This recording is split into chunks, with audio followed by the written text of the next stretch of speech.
This is Audible. Practical Idealism. In his own words, Kalergi's plans to destroy Europe. Authored by Count Richard Nicolaus von Coudenhove Kalergi. Copyright Omnia Veritas Limited. Narrated by Alexander Sangmore. Foreword. Practical idealism is heroism. Practical materialism is eudaimonism. Those who do not believe in ideals have no reason to act ideally or to fight or suffer for ideals, because they know and acknowledge only one value, pleasure, only a single evil, pain. Heroism necessitates faith and commitment to the ideal, the conviction that there are higher values than pleasure and greater evil than pain. This contradiction runs through the whole of human history. It is the difference between the Epicureans and Stoics. This difference is much greater than that between theists and atheists, because there were Epicureans who believed in gods, as Epicurus himself, and there were idealists who were atheists, like Buddha. So, this is not about believing in gods, but about believing in values. Materialism is unconditional, but unimaginative and uncreative. Idealism is always problematic and is often entangled with nonsense and insanity. Nevertheless, humanity owes its greatest works and deeds to it. Heroism is the nobility of ethos. Heroism is as closely related to the aristocratic ideal as materialism is to the democratic. Even democracy believes more in numbers than in value, more in luck than in greatness. Therefore, political democracy can only become fruitful and creative when it destroys the pseudo-aristocracy of name and of wealth, and eternally gives birth to a new aristocracy of mind and ethos. The ultimate point of political democracy, therefore, is spiritual democracy. It wants to create enjoyment for the materialists and power for the idealists. The leader shall replace the ruler. The noble spirit shall replace the noble name. The rich heart shall replace the rich pocket. That is the meaning of progress, which is called democracy. Any other meaning would be cultural suicide. Therefore, it is no coincidence that Plato, the prophet of the intellectual aristocracy, was at the same time the father of the socialist economy, and also the father of the idealistic worldview. For both, aristocracy and socialism are practical idealism. The ascetic idealism of the South manifested itself in religion, the heroic idealism of the North in technology, because nature in the North was a challenge to people. Other tribes succumbed. The Europeans accepted the challenge and fought. They fought until they were strong enough to subdue the earth. They fought until they forced the very nature which had challenged them to serve them. This fight demanded heroism, and begot heroism. So, for Europe, the hero became what the saint was. For Asia, hero worship complemented the worship of saints. The ideal of action took the place of the ideal of devotion, and it was considered greater to fight for an ideal than to suffer. The meaning of this heroic world mission has only been grasped by Europe in modern times, for it is only with modern times that its technological age, the liberation war against winter, begins. This technological age is also the age of labor. The worker is the hero of our age. His opposite is not the citizen, but the freeloader. The goal of the worker is to create, that of the freeloader to consume. Therefore, technology is modern heroism, and the worker is a practical idealist.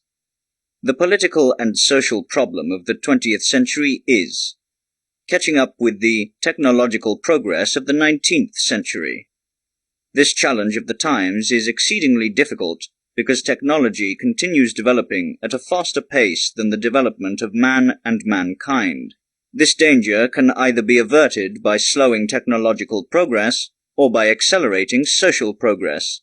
Otherwise, humanity will lose its balance and capsize. The World War was a warning. Technology gives humanity a choice: suicide or agreement. The development of the world in the coming decades will be without precedent.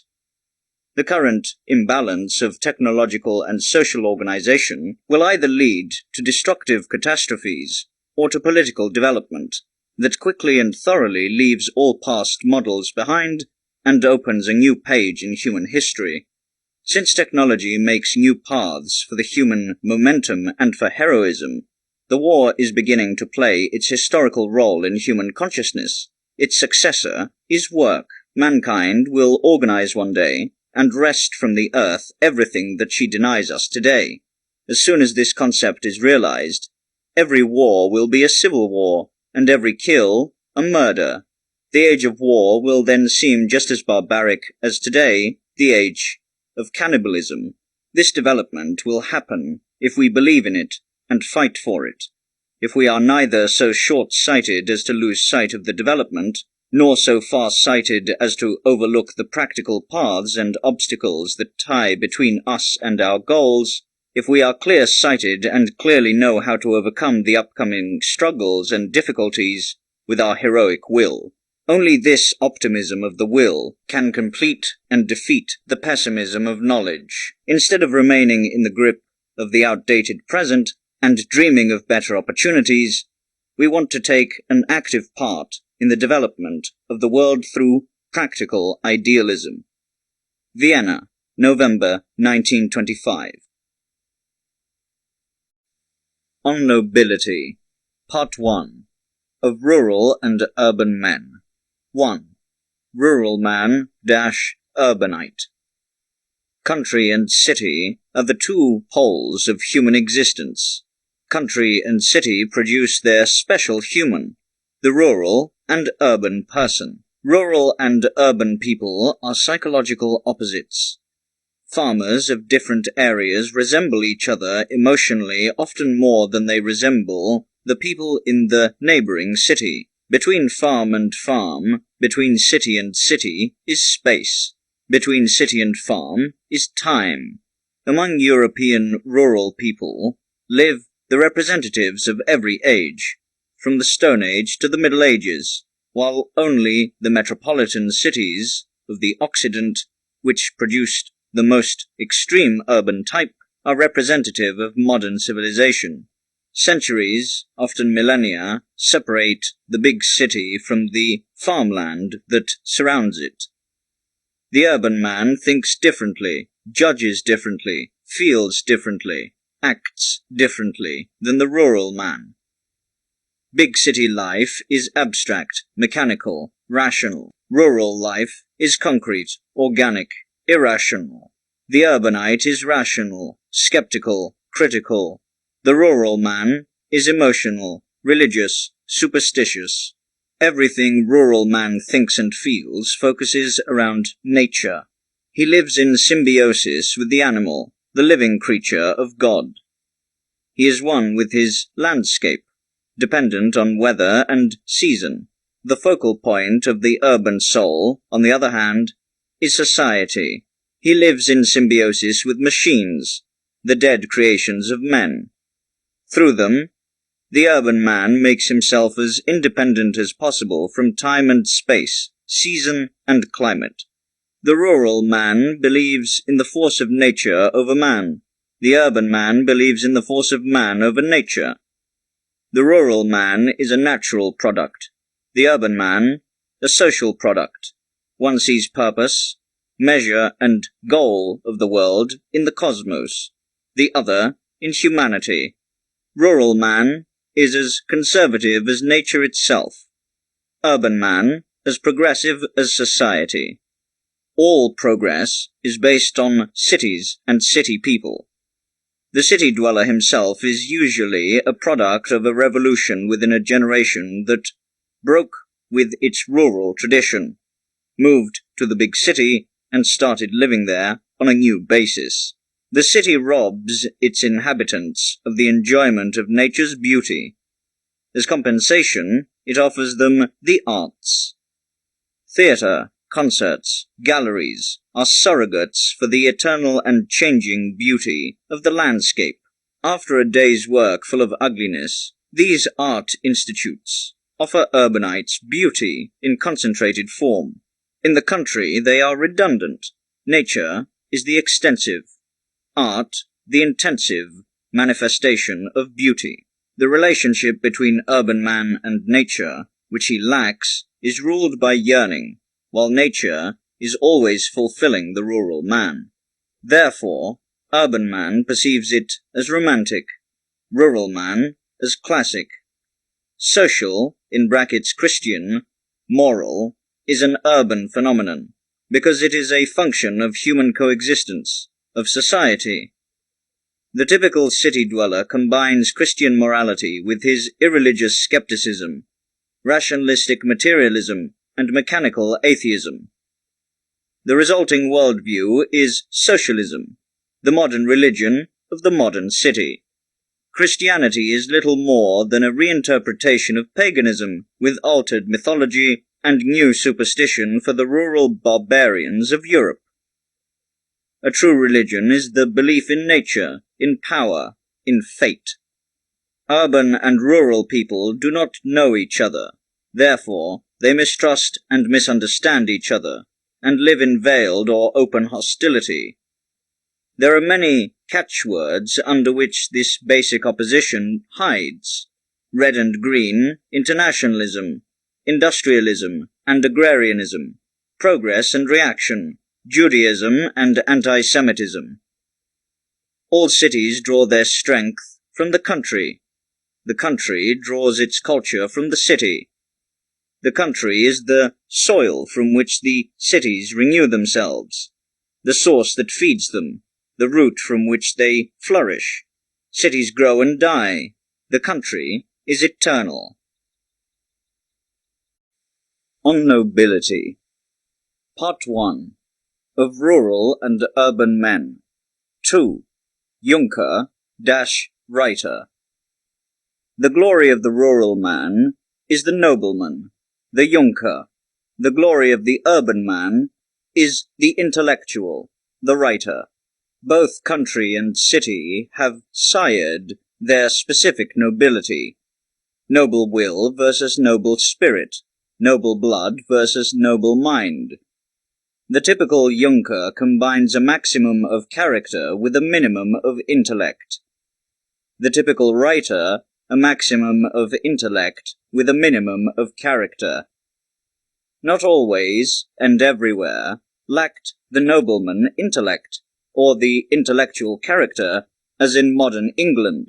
In the time of Minnesinger's blood nobility was an outstanding cultural element in Germany, while on the other hand, the Catholic nobility of the Jesuits and the Chinese nobility of the Mandarins proved to have as much character as intellect in their heyday.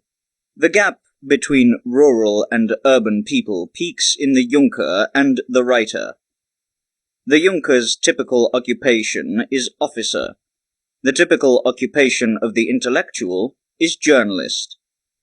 The Junker-officer remained, psychologically and mentally, at the level of knight. Hard on himself and others, dutiful, energetic, steadfast, conservative, and narrow-minded. He lives in a world of dynastic, militaristic, national, and social prejudices, with a deep mistrust of everything modern, against the big city, democracy, socialism, globalism. He has a deep belief in blood type, in honor, and the worldview of his fathers.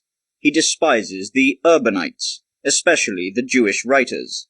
The writer rushes ahead of his time. Without prejudice, he represents modern ideas in politics, art, science. He is progressive, skeptical, witty, versatile, mutable.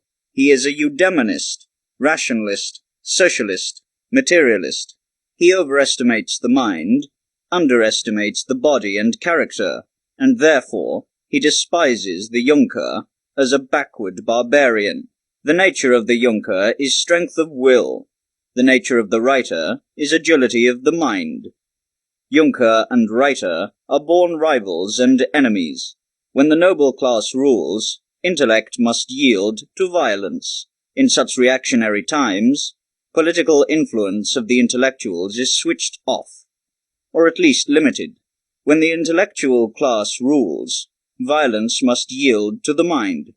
Democracy triumphs over feudalism, socialism over militarism. The hatred of the aristocracy of the will and the aristocracy of the mind in Germany is rooted on misunderstanding. Each one sees only the shadowy side of the other and is blind to their virtues. The soul of the rural aristocrat remains forever hidden, even from high-ranking intellectuals, while the soul of the urban writer remains alien to almost all aristocrats. Instead of learning from each other, a young lieutenant looks down on the leading minds of modern literature with disdain, while the worst journalist feels only contempt for outstanding officers. First, through this double misunderstanding, militarist Germans underestimated the resistance of the urban masses against the war, and then the revolutionary Germans underestimated the resistance of the rural masses against the revolution. The rural leaders misjudged the psyche of the rural men and their tendency toward reactionism. So, Germany first lost the war, then the revolution. This difference between the rural and urban man is the fact that both types are extremes, and not to top off blood and mind aristocracy. For the highest manifestation of the blood aristocracy is the distinguished gentleman. That of the mind aristocracy is the genius. These two aristocrats are not only compatible, they are related. Caesar, the perfect grand seigneur, was also the most brilliant Roman. Goethe, the peak of genius, was the ultimate grand seigneur of all the German poets. Here, as everywhere, the middle classes diverge the most, while the upper classes are identical. The ideal aristocrat is at the same time nobility of the will and mind, but neither Junker nor writer. He combines worldview with willpower, judgment with action, mind with character. If such synthetic personalities do not exist, the divergent aristocrats of the will and the mind should complement each other instead of fighting each other. In Egypt, India, Chaldea, priests and kings, in brackets intellectuals and warriors, end brackets, once ruled together. The priest yielded to the power of the will, the kings to the power of the mind. Minds showed the way, arms made the way. On Nobility, Part 1. Of Rural and Urban Men. 3. Gentleman-Bohemian. Europe's blood and mind nobility created each their specific type of person. England's blood aristocrats created the gentleman. France's mind aristocrat is the bohemian. Gentleman and bohemian meet in an effort to escape the desolate ugliness of their bourgeois existence. The gentleman achieves it through style, the bohemian through temperament. The gentleman gives form to formless life.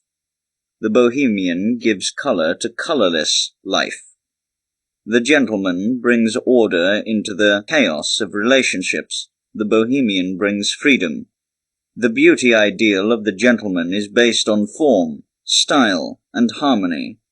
It is static, classic, Apollonian. The beauty ideal of the bohemian is based on temperament, freedom, vitality. It is dynamic, romantic, Dionysian. The gentleman idealizes and stylizes his wealth. The bohemian idealizes and stylizes his poverty. The gentleman is set on tradition, the bohemian on protest. The essence of the gentleman is conservative. The essence of the bohemian is revolutionary.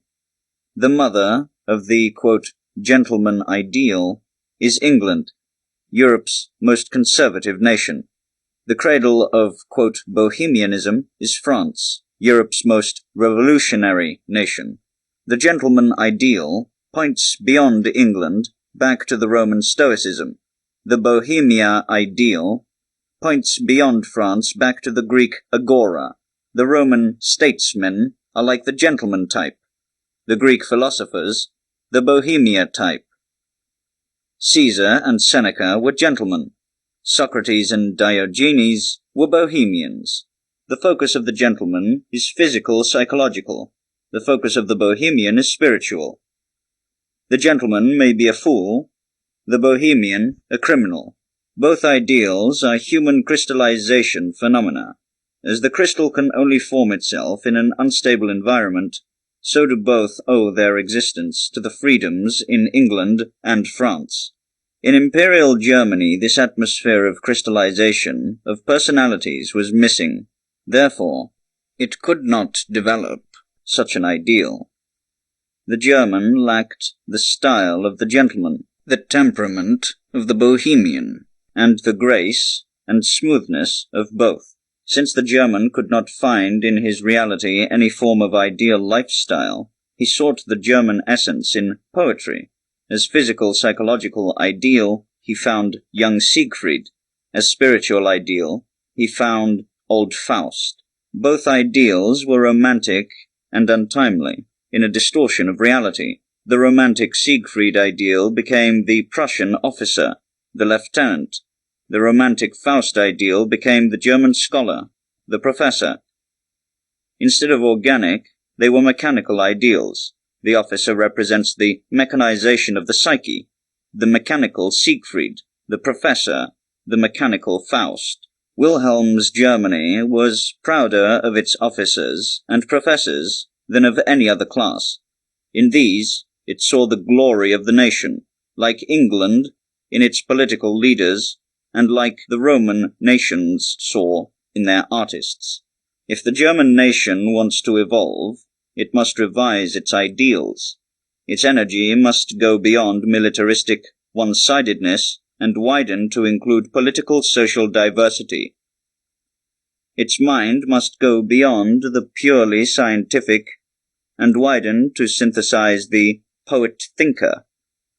The 19th century gave the German people two men of greatest style, who embodied these aspirations for a higher Germanness. Bismarck, the hero of action; Goethe, the hero of the mind. Bismarck renews, deepens and animates the corny Siegfried ideal. Goethe renews, deepens and animates the dusty Faust ideal. Bismarck possessed the positive qualities of the German officer, without his flaws. Goethe possessed the qualities of the educated German, without his flaws. In Bismarck, the superiority of the statesman overcomes the limited nature of the officer. In Goethe, the superiority of the poet-thinker overcomes the limits of the intellectual. In both, the organic personality ideal overcomes the mechanical. The man overcomes the puppet. Through his exemplary personality, Bismarck has done more for the development of Germanness than by founding the Reich (empire). Through his lofty (Olympian) existence, Goethe has given his country more than with his Faust, because Faust is, like Goethe, Werther, Meister, and Tasso, merely a fragment in Goethe's being. Germany should, however, be careful not to mess up and pull down these two ideals by making them too common. Not make a sergeant of Bismarck and a schoolmaster of Goethe. Germany could grow and heal as a result of these two German geniuses. It could learn from them active and contemplative greatness, productivity and wisdom. For Bismarck and Goethe are the two focal points around which a new German lifestyle could emerge, which would be equal to Western ideals. On Nobility. Part 1. Of Rural and Urban Men. The more pronounced the ability and tendency of a person is to wisely see things from all sides and without prejudice, the weaker usually his will to act impulsively and biased, because every motive is questioned by a counter-motive, every belief by skepticism, and every action by the understanding of its cosmic insignificance. Only the biased, single-minded man can be effective. But there is not only an unconscious, naive narrow-mindedness, but also a conscious, heroic narrow-mindedness. The heroic, single-minded man, and to this type belong all truly great men of action from time to time switches off all the sides of his being, except the one required for his action. He can be objective, critical, skeptical, and mindful before or after the action, but he is subjective, faithful, narrow-minded, and unfair during the action. Wisdom inhibits action. Action denies wisdom. The strongest will is ineffective if it has no direction. Even a weak will triggers the strongest effect if it is focused. There is no life of action without wrongdoing, error, guilt.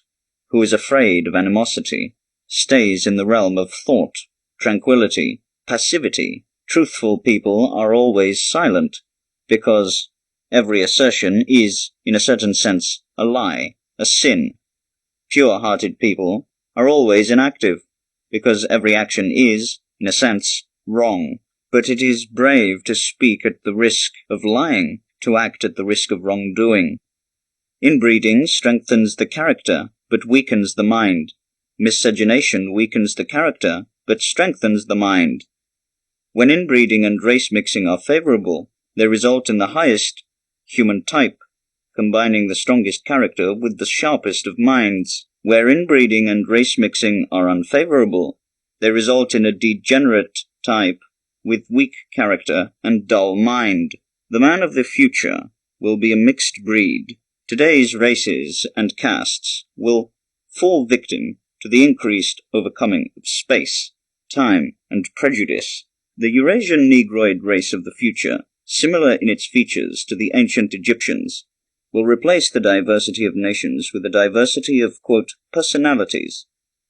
According to heredity laws, variety of the descendants grows out of the variety of the ancestors, and uniformity of descendants out of uniformity of the ancestors. In single-race families, one child resembles the other, because all represent one common family type. In mixed-race families, the children look different from each other. Each forms a new variation of the diverse parental and ancestral elements. Inbreeding produces a characteristic type. Race mixing produces original personalities. The predecessor of the planetary race of the future in modern Europe is the Russian, as a Slavic Tatarian and Finnish mixed breed, because he, among all European nationals, has the least amount of any race, and he is the typical multi-soul person with a wide, rich, all-encompassing soul. His strongest opposite is the isolated Brit, the highly inbred one-soul person, whose strength lies in character, will, and in the typical modern Europe owes to him the most reserved, most complete type, the gentleman. On Nobility, Part 1. Of Rural and Urban Men. 5. Heathen and Christian Mentality. Two types of souls compete for world domination: paganism and Christianity. With the denominations that carry these names, these souls have only superficial relationships with the denominations that carry these names. If the emphasis is shifted from the dogmatic to the ethical, and from mythological to psychological, Buddhism is transformed into ultra-Christianity, whereas, quote, Americanism appears as modernized paganism. The Orient is the main bearer of Christian, the Occident the main bearer of pagan mentality. The Chinese pagans are better Christians than the Christian Germans. Paganism places energy, Christianity, love, at the top of the ethical scale. The Christian ideal is the loving saint, the pagan ideal, the victorious hero. Christianity wants to transform the Homo ferus into a Homo domesticus, and the predator human into the pet human, whereas paganism wants to make man, quote, superhuman. Christianity wants to tame a lion to be a house cat, paganism to raise a cat to be a tiger. The main herald of modern Christianity was Tolstoy, the main preacher of modern paganism, Nietzsche. The old Germanic religion was pure paganism. It lived on under a Christian mask. In the Middle Ages, as chivalry, in modern times as imperialist and militaristic ideology. Officers, Junkers, colonists, and captains of industry are the leading representatives of modern-day paganism. Drive, bravery, greatness, freedom, power, fame, and honor. These are the ideals of paganism, whereas love, gentleness, humility, compassion, and self-denial are Christian ideals. The antithesis, paganism. Christianity does not coincide with the antithesis, rural-urban, nor with inbreeding-race mixing, but doubtless rural barbarianism and inbreeding favor the development of a pagan civilization, and race mixing the development of a Christian mentality. Generally, pagan individualism is only possible in sparsely populated parts of the earth, where the individual can flourish and unfold recklessly, without immediately antagonizing his fellow humans. In overpopulated areas, where people live in close proximity to each other, the social principle of mutual support must complement and, in part, supersede the individual struggle for survival. Christianity and socialism are cosmopolitan products. Christianity, as a world religion, took its starting point in the diverse cosmopolitan city of Rome. Socialism, from the multinational industrial cities of the Occident.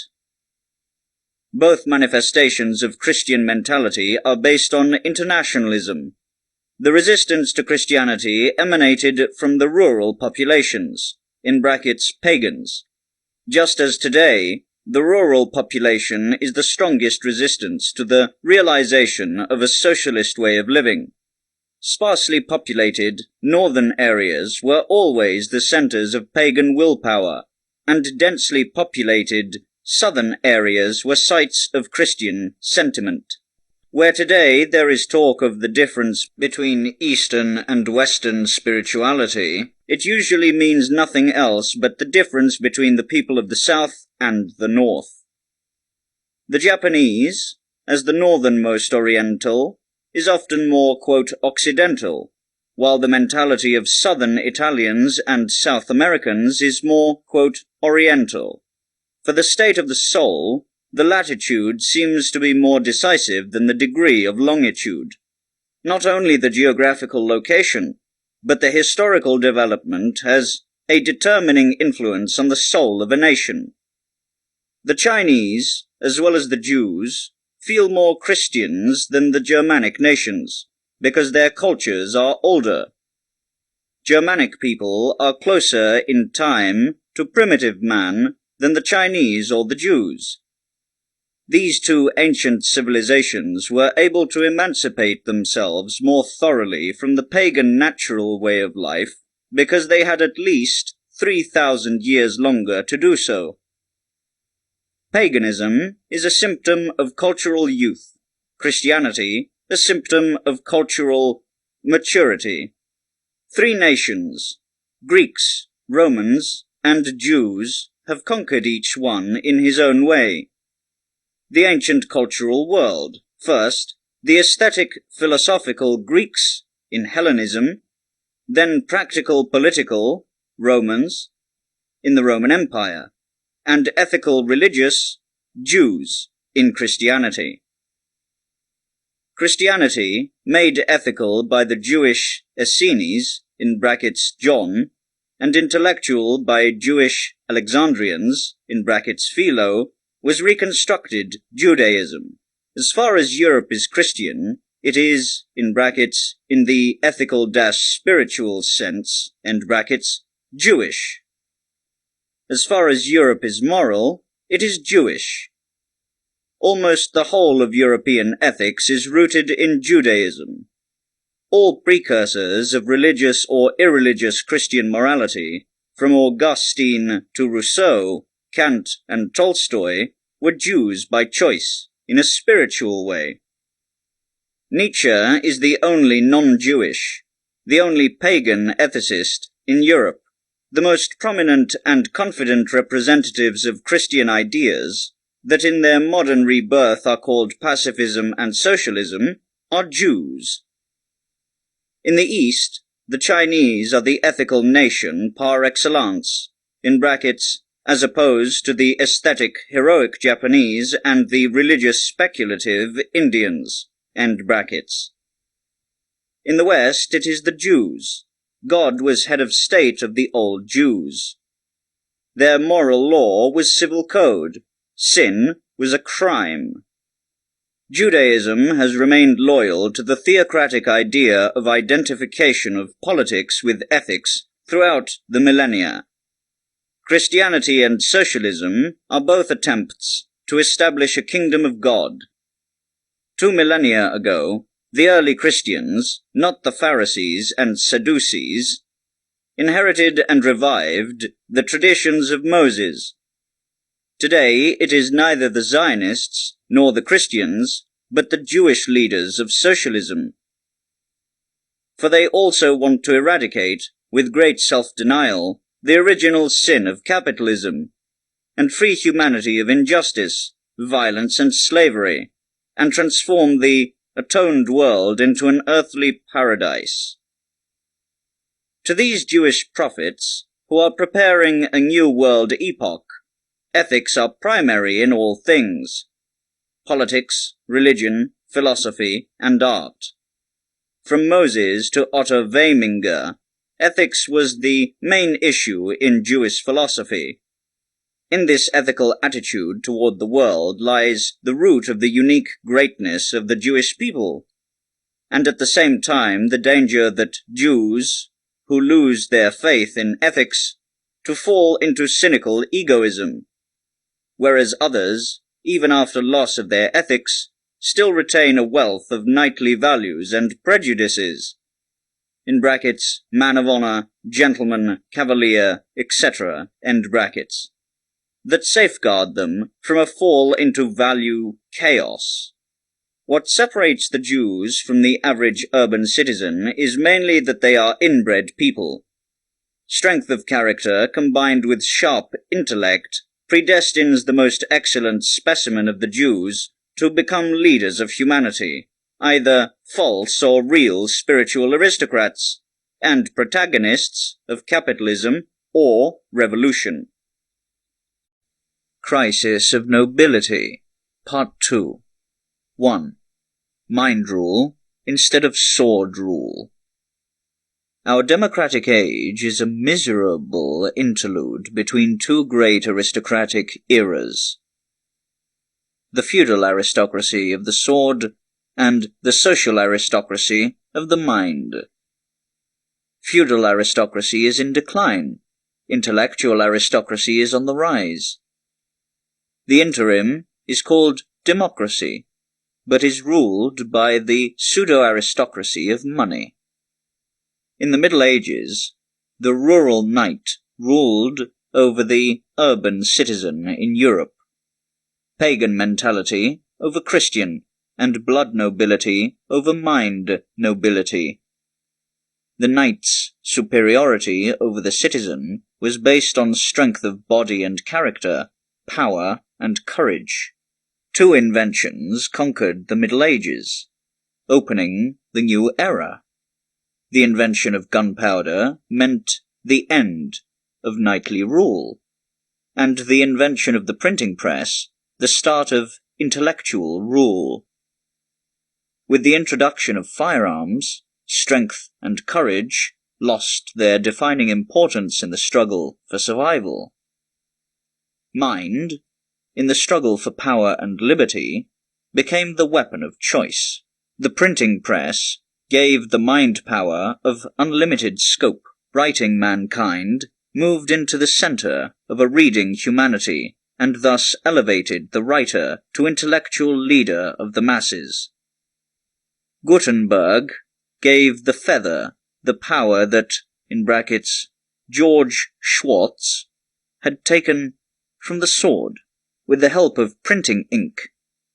Luther has conquered a greater empire than all German emperors. In the epoch of enlightened despotism, rulers and statesmen obeyed the ideas that came from thinkers. The authors of that time formed an intellectual aristocracy of Europe.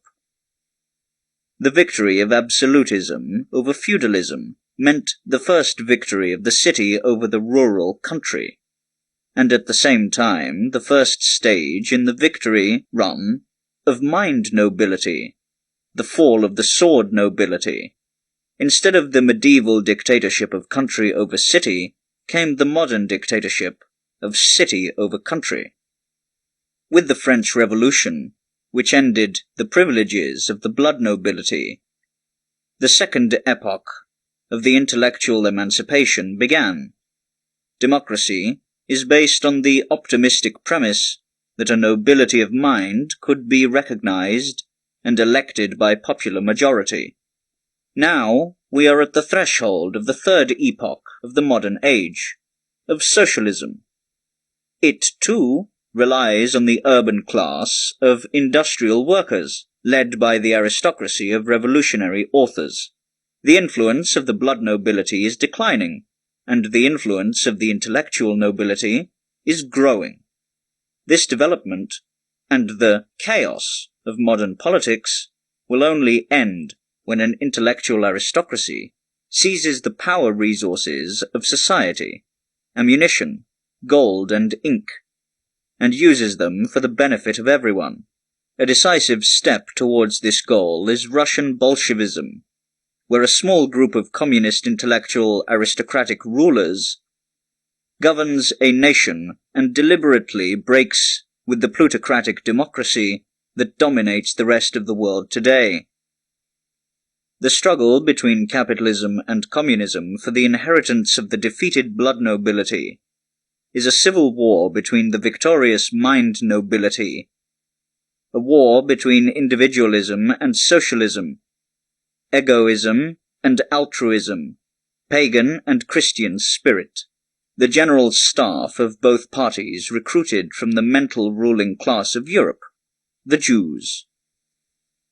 Capitalism and communism are both rational, both mechanical, both abstract, both urban.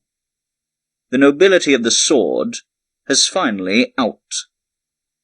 The effect of the mind, power of the mind, belief in the mind, and hope in the mind grows, and with it, a new nobility.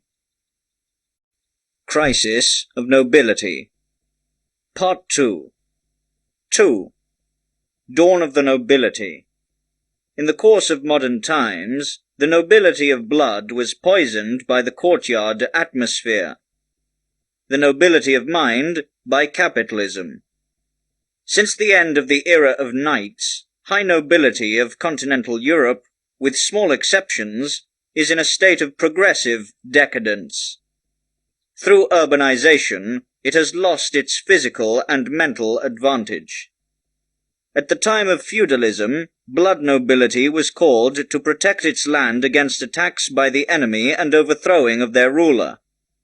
The nobleman was free and confident around subordinates, equals, and higher ranking. Like a king on his estate, his personality was able to unfold according to knightly principles. Absolutism changed this situation. The resisting nobility, who was free, proud, and brave, insisted on their historical rights and were for the most part eradicated. The rest was pulled to the king's court and forced into resplendent servitude.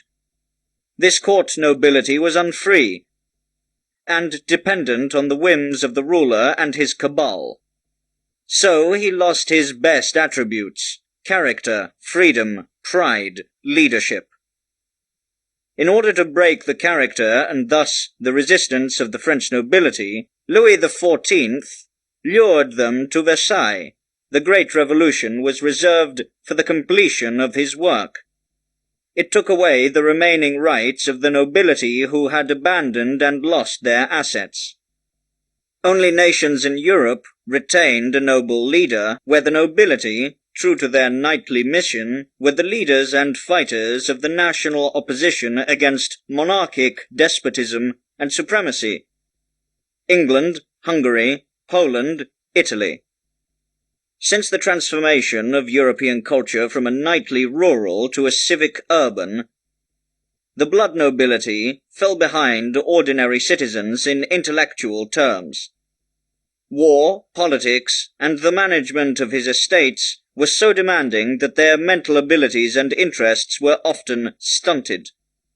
These historical causes of a new dawn of nobility were compounded by physiological ones. Instead of the hard medieval military service, the new era brought nobility mostly unemployed life of luxury. Through inherited wealth, nobility went from being the most endangered status to the most secure. In addition, there were degenerative influences of exaggerated inbreeding, which the English nobility avoided by frequently breeding with common citizens. Through the combined effects of these circumstances, the physical, psychological, and spiritual type of the aristocrat has decayed. The intellectual nobility was not able to replace the blood nobility because it too is in a crisis and a state of decay. Democracy was created out of a quandary, not because people didn't want nobility, but because they couldn't find any. As soon as a real nobility is constituted, democracy will disappear by itself. England, possessing real nobility, remained aristocratic, despite its democratic constitution. Germany's academic nobility of mind, a century ago the leader of the opposition to absolutism and feudalism, and a pioneer of modern liberal ideas, has now fallen to the mainstay of the reactionaries, the enemies of mental and political renewal. This pseudo-nobility of mind in Germany was an advocate of militarism during the war, and during the revolution a defender of capitalism. Their guiding slogans, nationalism, militarism, anti-Semitism, alcoholism, are also slogans in the fight against the mind.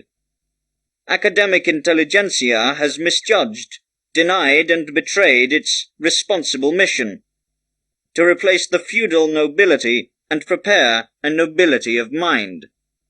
The journalistic intelligentsia has also betrayed its leadership mission, called to become the intellectual leader and teacher of the masses, to supplement and improve what a backward school system missed and violated, demeaned itself as the slave of capital, the taste-maker in politics and art. Its character broke under the pressure to represent and defend strangers' interests rather than its own, and its spirit became trivial by the overproduction the job demands. Like the orator of antiquity, the journalist of the modern era stands in the center of the government machine. He moves the voters move the delegates move the ministers. That is how the highest responsibility for every political occurrence falls on the journalist. And it's he, in typical urban spineless fashion, who feels free of any obligation and responsibility. Schools and press are the 2 points from which the world could be made new and noble, without bloodshed or violence. School either nourishes or poisons a child's soul. The press either nourishes or poisons the soul of an adult. Schools and press today are in the hands of an unintellectual intelligentsia.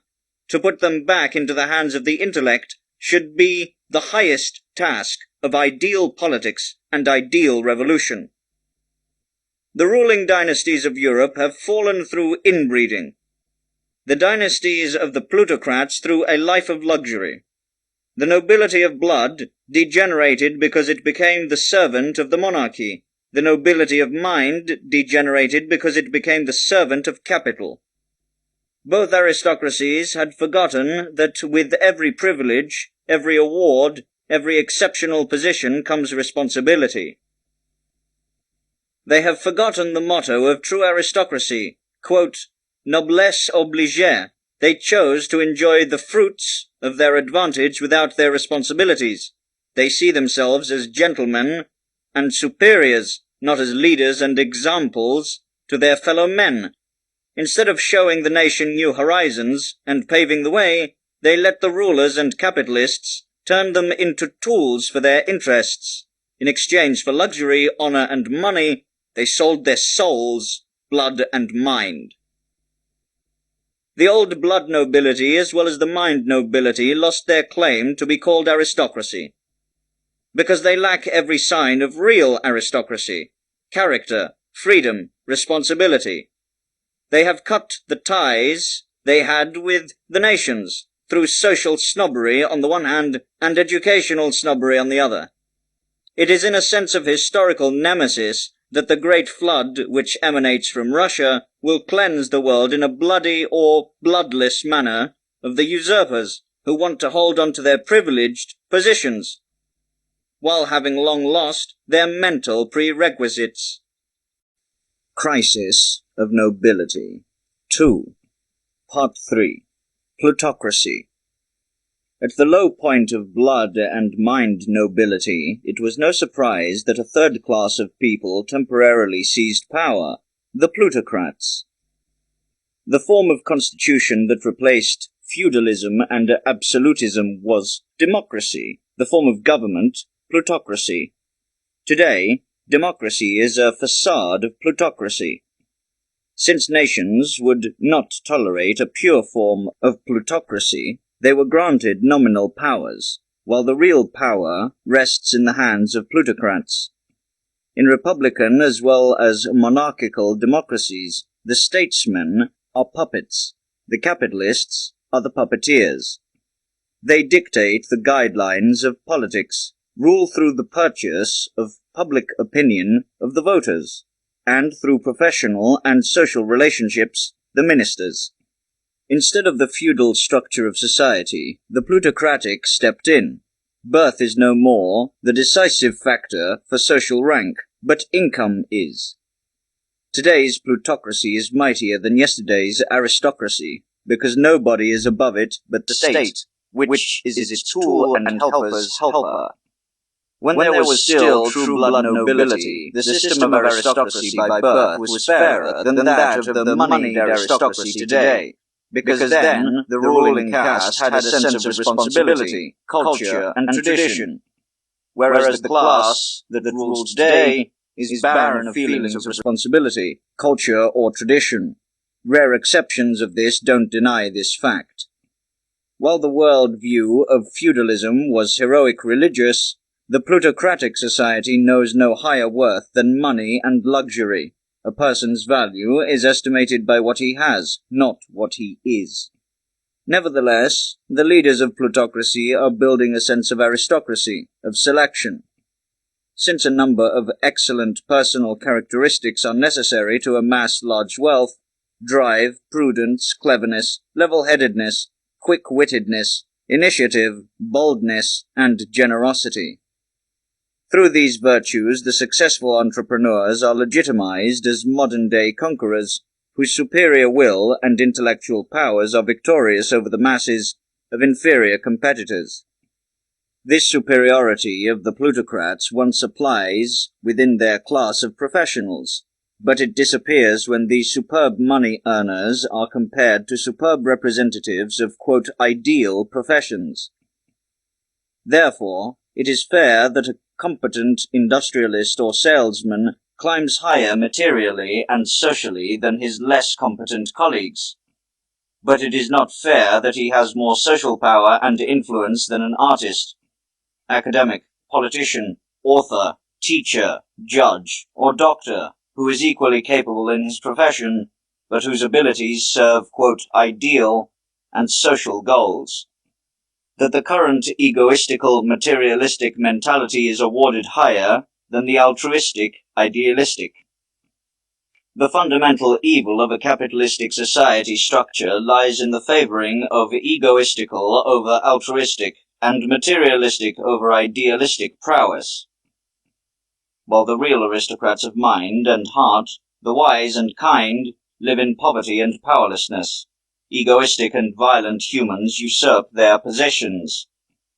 Thus, plutocracy is aristocracy in its sense of energy and intellect, and pseudo-aristocracy in an ethical and spiritual sense.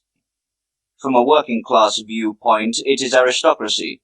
From the viewpoint of more ideal professions, it is pseudo-aristocracy. Just as aristocracy of blood or of mind, so is aristocracy of wealth currently in a decaying period. The sons and grandsons of business moguls who came to great power from nothing through their will and work slack off in luxury and idleness. Very rarely the father's drive is inherited, or is sublimated into mental or ideal creativity.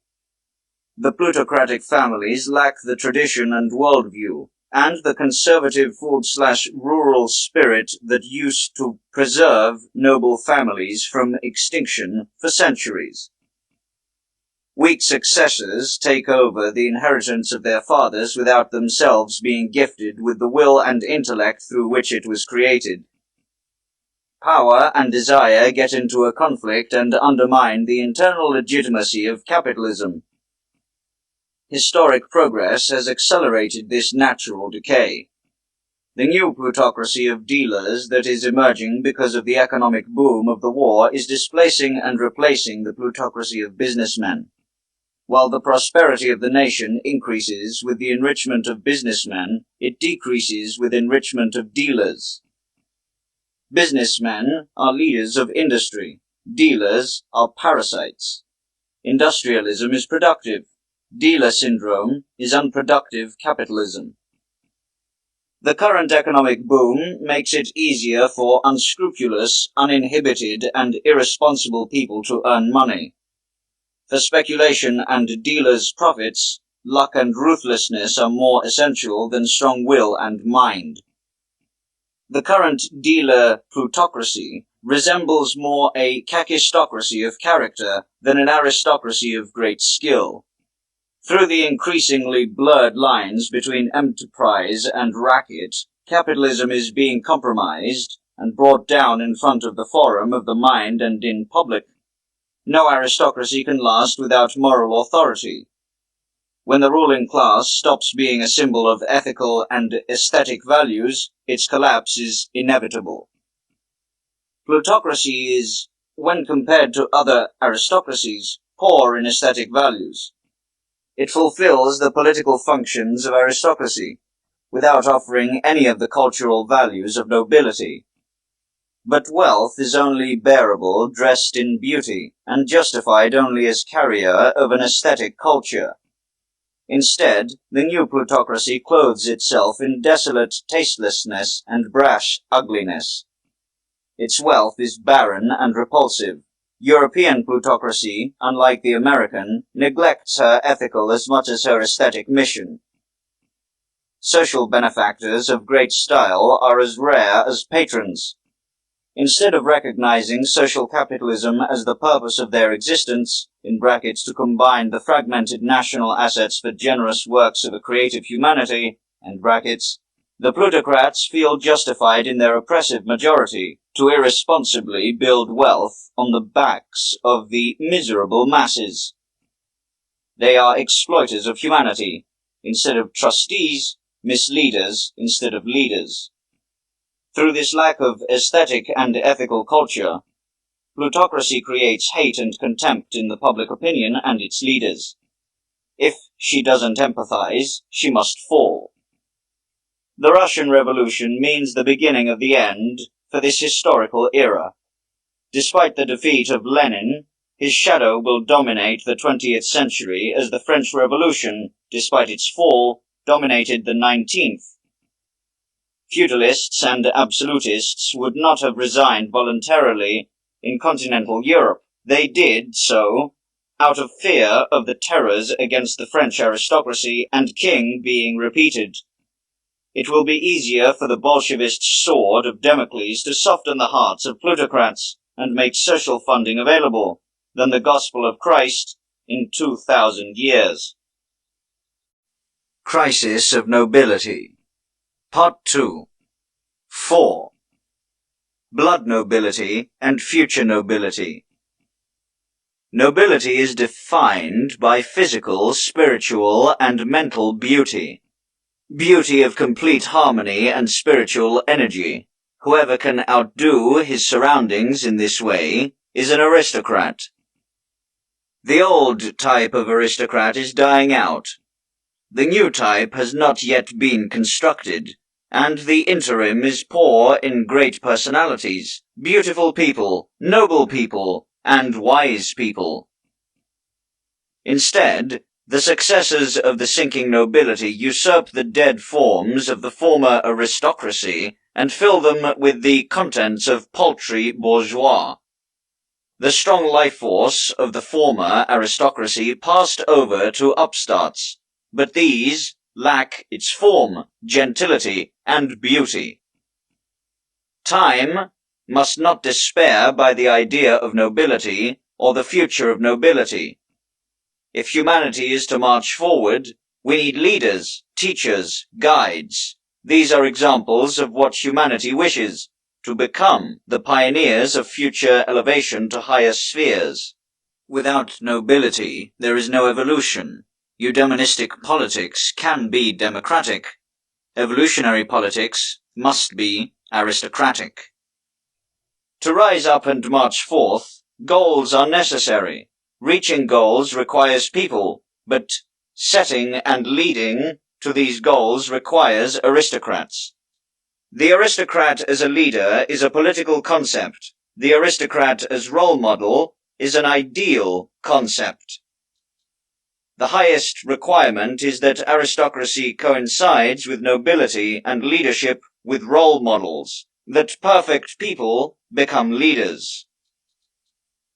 From the majority of mankind in Europe that only believes in numbers in majority, two quality races stand out: blood nobility and Judaism.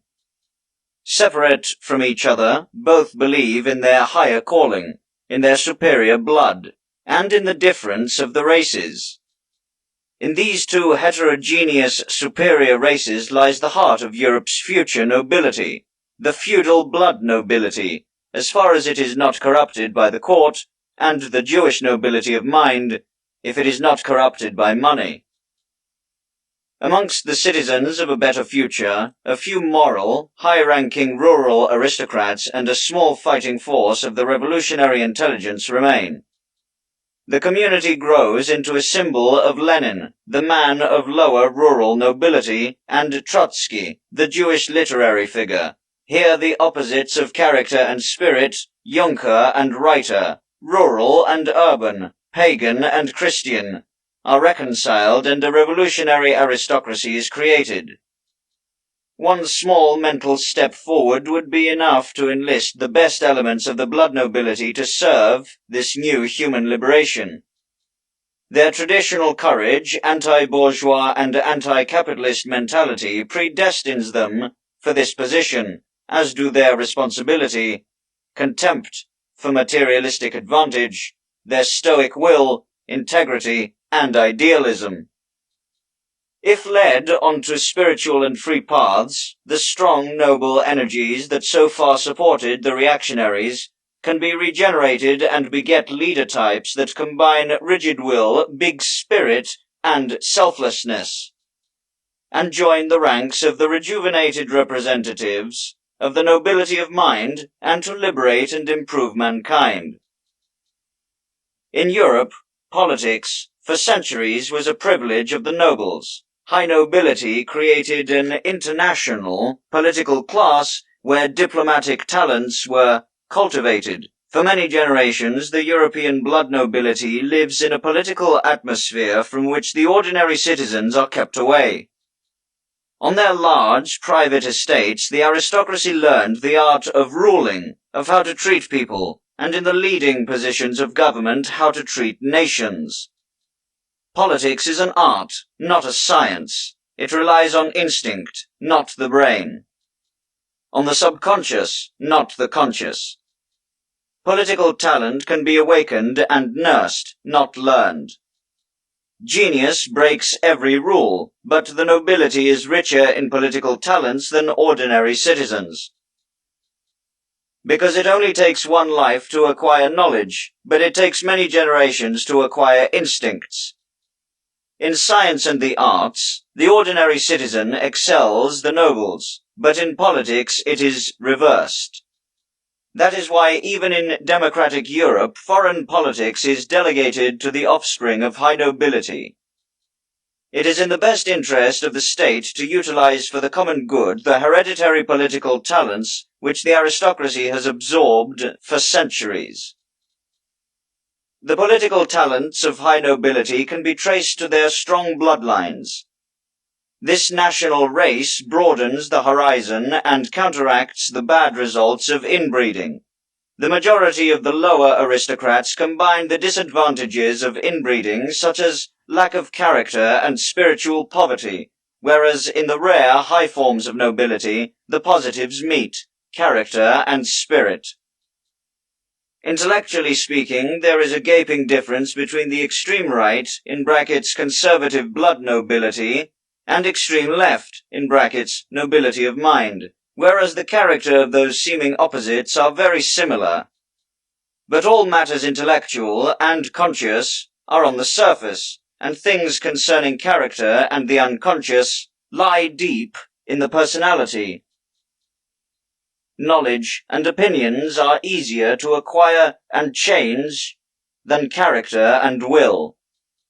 Lenin and Ludendorff are opposites in their political ideals, but brothers in their will. Had Ludendorff been raised in a revolutionary environment with Russian students, as Lenin, he would have, like Lenin, witnessed the execution of his brother by imperial hangmen.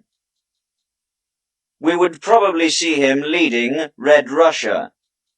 Had Lenin been raised in a Prussian military academy, he might have become a super Ludendorff.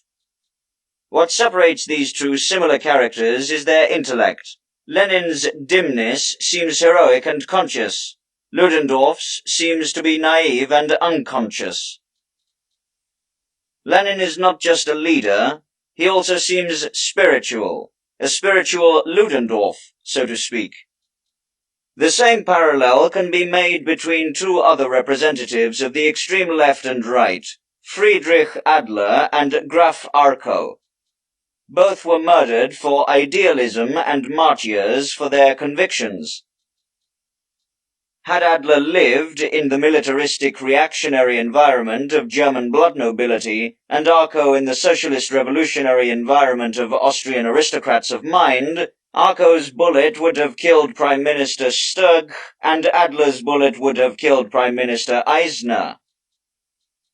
Because they are brothers, separated by the difference of their instilled prejudices, and connected by their heroic selfless characters. Here, too, is the difference intellectual. In brackets, Adler is spiritual, not in the purity of their thoughts. If you praise the character of one, you cannot minimize the other, as everyone does these days. Where there is increased vitality, there is the future. The elite of the peasantry, the rural aristocrats, have, in brackets, if they remained healthy, through 1,000-year symbiosis with the living and life-giving nature gathered and stored, a wealth of vital forces. If new education could succeed in sublimating these enhanced life energies in the intellect, then maybe the aristocracy of the past could play a significant part in the creation of the aristocracy of the future. Crisis of Nobility. Part 2. 5. Judaism and future nobility. Main bearers of corrupt as well as uncorrupt nobility of mind, capitalism, journalism, literature, are the Jews. They are predestined through their intellectual superiority to be a main influence on future aristocrats. A glimpse into the history of the Jewish people will explain advantage in the battle to lead humanity. 2,000 years ago, the Jews were a religious community comprised of ethical and spiritual individuals from all ancient nations, with their national Hebrew center in Palestine. Even then, what bound them together was primarily religion, not nation. In the course of the first 1,000 years, converts from all nations joined them, the last being king, nobles, and citizens from Khazaria, South Russia. From then on, the religious Jewish community united as an artificial nationality and stood against all others. Through unspeakable persecutions, Christian Europe has tried to extinguish the Jewish nation for 1,000 years.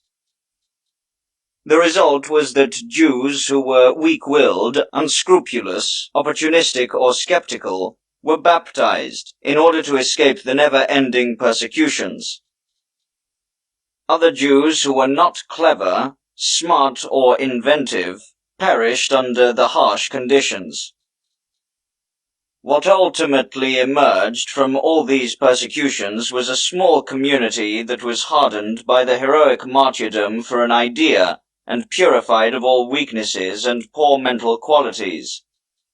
Instead of destroying Judaism, Europe has, against its knowledge, through artificial natural selection, raised the leading nation of the future.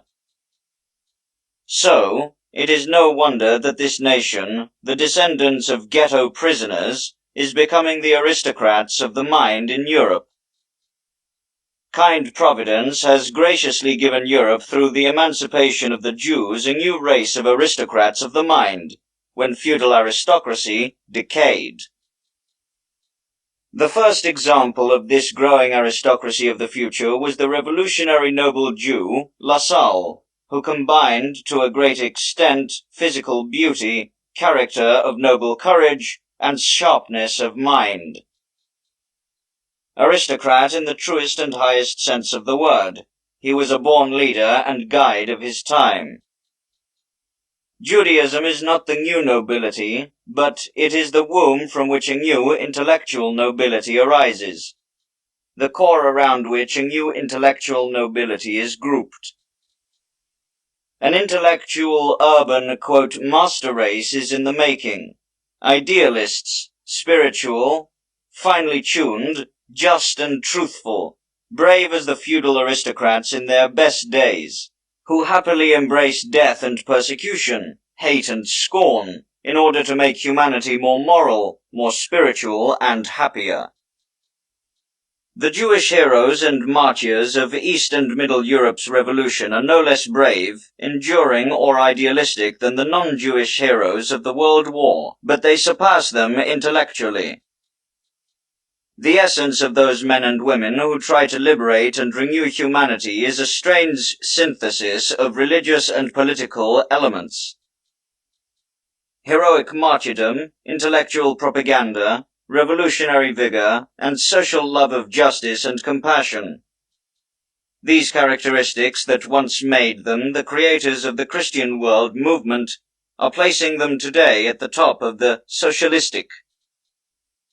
With both of these attempts at salvation, in brackets spiritual and moral, Judaism has gifted the disinherited masses of Europe more wealth than any other nation, just as modern Judaism has more important men per capita than the other nations.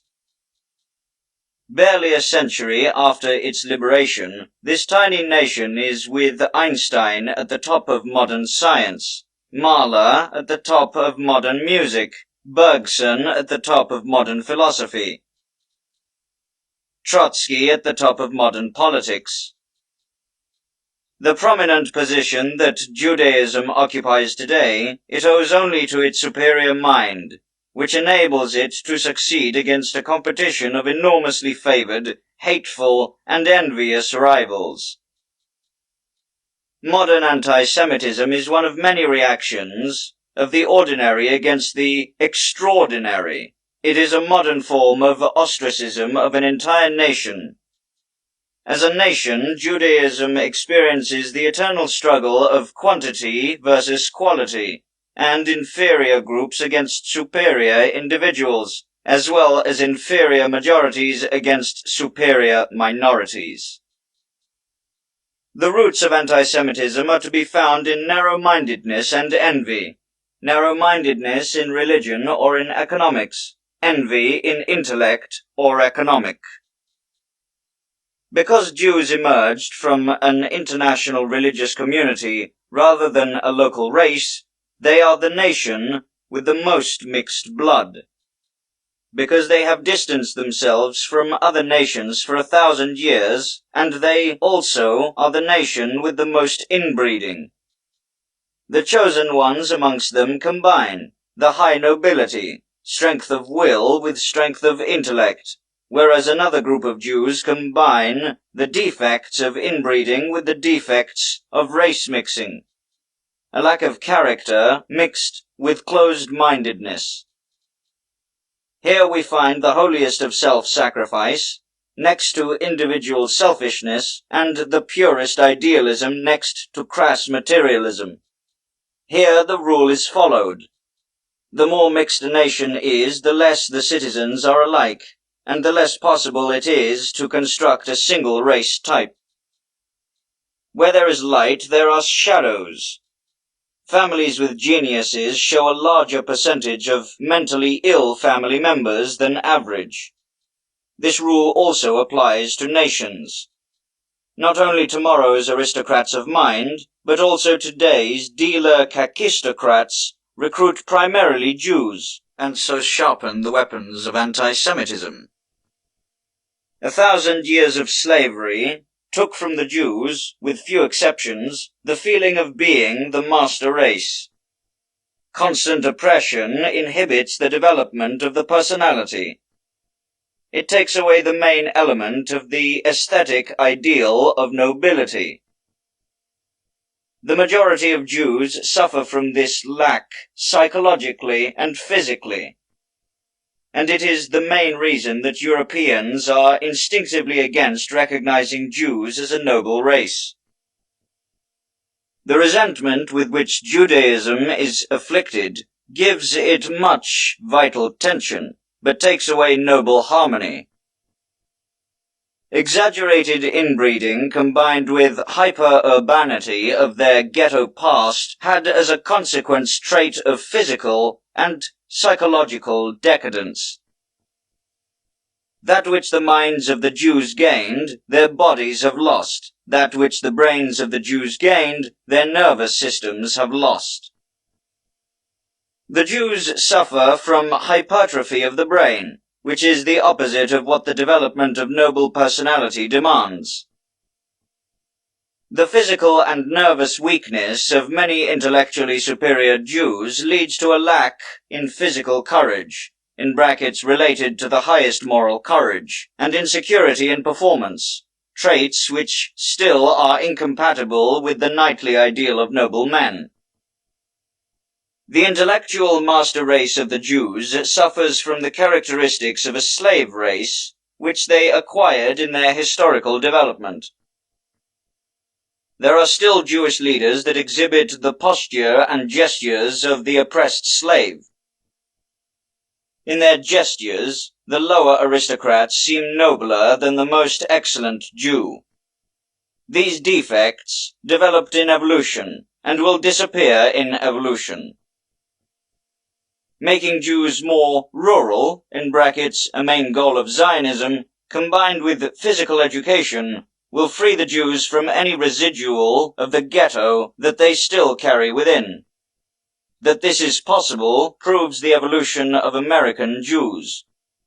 The real freedom and power that Jews have won will soon be followed by the posture and gestures of free, powerful people. Not only the Jews will change in the direction of the Western noble ideal, but the Western noble ideal will undergo a change that will meet Judaism halfway. In a peaceful Europe of the future, nobility will take off its warlike character and replace it with an intellectual priestly. A pacifistic and socialistic Western world will not need lords and rulers, only leaders, educators, and idols. In an Oriental Europe, the aristocrat of the future will resemble more a Brahmin and a Chinese official than a knight. Crisis of Nobility. Part 2.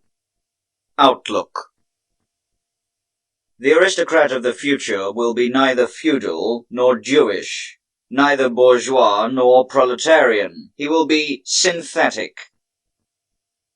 The races and classes of today will disappear. The personalities will remain.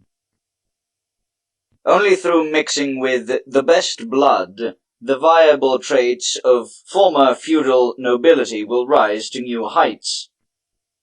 Only through breeding with the top non-Jewish Europeans will the Jewish element of the future nobility reach its full potential. To the chosen people of the future, a physically well-bred rural nobility may gift perfect bodies and gestures, and a highly educated urban nobility will add mental prowess, soulful eyes and hands. The nobility of the past was built on quantity. Feudal nobility on the number of their ancestors. Plutocracy on the number of their millions. The nobility of the future will depend on quality, on personal worth, personal perfection, perfection of the body, soul, and intellect. Today, at the doorway of a new era, random nobility replaces hereditary nobility. Instead of a noble race, noble individuals, humans whose random blood combination elevates them to an ideal type. From the random nobility of today will emerge the new international and intersocial noble race of tomorrow. Everything, outstanding in beauty, power, energy, and intellect, will recognize itself and unite according to the secret laws of erotic attraction. When the artificial barriers, feudalism and capitalism, have built fall, then the most important men will attract the most beautiful women, and the most important women will attract the most perfect men. The more perfect physically, psychologically, and mentally a man is, the greater the number of women he will have to choose from. Only the noblest men will be able to choose the noblest women, and vice versa. The inferior will have to be satisfied with the inferior. The erotic lifestyle for the inferior and the average will be, quote, free love, for the superior, quote, free marriage.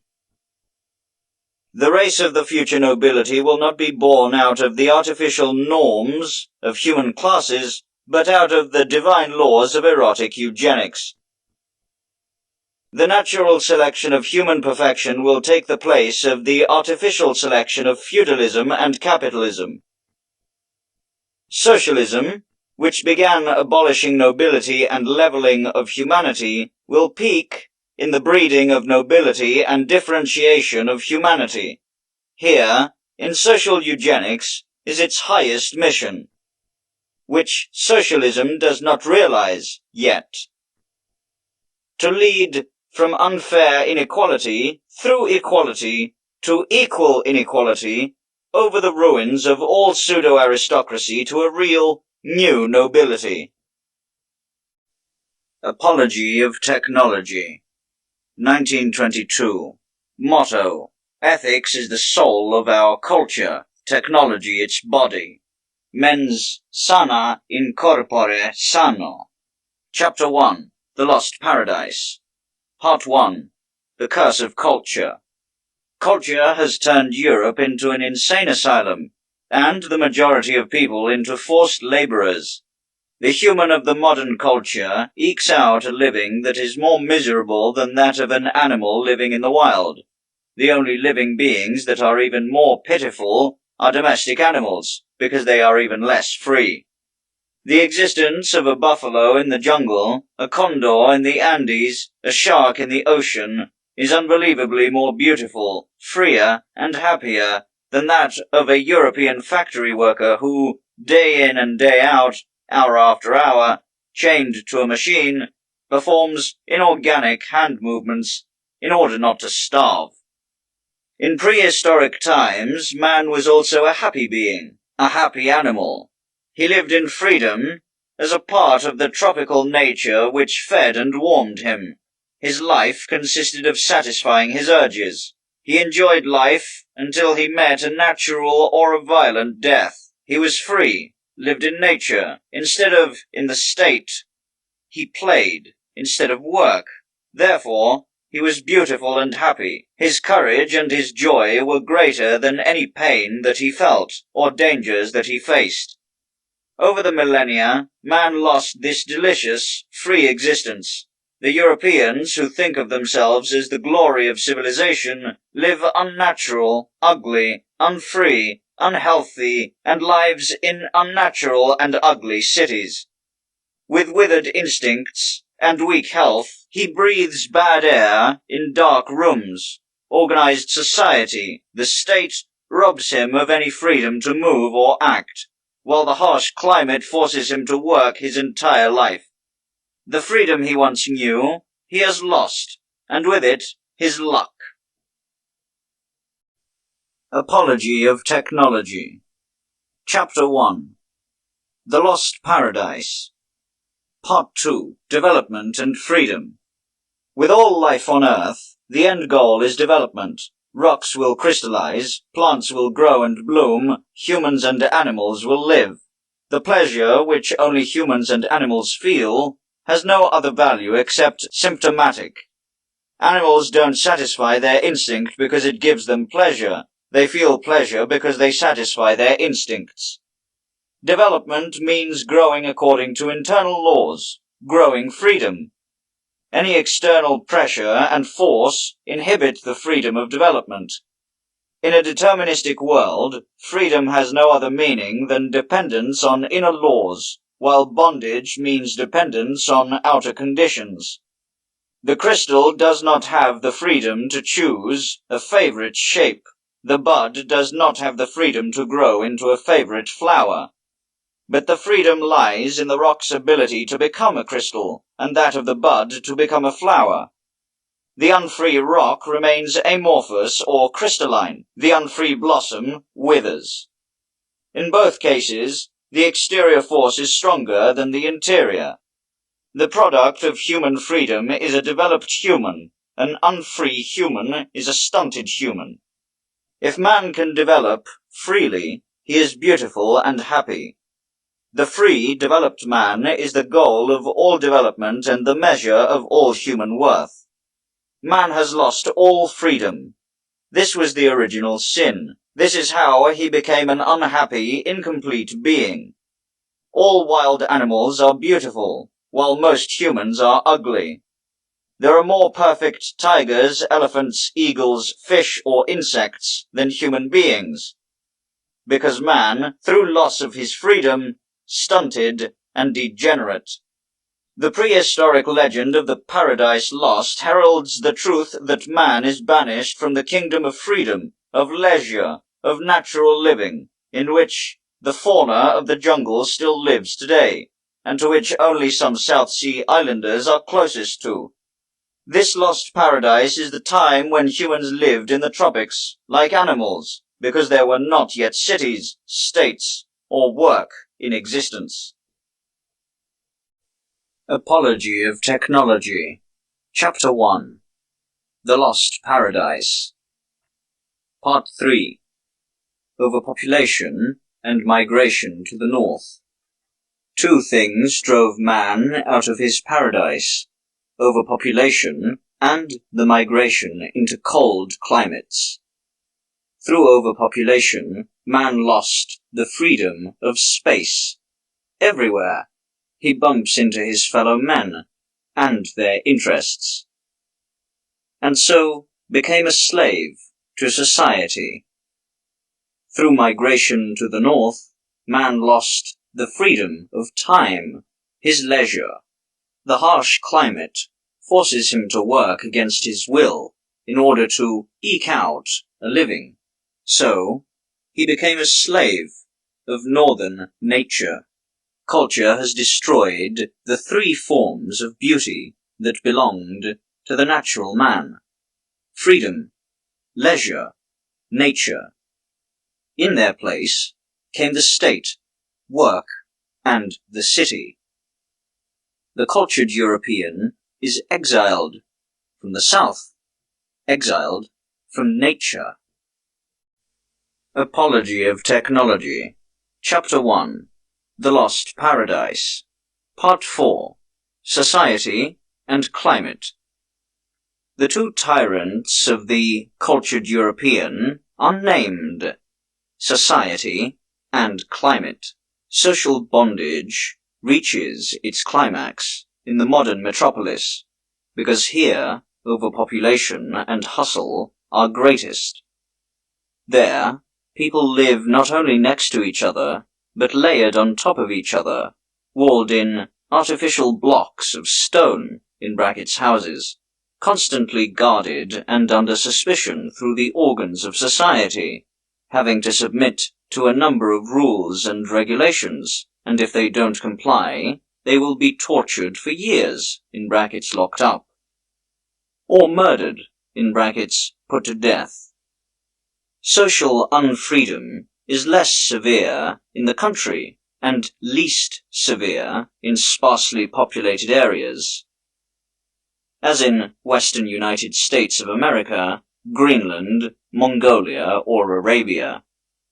There, people can still develop in the space without getting in conflict with society. There, social freedom still exists. The unfreedom from climate is most oppressive in the civilized nations of the North. There, man must wrest his food for the entire year from the sunless earth in a few short summer months, while at the same time protect himself from the winter frost through the procurement of clothing, shelter, and heat. If he resists this forced labor, he will starve or freeze to death. He is forced to tedious, exhausting work by the northern climate. He is granted more freedom in milder zones, where man must serve only one tyrant, hunger, while the other, frost, is restrained by the sun. Freest is the tropical man, because he can eat fruit and nuts without having to work. Only there exists freedom from climate. Europe is an overpopulated, northern strip of land. Therefore, the European is the most unfree man, a slave to society and nature. Society and nature supply each other's victims. The man who escapes the city for the country in order to leave the hustle of society, only to be threatened by the cruel climate, hunger, and frost. The man who escapes the forces of nature and moves to the city in order to find safety is threatened by a ruthless society that exploits and crushes him. Apology of Technology, Chapter 1, The Lost Paradise, Part 5, Liberation Attempts of Mankind. World history consists of liberation attempts of humans from the prison of society and exile of the North. The four main ways in which humanity has tried to return to the lost paradise and leisure were these. 1. The way back, remigration, to privacy and to the sun. With this goal, people and nations have been migrating from densely populated strips of land to sparsely populated, and from colder to warmer areas. Almost all migrations of the nations, and a large number of wars, can be traced back to this original yearning for freedom of movement and for the sun. 2. The way to the top, in brackets power. Out of the human hustle, into seclusion, freedom and leisure of the, quote, top 10,000. This call sounded when, due to overpopulation, power became a precondition for freedom, and due to climate conditions, power became the precondition for leisure. Only the powerful can develop without having to be considerate of his fellow man. Only the powerful can escape forced labor by making others work for him. In overpopulated nations, he must choose between walking all over his fellow man or being walked on, to be lord or servant, robber or beggar. This general urge for power was the father of wars, revolutions, and battles between people. 3. The way inward, in brackets, ethics. Away from the outward hustle into the inward seclusion, from the outward labor into the inner harmony. Liberation of man through self-control, self-constraint, sacrifice as protection from neediness.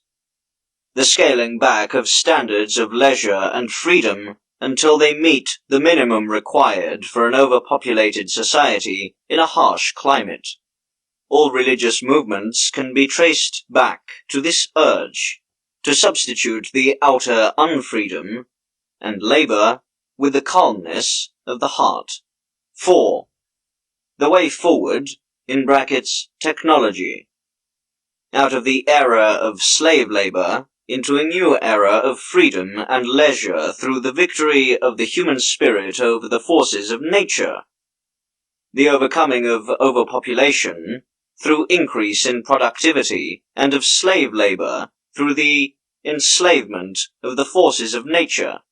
Technological and scientific progress is based on this urge to break the tyranny of nature. Apology of Technology. Chapter 2. Ethics and Technology. Part 1. The Social Question. The question about the destiny of European culture is, quote, how will it be possible to protect mankind living on a narrow, cold, and barren strip of land from famine, hypothermia, homicide, and exhaustion, and give to it the freedom and leisure that once gave it happiness and beauty? End quote. The answer is, quote, through the development of ethics and technology, end quote. Ethics in schools, the press, and in religion can transform European man from predator into a domestic animal, and make him mature enough for a free society. Technology can give the European free time and energy through increased productivity and through operating machines instead of hard labor, which is needed to expand culture. Ethics solves the social problem from within, technology from without. In Europe, only two classes of people have the prerequisites for happiness.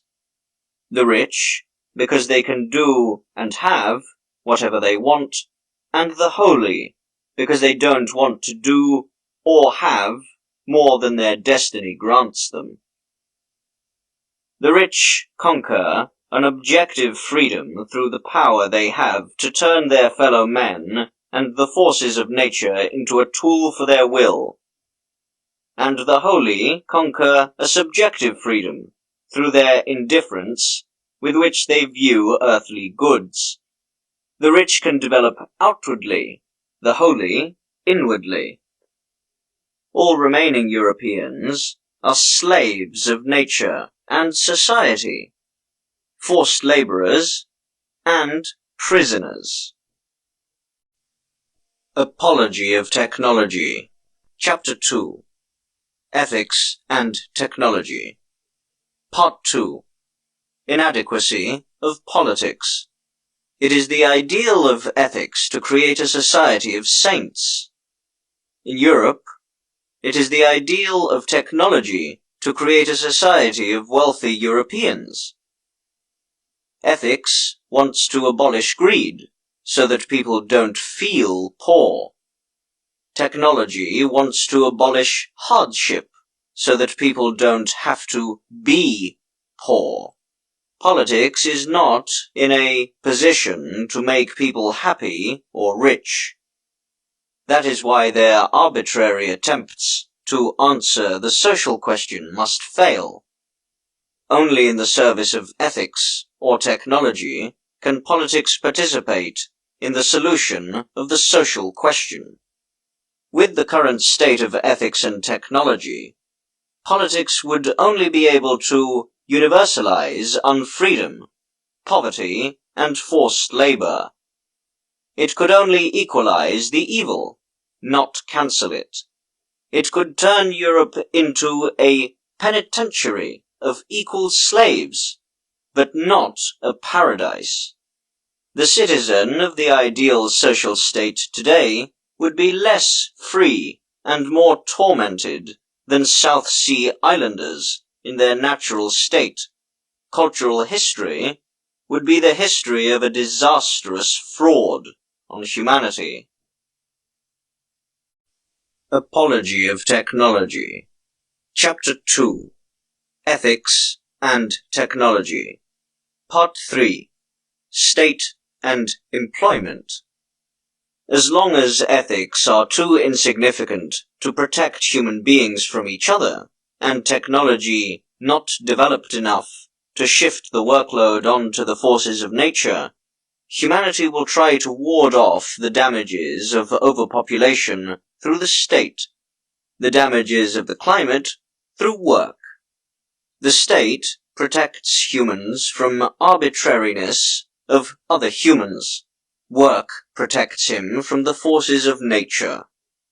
The organized, coercive state grants, under certain conditions, protection from murder and robbery of citizens who are willing to give up their freedom, and organized, forced labor grants protection from hunger and frost to those willing to give up their energy and time. These two institutions pardon the Europeans, who naturally would be doomed to die, to lifelong forced labor. To save their lives, they must give up their freedom. As a citizen of the state, he is locked into the cage of his rights and obligations. As forced laborer, in the hard yoke of his performance. If he rejects the state, he faces the gallows. If he rejects labor, he faces starvation. Apology of Technology. Chapter 2. Ethics and Technology. Part 4. Anarchy and Leisure. Both the state and labor pretend to be ideals, demanding awe and love from their victims. But they are not ideals. They are social and climatic necessities which are unbearable. Since the states came into existence, humanity dreams of anarchy, the ideal condition that is free of the state, and since labor came into existence, humans dream of leisure, the ideal condition of free time. Anarchy and leisure are ideals, not state and labor. Anarchy is not possible in a densely populated society which does not have high ethical standards. Its realization would have to destroy the remaining freedom and chance of survival of the citizens. In the general panic of colliding egos, people would oppress each other. Anarchy would lead to total unfreedom. Universal leisure would lead to the death by starvation or hypothermia of the majority of people in the north. Distress and misery would reach their peak. Insulated anarchy exists in the deserts of Bedouins and in the snowfields of Eskimos. Leisure exists in thinly populated and fertile southern nations. Apology of Technology. Chapter 2. Ethics and Technology. Part 5. Overcoming of State and Labor. The coercive state and forced labor, the protectors and tyrants of civilization, cannot be overcome by a political revolution, but only by ethics and technology. Until ethics overcomes the coercive state, anarchy means universal murder and theft. Until technology overcomes forced labor, leisure can only mean universal starvation and hypothermia. Only through ethics can citizens of overpopulated nations escape the tyranny of society, and through technology, the citizens in cold climates can escape the tyranny of the forces of nature. The mission of the state is to make itself unnecessary through ethics, and finally lead to anarchy. The mission of labor is to make itself unnecessary through technology, and finally lead to leisure. The voluntary human society is not a curse, only the forced state. Voluntary labor is not a curse, only forced labor. Not wantonness is ideal, but freedom, not laziness, but leisure. The coercive state and forced labor are things that must be overcome. But they cannot be overcome by anarchy and leisure before ethics and technology are complete. To achieve this, humans must develop the coercive state to develop ethics, and develop forced labor to develop technology. The road to an ethical anarchy leads through a forced state, and leads to technical leisure through forced labor. The curves of the cultural spiral that leads from the paradise of the past to the paradise of the future run as follows: natural anarchy, overpopulation, coercive state ethics, cultural anarchy, and natural leisure, emigration to the north, forced labor, technology, cultural leisure. We are currently in the center of these curves, equally far from both past and future paradise. That is the reason for our misery. The average modern European is no longer a natural human being, but not yet civilized, no longer animal, but not yet human, no longer part of nature, but not yet ruler of nature. Apology of Technology. Chapter 2. Ethics and Technology. Part 6. Ethics and Technology. Ethics and technology are sisters. Ethics rule the natural energy within us. Technology rules the natural forces around us. Both seek to conquer nature through formative spirit. Ethics seek to redeem humanity through heroic denial. Technology through heroic affirmation, in brackets, action. Ethics turn the will to power inward. It wants to conquer the microcosm. Technology turns the will to power outward. It wants to conquer the macrocosm. Neither ethics nor technology alone can save the northern man, because a starving and freezing man cannot be sated and warmed through ethics, and a wicked and covetous mankind cannot be protected from itself. What good are morals if humanity starves and freezes? What good is technological progress if humans misuse it to slaughter and maim one another? Civilized Asia suffers from overpopulation more than from hypothermia. It could, therefore, forego technology much easier than Europe, where ethics and technology must complement each other. Apology of Technology. Chapter 3. Asia and Europe. Part 1. Asia and Europe. Asia's greatness lies in its ethics, Europe's greatness in its technology. Asia is a teacher/master of self-control for the world. Europe is the teacher/master in the mastery over nature. In Asia, the main focus of the social question is in overpopulation. In Europe, it is in climate. Asia must enable peaceful cohabitation of the majority of people. It can accomplish this through educating its citizens in ethics in brackets, selflessness and self-control. Europe must exercise the horrors of starvation and hypothermia which constantly threaten her citizens. She can achieve this only through technology, in brackets, work and invention. There are two core values in life, harmony and energy, on which all other values are dependent.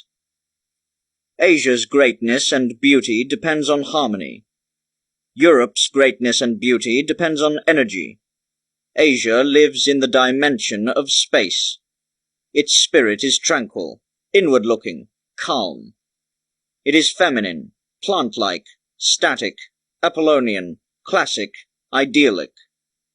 Europe lives in the dimension of time. Its spirit is active, directed outwards, moving and determined. It is masculine, animalistic, dynamic, Dionysian, romantic, heroic. Asia's symbol is the all-encompassing sea, the circle. Europe's symbol is the forward-looking power, the straight line. Here, the deepest meaning of the cosmic symbols, the Alpha and Omega, is revealed. It conveys to us the mystical, recurrent polarity of force and form, time and space, man and cosmos, that hides behind the souls of Europe and Asia. The capital Omega, the circle that opens the gate to the cosmos, is a symbol of the divine harmony of Asia. The capital Alpha, a sharp upwards pointing arrow that pierces through the circle, is a symbol of the action and determination of Europe's, which breaks the eternal calmness of Asia. A and O are also in the Freudian sense unmistakable symbols of masculinity and femininity. The union of these symbols signifies conception and life, as well as reveals the eternal dualism of the world. The same symbolism probably exists in the numbers 1 and 0, as the finite 1 against the infinite 0, quote, yes against, quote, no. Apology of Technology. Chapter 3. Asia and Europe. Part 2. Culture and Climate. The souls of Asia and Europe emerged out of the Asian and European climates. Asia's cultural centers are located in warm, Europe's cultural centers in cold areas. This reveals their opposing relationships to nature. While a southerner feels like a child and a friend of nature, in the north one is forced to wrest everything he needs to live, in a hard battle against the cold earth. He has two choices, being the master or the slave of nature, and definitely an opponent. In the south, the confrontation between man and nature was friendly, harmonious. In the north, warlike and heroic. Europe's dynamic explains itself because it is the cultural center of the world. For tens of thousands of years, cold and lack present Europeans with a choice, quote, work or die. If one couldn't work, he had to starve to death or die of hypothermia. For many generations, the winter has systematically eradicated weak, passive, sluggish, inward-looking Europeans, and bred a hard, energetic, and heroic human race. Since prehistoric times, the white race, even longer, the whites, with blonde hair, wrestle with winter, which made them paler and paler, but also tougher and tougher. It is this hardening that Europeans owe their superior health and energy to until this day. The white man is the son of winter, the lack of sunshine. To overcome this, he had to use muscle and mind to the fullest to create, quote, new suns. He had to battle an eternally unfriendly nature, and to conquer it. The choice between action and death, created in the north, Of every culture, its strongest, most heroic type. In Europe, it is the German. In Asia, it is the Japanese. In America, the Aztec. Heat forces man to limit his activity to a minimum.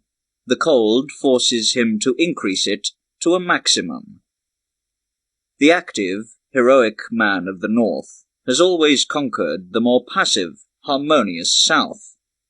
For that, the cultured South assimilated and civilized the barbaric Northerners, until he was conquered, barbarized, and regenerated by a new North. Most military conquests in history are started by northern states against the South, and most spiritual religious conflicts started by southern states against the North. Europe was conquered by a religious war by the Jews, and militaristically by Germans. In Asia, the religions of India and Arabia won, while it is politically dominated by Japan. The more active nations of warmer areas, in brackets Arabs, Turks, Tatars, Mongolians, end brackets, originated in deserts or steppes. There, instead of the cold, the drought was their disciplinarian. But here also, inevitably, victory of the heroic man over the idyllic took place. Victory of the active over the passive, and the hungry over the well-fed. Apology of Technology, Chapter 3. Asia and Europe, Part 3. The Three Religions. India's heat, that paralyzes every activity, created their contemplative mentality. Europe's cold, which forces human activity, created an active mentality. China's temperate climate, which encourages a harmonious rotation between activity and tranquility, created a harmonious mentality. The three different climates created three different types of religions: the contemplative, the heroic, and the harmonious. The heroic religion and ethics of the North is expressed in Edda, as well as in the worldview of European and Japanese knighthood, experiencing its resurrection in the teachings of Nietzsche. Its highest virtue and energy are the battle and the hero, Siegfried. The contemplative religions and ethics of the South find perfection in Buddhism. Its highest virtue is self-restraint and gentleness. Its highest ideal is peace and the Buddha. The harmonious religion and ethics of the Middle unfolded in Greece in the West and in China in the East. It required neither asceticism of battle nor self-restraint. It is optimistic and worldly. Its ideal is the noble man, wise Confucius, the artist Apollo. The Greek ideal of the Apollonian man stands in the middle, in between the German hero Siegfried and the Indian Holy One, Buddha. All religious organizations are combinations of these three basic types. Every religion that spreads out must adjust to these climatic conditions. Asian Christians of the South, Catholics of the Middle, and Protestants of the North are similar. The same applies to Buddhists in Ceylon, China, and Japan. Christianity has transmitted the Asian values of the South into our culture. Renaissance has given us the old values of the Middle. Knighthood has transmitted the German values of the North. Apology of Technology, Chapter 3. Asia and Europe, Part 4. Harmony and Force. Europe's cultural values are mixed. Its spirit is predominantly Nordic. Asians are superior to Europeans in kindness and wisdom, but trail Europeans in energy and cleverness. European, honor is a heroic value.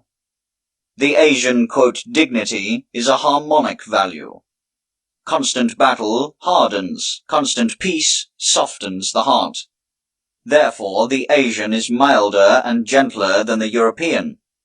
Additionally, Indian, Chinese, Japanese, and Jewish society is much older than that of Germans, who until 2,000 years ago lived in anarchy. Asians have developed their social virtues better and longer than Europeans. The goodness of the heart corresponds to the wisdom of the mind. Wisdom is based on harmony. Intelligence is based on sharpness of the mind. Wisdom is a fruit of the more mature South, but rarely exists in the North. Even the European philosophers are rarely wise. The ethicists rarely kind. Ancient culture was richer in wise men, whose personalities were marked by spirituality, whereas they are almost extinct in modern Europe, under Christianity. The reason is the relatively young German culture, and the vehemence of the German spirit. Also, the monasteries were the only sanctuaries for contemplative wisdom in the Middle Ages. The wise men retreated and died there, as victims of their chastity vows. European depictions of Christ are serious and sad, while Buddha's statues smile. European thinkers are deeply serious, whereas the wise in Asia smile because they live in harmony with themselves, their society, and with nature, not in battle. They try every reform on themselves, instead of others, and have an effect on others through their example, rather than books. Beyond thinking, they rediscover their childhood, while Europe's thinkers age too early. Nevertheless, Europe is as great as Asia, but her greatness does not lie in her goodness or her wisdom, but in her productivity and innovation. Europe is the hero of the world. On every battlefront of humanity, it is at the top. In hunting, war, and technology, Europeans have accomplished more than any other culture in history. They have almost eradicated all dangerous animals, conquered almost all dark-skinned nations, as well as, through science and technology, achieved such total domination over nature as never has been thought possible. Asia's world mission is the salvation of humanity through ethics. Europe's world mission is to liberate humanity through technology. Europe's symbol is not the wise, the saint, the martyr, but the hero, the fighter, the winner, the liberator. Apology of Technology. Chapter 4. Europe's Technological World Mission. Part 1. The European Spirit. With the modern age begins the cultural mission, Europe's. The essence of Europe is the will to change and improve the world through action. Europe consciously strives from the present into the future. It is in a constant state of emancipation, reformation, revolution. It is addicted to renewal, skeptical, impious, and wrestles with its customs and traditions. In Jewish mythology, the European spirit corresponds to Lucifer, in the Greek, Prometheus, the light-bringer who carries the divine spark to earth, and who rebels against the heavenly Asian harmony. The divine world order, the prince of the world, the father of battle, of technology, of enlightenment and of progress, the leader of man in his struggle against nature. The spirit of Europe has broken political despotism and the domination of the forces of nature. The European does not yield to his fate, but seeks to master it through his actions and mind, as an activist and a rationalist. Apology of Technology. Chapter 4. Europe's Technological World Mission. Part 2. Greece as pre-Europe. Greece was the precursor of Europe. It first perceived the essential difference between itself and Asia, and discovered its activist rationalist soul. Its Olympus was not the paradise of peace, but a site of battles. Its highest god was an impious rebel. Greece overthrew kings and gods, and put in their place the state of the citizen and the religion of man. This European period of Greece began with the fall of the tyrants and ended with the, quote, Asian despotism of Alexander and his successors. It was briefly continued in the Republic of Rome and ended for good with the Roman Empire. Alexander the Great, Greek kings, and Roman emperors were the heirs of the Asian idea of great kingdoms. The Roman Empire was no different from the despotic regimes in China, Mesopotamia, India, and Persia. In the Middle Ages, Europe was a cultural suburb of Asia. It was ruled by the Asian religion of Jesus. European religious culture, mystic mood, monarchical form of government, and the dualism of popes and emperors, of monks and knights. These were all Asian. Europe came to its senses through the emancipation from Christianity that started with the Renaissance and Reformation, and continued with Nietzsche, and spiritually separated from Asia. Apology of Technology. Chapter 4. Europe's Technological World Mission. Part 3. The Technical Basics of Europe. The world of Philip II did not significantly alter our world culture since the Hammurabi. Neither in art, nor science, nor politics, judiciary, or administration. The world has changed more dramatically in the last 350 years than in the last 3,500 years prior. It was technology that awoke Europe from her sleeping beauty slumber of the Middle Ages. Technology defeated knighthood and feudalism through the invention of firearms, and popedom and superstition through the invention of the printing press.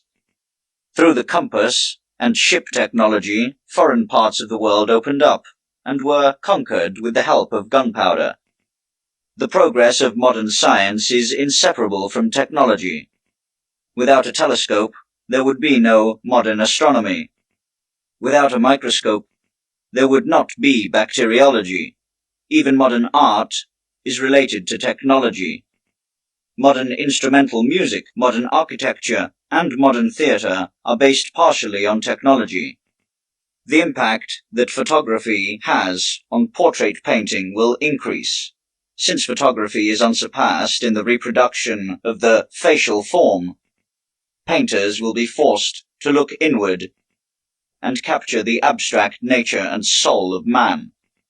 A similar effect as photography has on painting could also apply to cinematography and theatre. Modern strategy has fundamentally changed under the influence of technology. Warfare has changed from a psychological to a technological science.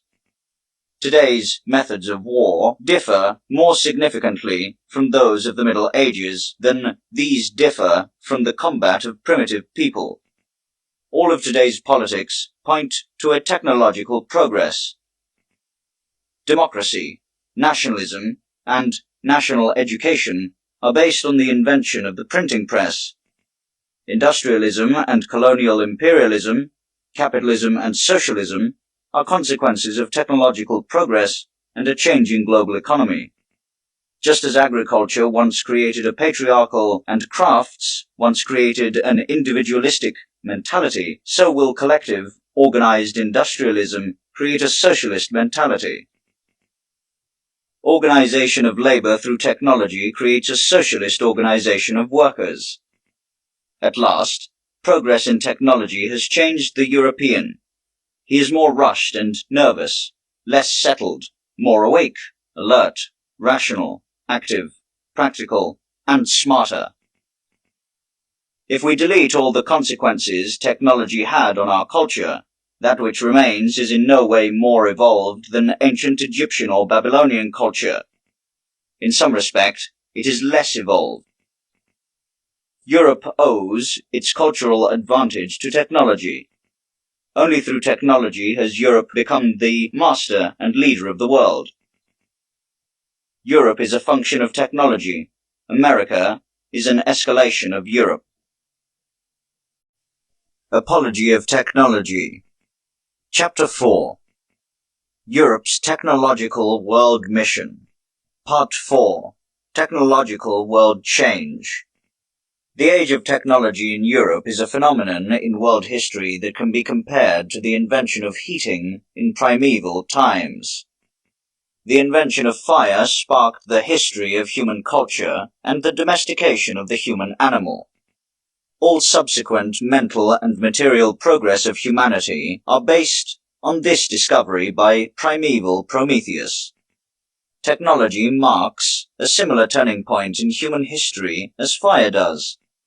In 10,000 years, history will be divided in the pre- and post-technological ages.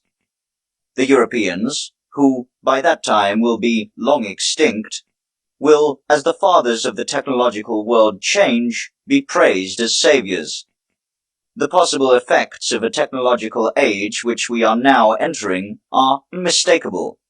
Technology is creating the foundations of all cultures which, because of the changed conditions, will differ from any current cultures.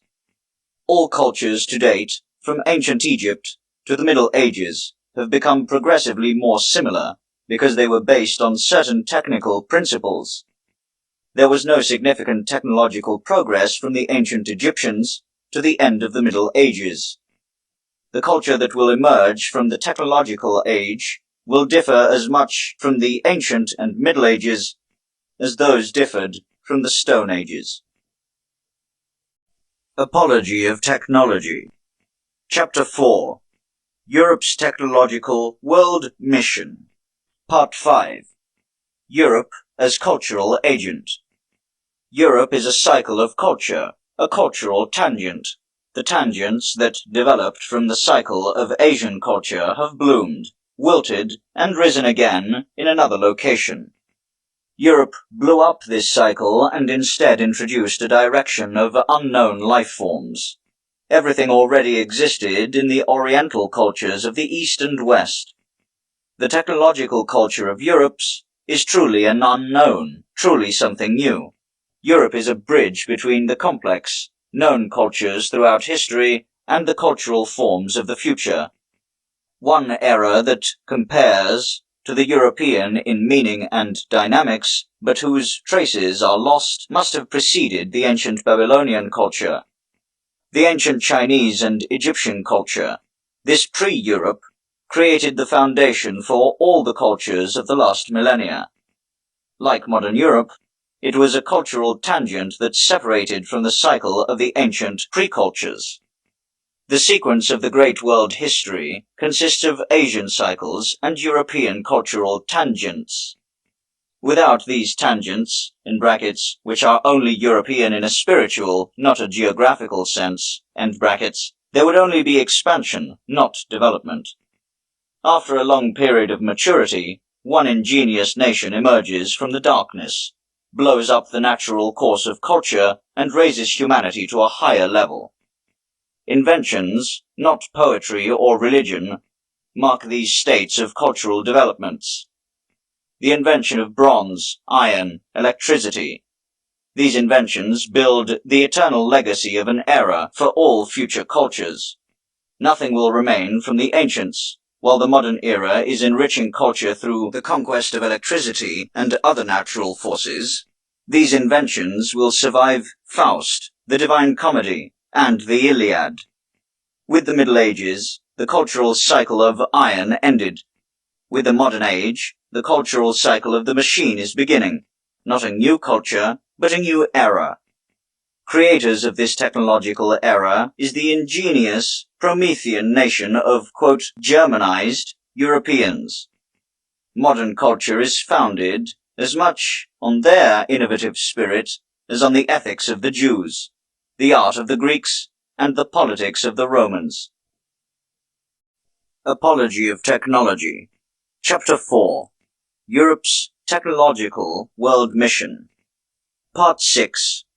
Leonardo and Bacon.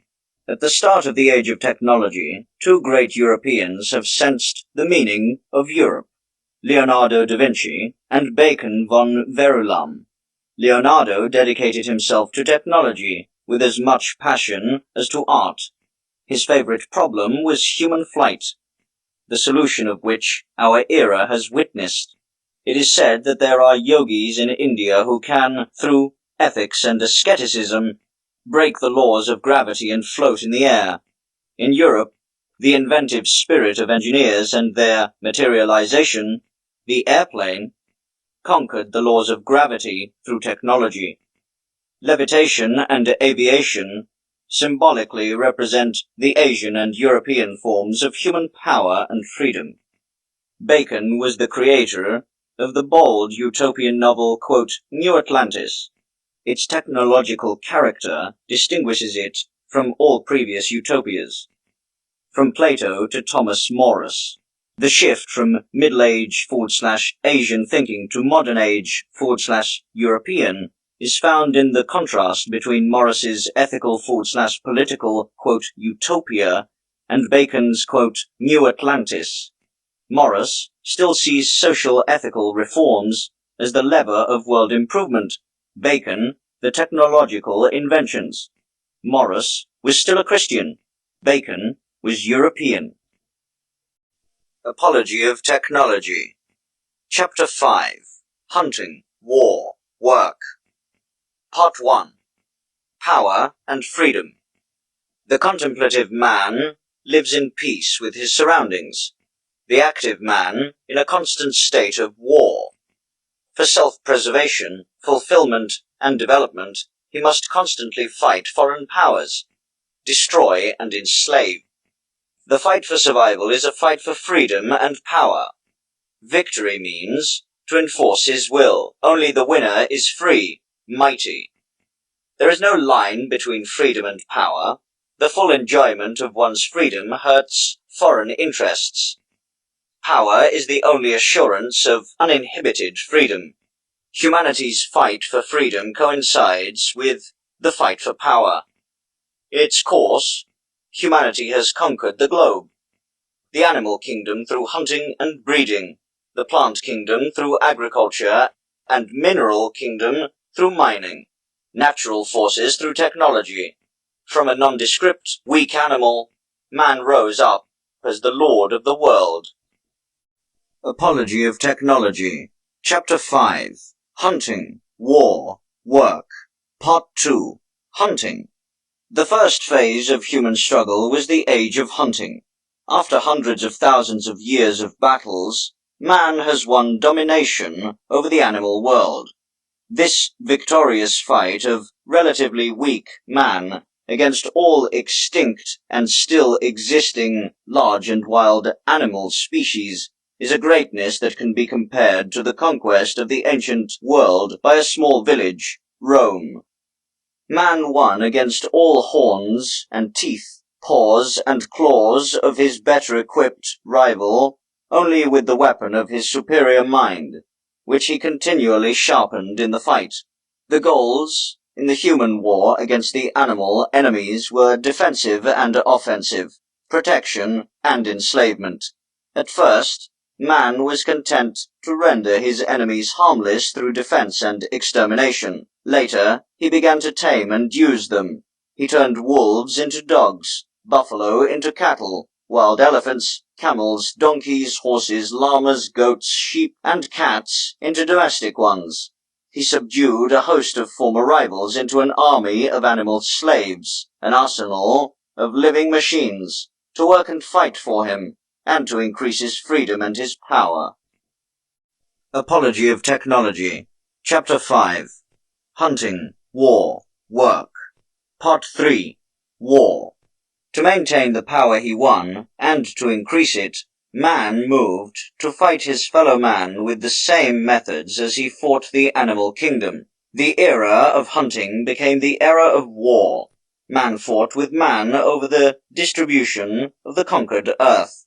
The stronger warded off the weaker, and either killed or enslaved him. War was a special form of hunting, slavery a special form of animal husbandry. In the fight for freedom and power, the stronger, bolder, and wiser won over the weaker, the cowardly, and dumber. War also sharpened the human mind and manpower. Apology of Technology. Chapter 5. Hunting, War, Work. Part 4. Work.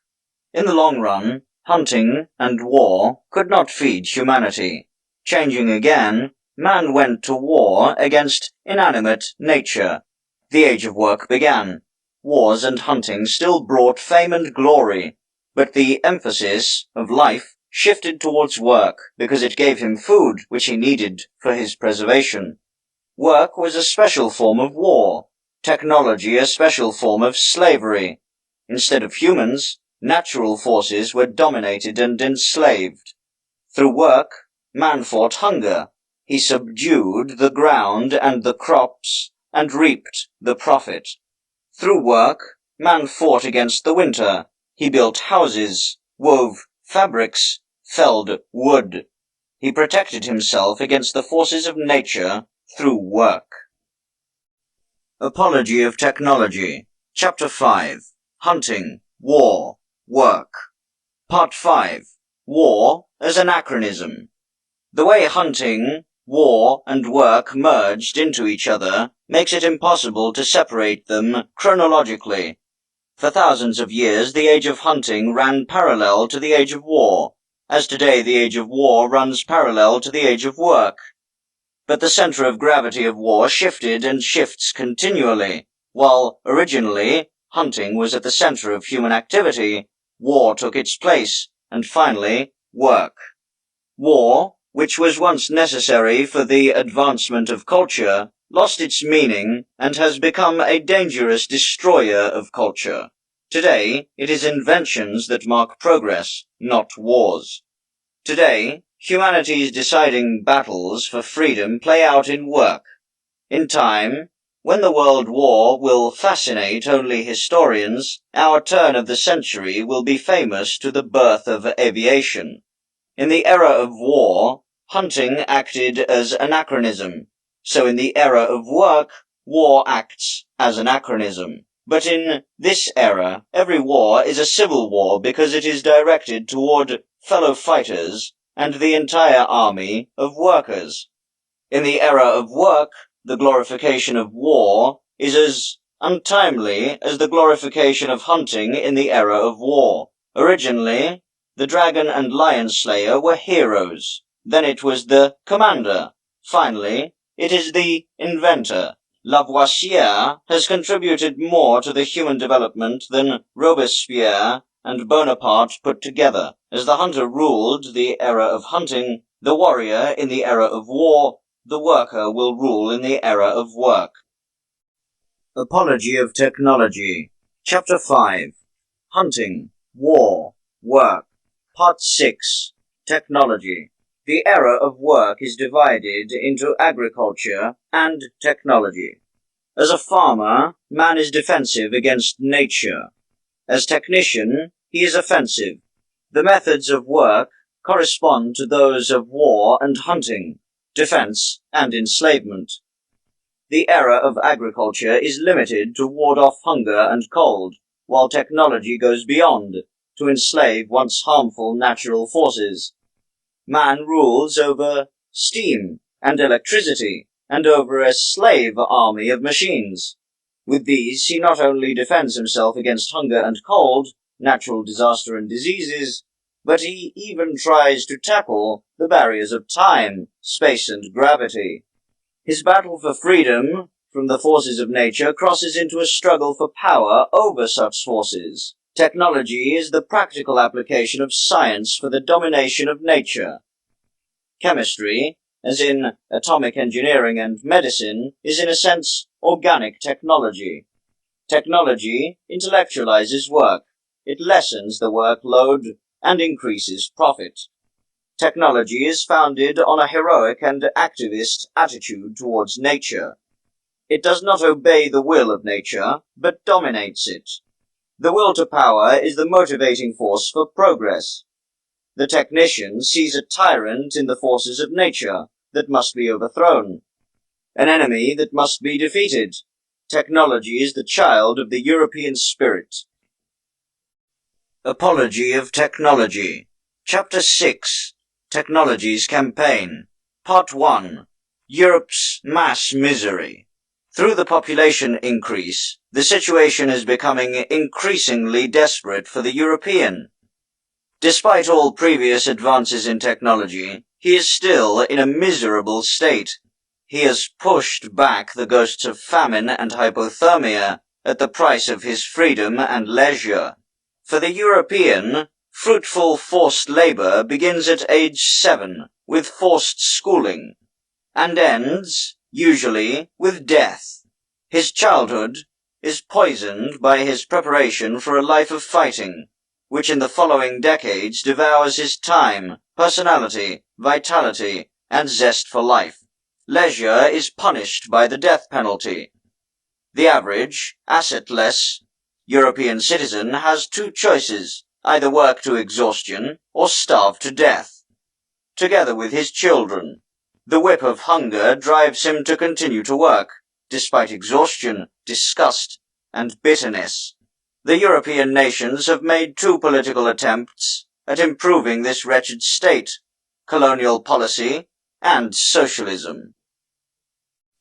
Apology of Technology. Chapter 6. Technologies Campaign. Part 2. Colonial Policy. The first form of colonial policy consists of conquest and settlement in thinly populated areas of land by nations, suffering from overpopulation. Emigration is actually able to solve nations from overpopulation and secure a dignified existence for people who find the European hustle unbearable. Emigration still offers millions of people an escape from European hell, and should therefore be promoted in every way. The second form of colonial policy consists of exploitation of warmer areas and colored peoples. People of southern races are roused from their golden leisure with European cannons and rifles, and forced to work in the service of Europe. Poorer but stronger North systematically plunders the richer but weaker South. It steals the wealth, freedom, and leisure, and uses them for its own wealth, freedom, and leisure. Several European nations have this robbery and slavery to thank for their prosperity, which enables them to improve the lives of their own workers. It will fail in the long run, because the inevitable outcome will be an enormous revolt of slaves, and Europeans will be expelled from the colored colonies, and Europe's tropical culture base will be overthrown. Even emigration is only a provisional solution. Some colonies are now almost as overpopulated as their motherlands, approaching a similar misery. The time must come when there are no more deserted areas on Earth. By then, new ways have to be found to counter the European doom. Apology of Technology. Chapter 6. Technologies Campaign. Part 3. Social Policy. The second effort to alleviate European mass misery is socialism. Socialism will exercise the European hell through even distribution of the workload and earnings. There is no doubt the fate of the masses could be much improved through sensible reforms. But if social progress is not supported by a boom in technology, the misery can only be alleviated, not eliminated. The workload that is necessary to feed and provide warmth for too many Europeans is huge. The earnings from a rough and not fertile enough Europe is relatively small. Even equal distribution would result in too much work, and too little pay for every European. At today's level of technology, life in a socialist Europe would dissolve in a double activity: work to eat and eat to work. The equality ideal would be realized, but Europe would be further removed from freedom, leisure, and culture than ever before. To liberate humanity, Europe is too barbaric and too poor. The fortune of the few wealthy, if equally distributed to all, would disappear. Poverty would not be eliminated, but generalized. Socialism alone is not able to lead Europe out of misery and bondage into liberty and prosperity. Neither ballots nor stocks can compensate a coal miner for a life spent in mines and shafts. Most slaves of Asian despots are freer than the, quote, free worker of socialized labor. Socialism is misjudging the, quote, European problem, when it sees unfair distribution as the problem for the European economy, not insufficient production. The roots of the European misery lie in the need for forced labor, not in unfair distribution.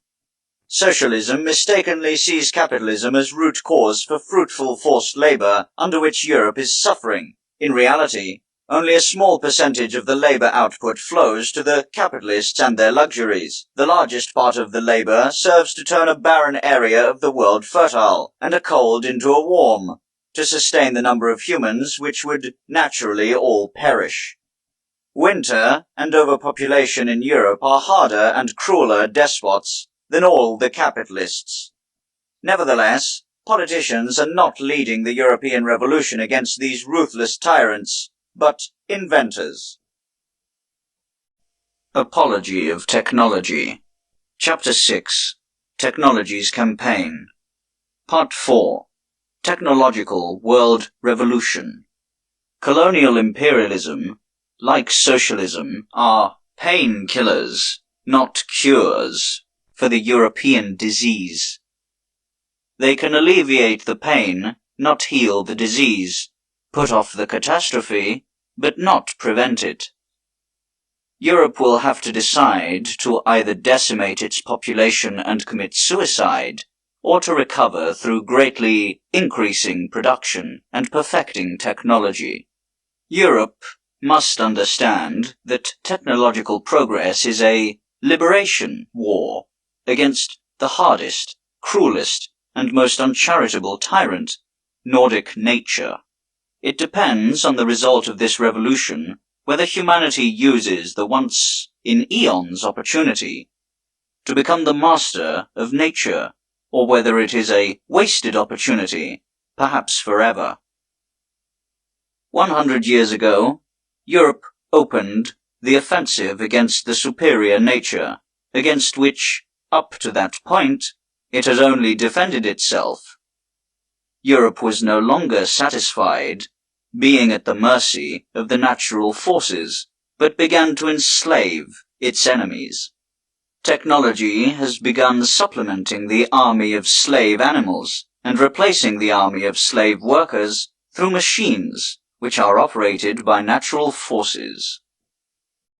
Apology of Technology. Chapter 6. Technology's Campaign. Part 5. Technology's Army. Europe, in brackets, as well as America, has mobilized the globe for the greatest and most momentous war. The frontline soldiers of the global army of laborers fighting against the will of the natural forces are the industrial workers. Their officers are engineers, entrepreneurs, and managers. Inventors are the general staff, the machines are the artillery, the mines are their trenches. Factories are the forts. With this army, and the reserves he draws from all parts of the world, the white man hopes to break the tyranny of Mother Nature and subdue her forces to the human spirit, and finally liberate man. Apology of Technology. Chapter 6. Technology's Campaign. Part 6. The Electric War. Technology's army has won its first decisive victory over one of mankind's oldest antagonists, lightning. Since time immemorial, the electric spark as lightning has threatened, wounded, and killed man. It burned his homes and slew his cattle. For thousands of years man was exposed to this treacherous enemy who never helped him in any way. Under Benjamin Franklin, broke its rule of terror by inventing the lightning rod. The electric spark as the scourge of mankind was thus warded off, but the white man was not satisfied with this defensive victory. He went on the offensive and, in 1 century, managed to turn this enemy into a slave, turning this most dangerous predator into a useful pet. Today, the electric spark that once filled our forefathers with horror lights our rooms, cooks our tea, irons our laundry, rings our bells, carries our letters, in brackets telegrams, pulls trains and wagons, drives machines, in a word, became our messenger, postman, servant, cook, heater, lighting, worker, carrier, and even our hangman. What the electric spark in Europe and America does today, in the service of mankind, would not be possible, even if human working hours were doubled. Just as this formerly hostile natural force was not only beaten back, but was transformed into the indispensable and most useful servant of man, so too will the floods of the sea, the heat of the sun, storms and floods one day become the slaves of men.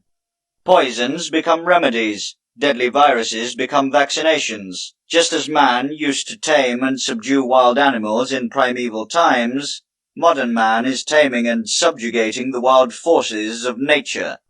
By such victory, Nordic man will one day conquer freedom, leisure, and culture. Not through depopulation and renunciation, not through war and revolution, but through invention and work, through spirit and action. Apology of Technology. Chapter 6. Technology's Campaign. Part 7. The Inventor as Redeemer. In our European epoch, the inventor is a greater benefactor of humanity than the saint. The inventor of the automobile has done more for horses and spared them more suffering than any animal welfare association in the world. The car is about to save thousands of East Asian rickshaw operators from a life as a draft animal. The inventors of diphtheria and its antitoxins have saved the lives of more children than all baby hospitals.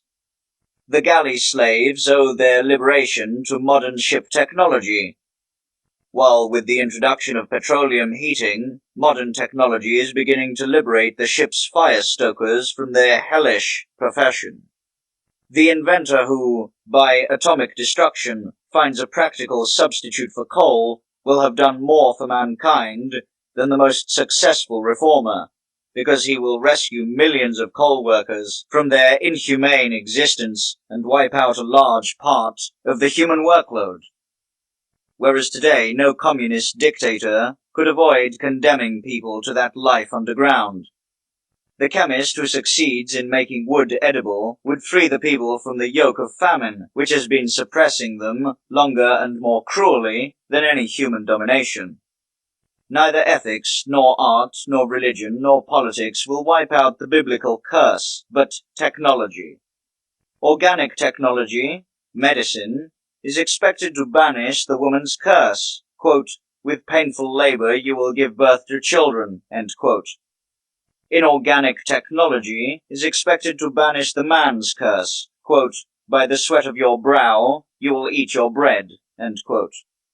In many respects, our age is similar to the beginning of the Roman Empire. At that time, the world hoped for salvation through the empire's Pax Romana. The hoped-for change came, but from a completely different direction, not from the outside, but from within. Not by politics, but religion. Not by Caesar Augustus, but Jesus Christ. We too are facing a world turn. Humanity today expects the socialist era to be the dawn of the golden era. The hoped-for world change will come. Maybe, but not through politics, but by technology. Not by a revolutionary, but by an inventor. Not through Lenin, but by a man who may already be living nameless somewhere today, and who will someday succeed in liberating humanity from famine, frost, and forced labor by opening up new, unimagined energy sources. Apology of Technology. Chapter 7. End Goal of Technology. Part 1. Culture and Slavery. Every previous culture was based on slavery. The ancient on slaves, the medieval on serfs, the modern on the working class. The importance of the slaves is based on the fact that they create freedom and leisure, in brackets preconditions for any culture, for their lords through their own lack of freedom and excessive working. Because it is not possible for the same people to perform the monstrous physical labor necessary for food, clothing, and housing of a generation, and at the same time perform the mental work necessary for the creation and maintenance of a culture. Everywhere there exists a division of labor, so that the brain can think, the stomach must digest. Without rooting its roots in the earth, no plant can flower. The bearers of every culture are developed people. Development is impossible without the atmosphere of freedom and leisure. Even rocks can only crystallize in a liquid, free state. Where it is enclosed, unfree, it must remain amorphous. The culture-building freedom and leisure of the few could only be created through bondage and excessive laboring of the many. In northern and overpopulated parts of the world, the divine existence of thousands was always and everywhere built on 100,000 living like animals. The modern age, with its Christian social ideas, stood before two choices, either to renounce culture or to maintain slavery. Aesthetic considerations were against the first choice, ethical considerations against the second. The first was resisted by taste, the second by emotion. Western Europe opted for the second choice. In order to preserve the rest of its bourgeois culture, slavery remained, but disguised in industrial labor, while Russia is preparing to make the first choice, liberating the labor force, but sacrificing its entire culture for the liberation of the slaves. Both solutions are unbearable. The human spirit must look for an escape from this dilemma. It is found in technology. Technology alone can break slavery and save culture. Apology of Technology. Chapter 7. End Goal of Technology. Part 2. The Machine. The ultimate goal of technology is the replacement of slave labor through machine work, elevating the whole of humanity into a class of men in whose service an army of natural forces works in the form of machines. We are on the way to this goal. In the past, almost all technical energies had to be generated by human or animal muscles. Today, they are frequently replaced by steam, electricity, and motorization. More and more, people are assuming the role of a manager of energy instead of a generator.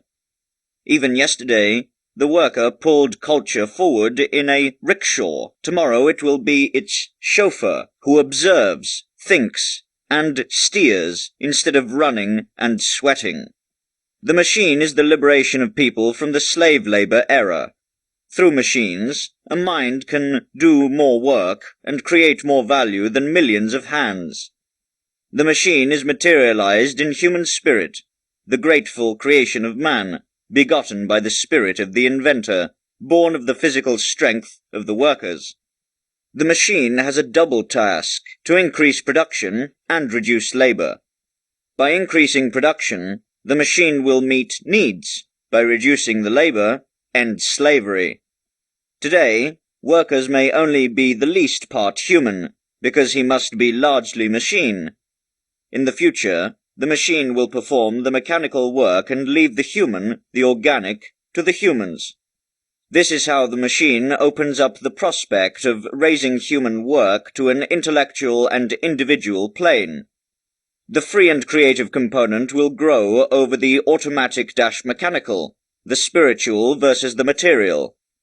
Only then will work stop to depersonalize, mechanize, and degrade people. Then work will be similar to play, sports, and free creative activity. She will not, as today, be captor that oppresses everything human, but a tool against boredom, a distraction and physical or mental exercise for the development of all of his abilities. This work, which man will perform as the brain of his machine, and which is based on domination, will stimulate instead of dull, lift up instead of depress. Apology of Technology. Chapter 7. End Goal of Technology. Part 3. Dismantling the Big City. In addition to these two tasks, alleviating need by increasing productivity and dismantling slavery by reducing and individualizing work, the machine has a third, cultural mission: the dissolution of the modern metropolis and the return of man to nature. The origins of the modern metropolis came at a time when the horse was the fastest means of transport and there was no telephone. At that time, it was necessary for people to live in close proximity to their workplaces, and as a result, lived in a cramped place. Technology has changed these conditions. Fast train, car, bicycle, and the telephone allow the worker today to live many miles away from his office. There is no need for the construction of and accumulation of rental barracks. In the future, people will have the opportunity to live next to each other instead of on top of each other, breathing healthy air in gardens, and living healthy, clean, decent lives in bright and spacious rooms.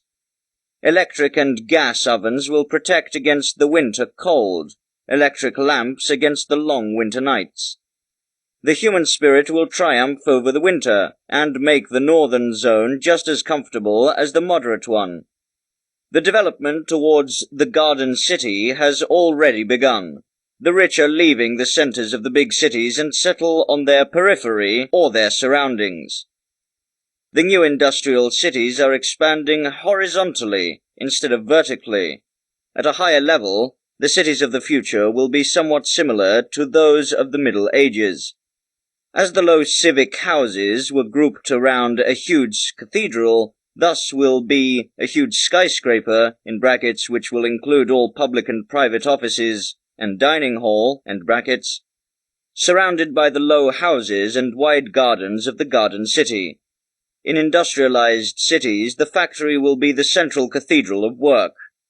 The devotion of the people in these cathedrals of the future will be the work for the community. Those not tied to the city by profession will live in the countryside and take part in the conveniences, activities, and diversions of the cities through long-distance services and wireless connections. There will come a time when people will not understand how it was once possible to live in the stone labyrinths we now know as modern big cities. The ruins will then be admired, as today the caves of the cave dwellers. Doctors will scratch their heads, how it was possible, from the standpoint of hygiene, that people could live and thrive in such an environment, closed off from nature, freedom, light and air, in such an atmosphere of soot, smoke, dust and dirt. The coming downsizing of the big city as a consequence of the upturn in traffic engineering is a necessary precondition for real culture, because in the unnatural and unhealthy atmosphere of today's big city, people are systematically poisoned and crippled, body, soul, and spirit. The urban culture is a marsh plant, because it is born by degenerate, morbid, and decadent people who have voluntarily or involuntarily fallen into this dead-end life. Apology of Technology. Chapter 7. Endgame of Technology. Part 4. The Cultural Paradise of the Millionaire. Technology is able to offer modern human beings more happiness and possibilities than past years offered their princes and kings. Of course, at the beginning of the technological world period, the number of those to whom the inventions of the modern age are available is still small. A modern millionaire can surround himself with luxury, comfort, and beauty the world has to offer. He can enjoy all the fruits of nature and culture, and can live without working where and how he likes. By phone or car, he can choose to be connected with the world, or not. He can live as a hermit in the big city or in society on his country estate. He does not have to suffer either from the climate or from overpopulation. Hunger and frost are alien to him. Through his airplane, he is master of the sky. Through his yacht, lord of the seas. In many ways, he is freer and more powerful than Napoleon and Caesar. They could only control humans, but they could not fly over oceans and communicate across continents. He, on the other hand, is the lord of nature. Forces of nature serve him like invisible mighty servants and spirits. With their help, he can fly faster and higher than a bird, drive faster over the earth than a gazelle, and live underwater like a fish. Through these abilities and powers, he is even freer than the natives of the South Seas, and has overcome the biblical course. On the road through culture, he has returned to a more perfect paradise. The basis for such a fulfilled life has been created by technology. For the chosen few, technology has turned the forests and swamps into a cultural paradise. In these lucky children, man can see the promise of destiny for his grandchildren. They are the vanguard of mankind on their way into the Garden of Eden of the future. What is exceptional today can, with more technical progress, become the rule. Technology has busted the gates of paradise. Only a few have passed through the narrow entrance so far, but the way is open, and through diligence and spirit, all humanity can follow these lucky children. Man does not need to despair. He has never been so close to his goal as he is today. Just a few centuries ago, the possession of a glass window, mirror, clock, soap, or sugar was a great luxury. Technology has spread these once rare commodities over the masses. Just as everyone today wears a watch and owns a mirror, so maybe in a century or so every person could have a car, his own villa, and his own telephone. Prosperity has to increase all the more quickly and become more common the faster the production numbers increase in relation to the population numbers. It is the cultural goal of technology to offer to all people the opportunities in life that today are available to those millionaires. That is why technology is fighting against necessity, not against wealth, against bondage, not against domination. The goal is wealth, power, leisure, beauty, and happiness for everyone. Not proletarianization, but aristocratization of humanity. Apology of Technology. Chapter 8. Spirit of the Technological Age. Part 1. Heroic Pacifism. The paradise of the future will not be won by coups. It can only be conquered by work. The spirit of the technological age is heroic, pacifistic. Heroic, because technology is war with a changed weapon. Pacifist, because the battle is not directed against people, but against nature. The technological heroism is bloodless. The hero works, thinks, acts, and dares, not seeking to take the life of his fellow man, but to release him from the slavery of hunger, cold, distress, and forced labor. The hero of the technological age is a peaceful hero of work and intellect. The work of the technological age is asceticism, self-control, and self-sacrifice. In its present form and extent, it is not a pleasure, but a hard sacrifice we offer to our fellow human beings and our descendants. Asceticism means exercise. It is the Greek expression for what in English is, quote, training. Through this translation, the word, quote, asceticism loses its pessimistic character and becomes optimistic-heroic. The optimistic, life-affirming asceticism of the technological age is preparing God's kingdom on earth, clearing the earth for paradise.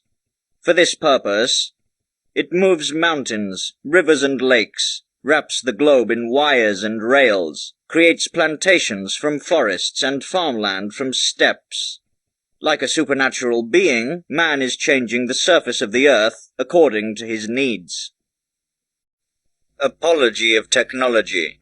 Chapter 8. Spirit of the Technological Age. Part 2. The Spirit of Laziness. In the age of work and technology, there is no greater vice than laziness. As in the age of war, there is no greater vice than cowardice. The overcoming of inertia is the main task of technological heroism. Where life manifests as energy, inertia is the sign of death. The struggle of life against death is a struggle of energy against inertia. The victory of death over life is a victory of inertia over energy. The messengers of death are old age and disease. In them, inertia wins over the life force. Limbs and movements get limp. Vitality, courage and joy of living sink. Everything tilts to the ground, gets tired and lethargic, until the man, who can no longer move forward and cannot stand up, sinks into the grave as a victim of lethargy. There, inertia triumphs over life. All young flowers grow against gravity towards the sun. All ripe fruits fall, overwhelmed by gravity, to the earth. The symbol of technology's victory over gravity, of human will and human spirit over the inertia of matter, is the flying man. Few things are as sublime and as beautiful as he. Poetry and truth, romance and technology, the mythologies of Daedalus and Wieland are married here with the visions of Leonardo and Goethe. Through the actions of scientists, the wildest dreams of poetry become reality. On wings, stretched by his mind and will, man rises above space, time and gravity, over the earth and over the sea. Apology of Technology. Chapter 8. Spirit of the Technological Age. Part 3. Beauty and Technology. Anyone who still doubts the beauty of technology is silenced in the face of the flying man. But not only the plane gives us new beauty, the automobile, motorboat, fast locomotive, generator, have their own specific beauty of action and movement. But because this beauty is dynamic, it cannot, like the static beauty of the landscape, be held in place by brush, stylus, and chisel. Therefore, it does not exist for people who have no original sense of beauty, which art uses as a guide in the maze of beauty's garden. A thing is beautiful by the ideal of harmony and vitality that it conveys to us and the impulses we have in their direction. Each culture creates its own symbols of power and beauty. The Greek increased his own harmony in the statues and temples. The Roman increased his strength in circus fights of predators and gladiators. The medieval Christian deepened and transfigured his soul through the love of sacrifices and sacraments. The modern citizen grew up with the heroes of his theatres and novels. The Japanese learned about grace and destiny from his flowers. In a time of restless progress, the ideal of beauty had to become dynamic, and with it, its symbol. The man of the technological age is a student of the machine he has created. From it he learns tireless activity and concentrated power. The machine, as creature and temple of holy human spirit, symbolizes the overcoming of matter by the mind, of the static by movement, of laziness by power, getting up in the service of an idea, liberating humanity through action. Technology has gifted the coming age a new form of expression, the cinema. Cinema is about to replace today's theatre, yesterday's church, circus and amphitheatre of the day before yesterday, and to play a leading role in the culture of the working state of the future. In all of its artistic deficiencies, film is already beginning to unconsciously carry a new gospel to the masses, the gospel of power and beauty. It announces beyond good and evil, the victory of the strongest man and the most beautiful woman, whether the man surpasses his rival in bodily will or intellectual power, adventurer or hero, criminal or detective, and whether the woman is sexier or nobler, more gracious or selfless than the others, a courtesan or mother. The screen screams to the men in thousands of variations, quote, "Be strong," to the women, quote, "Be beautiful." To purify and expand this mission of mass education that slumbers in cinema is one of today's artists' biggest and most important tasks, because the cinema of the future will undoubtedly have a greater influence on the proletarian, in brackets working class, culture than theatre had on the bourgeois. Apology of Technology. Chapter 8. Spirit of the Technological Age. Part 4. Emancipation. The cult of the technological age is a cult of power. There is no time and leisure for the development of harmony. In its name will be the golden age of culture, which will follow the iron age of work. Typical for the dynamic attitude of our age is its male European character. Nietzsche's male European ethics are our time's protest against the feminine-Asian morality of Christianity. The emancipation of women is also a symptom of the masculinization of our world, because it does not lead the feminine type to power, but the masculine. While in the past the feminine woman, by her influence on the man, participated in world leadership, today, quote, men of both sexes wield the scepter of economic and political power. The emancipation of women signifies the triumph of the, quote, man-woman over the real feminine woman. It does not lead to the victory, but to the abolition of women. The, quote, lady is already extinct. The, quote, woman should follow her. Through emancipation, the female sex, which has been partially excluded, is being mobilized for the technological war and placed in the army of labor. The emancipation of Asians takes place under the same conditions as the emancipation of women. It is a symptom of the Europeanization of our world, because it does not lead the Asian type to victory, but the European. While in the past the Asian spirit dominated Europe through Christianity, today white and colored Europeans share world domination. The so-called Orient's awakening means the triumph of the yellow European over the true Oriental. It does not lead to the victory, but to the destruction of Asian culture. Where the blood of Asia triumphs in the East, the spirit of Europe wins with it. The masculine, hard, dynamic, purposeful, active, rational mind, in order to participate in progress, Asia must replace its harmonious soul and culture with the European. The emancipation of the Asians means their entry into the European-American army of work and their mobilization for the war of technology. After its completion, Asia will again be Asian, and women will be able to be feminine again. Then Asia and women will educate the world in a purer harmony. Until then, however, Asians will have to wear the European uniform, women the male. Apology of Technology. Chapter 8. Spirit of the Technological Age. Part 5. Christianity and Knighthood. Anyone who understands culture as harmony with nature must call our era barbaric.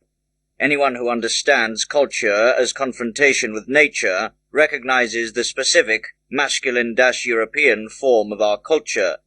The Christian-Asian origin of European ethics made us misunderstand the ethical value of the progress of technology. It is only under the perspective of Nietzsche that the heroic-ascetic struggle of the technological age for salvation through mind and work appears as good and noble. The virtues of the technological age are, above all, energy, perseverance, bravery, renunciation, self-control, and solidarity. These qualities steel the soul to the bloodless, hard fight of social work. The ethic of work follows the knightly ethics of battle. Both are male, both Nordics. Now this ethic will adapt to new conditions and put a new work honor in place of the surviving knightly honor. The new concept of honor will be based on work. The new shame on laziness. The lazy person will be considered and despised as a deserter of the working front.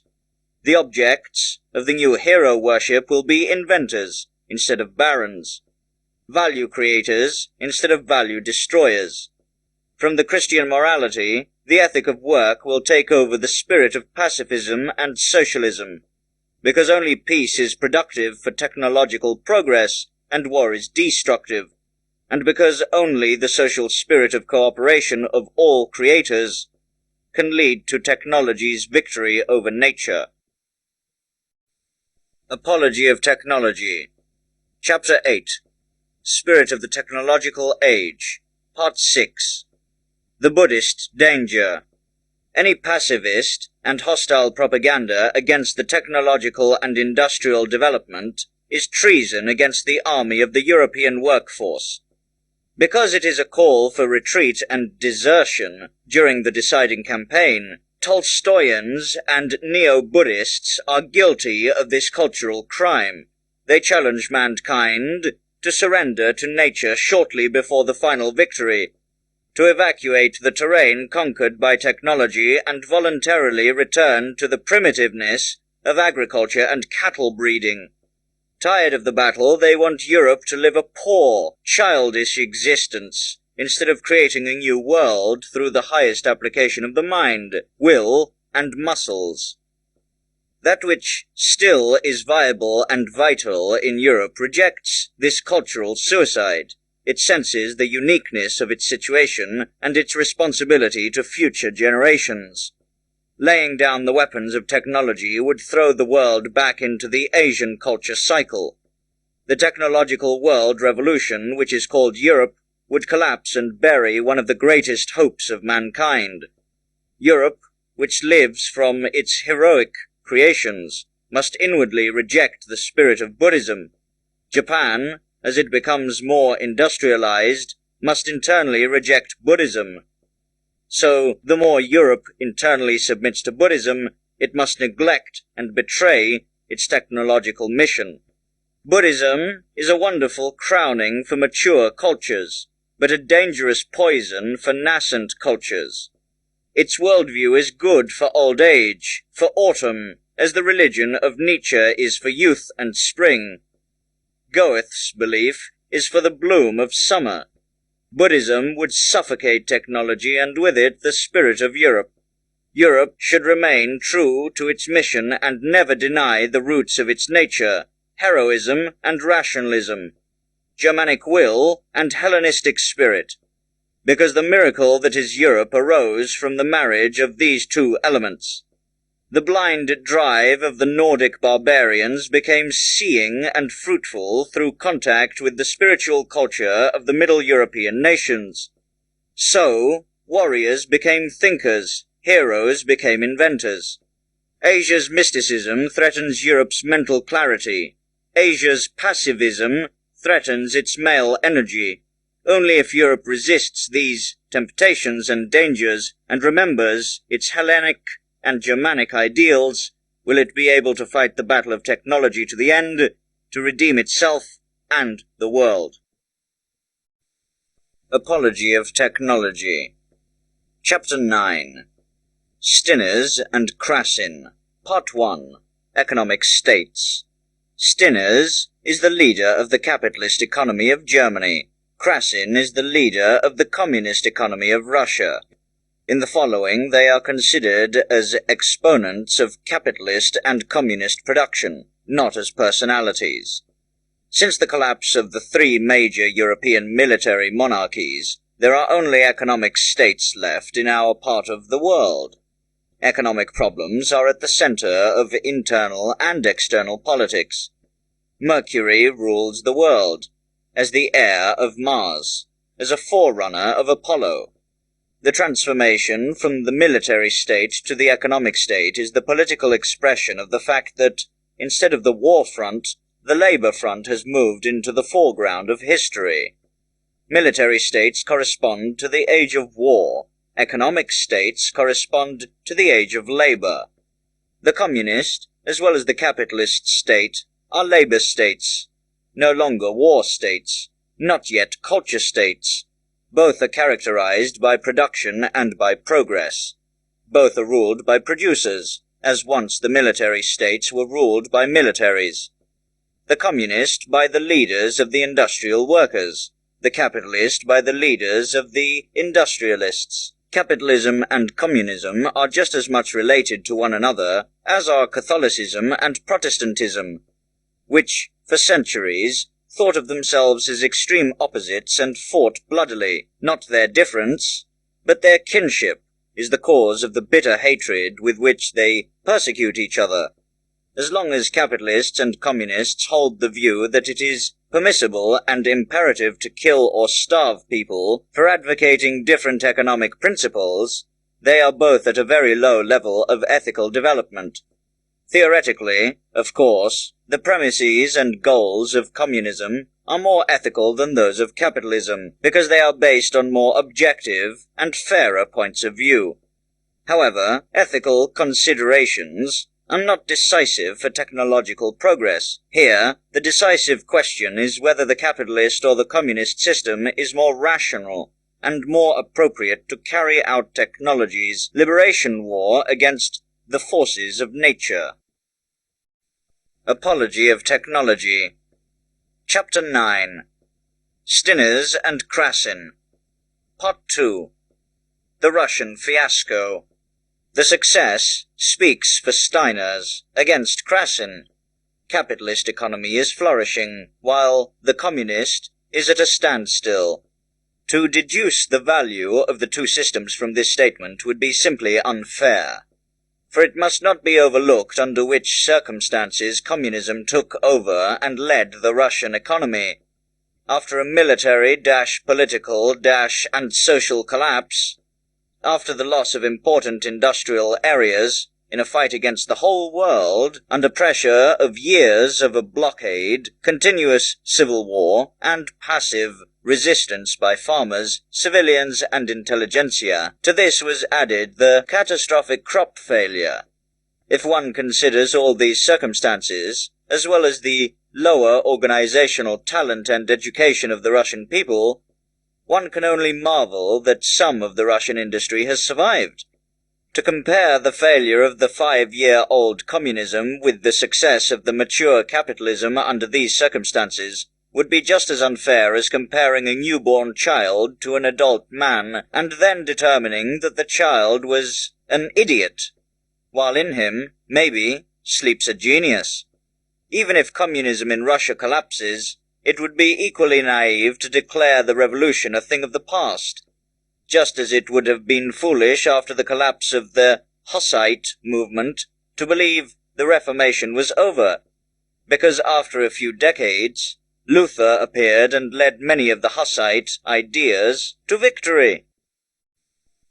Apology of Technology. Chapter 9.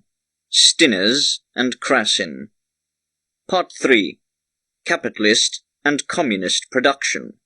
The essential advantage of the capitalist economy lies in its experience. It controls all methods of organization and production, all strategic secrets in the struggle between man and nature, and has a staff of trained industrial officers. Communism, on the other hand, is forced to design new war plans with an inadequate general staff and officer staff, to try new methods of organization and production.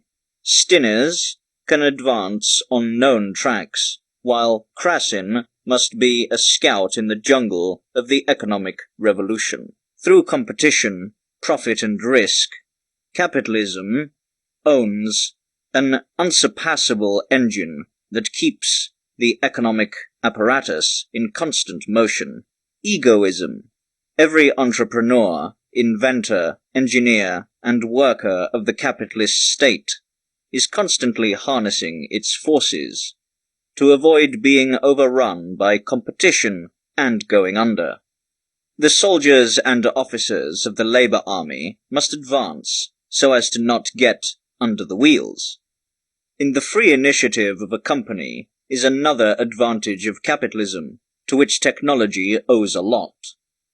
One of the most difficult problems of communism is the avoidance of the economic bureaucracy by which it is constantly threatened.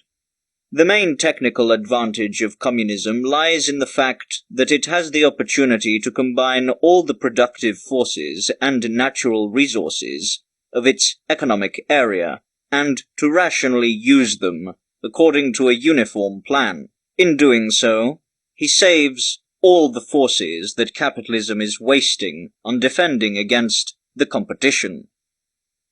The basic systematic nature of the communist economy, which today undertakes to rationalize the Russian Empire in accordance with a unified plan, technically represents a substantial advantage over the capitalist production anarchy.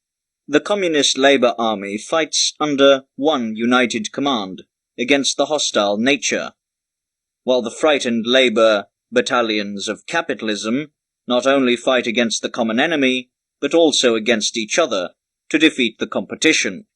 In addition, Krasin holds his army firmer in his hand than Stinner's, because the workers of the Stinner's army are aware that part of their work is for the enrichment of a foreign, hostile enterprise, while the Krasin army are aware that they work for the communist state, of which they are partners and supporters.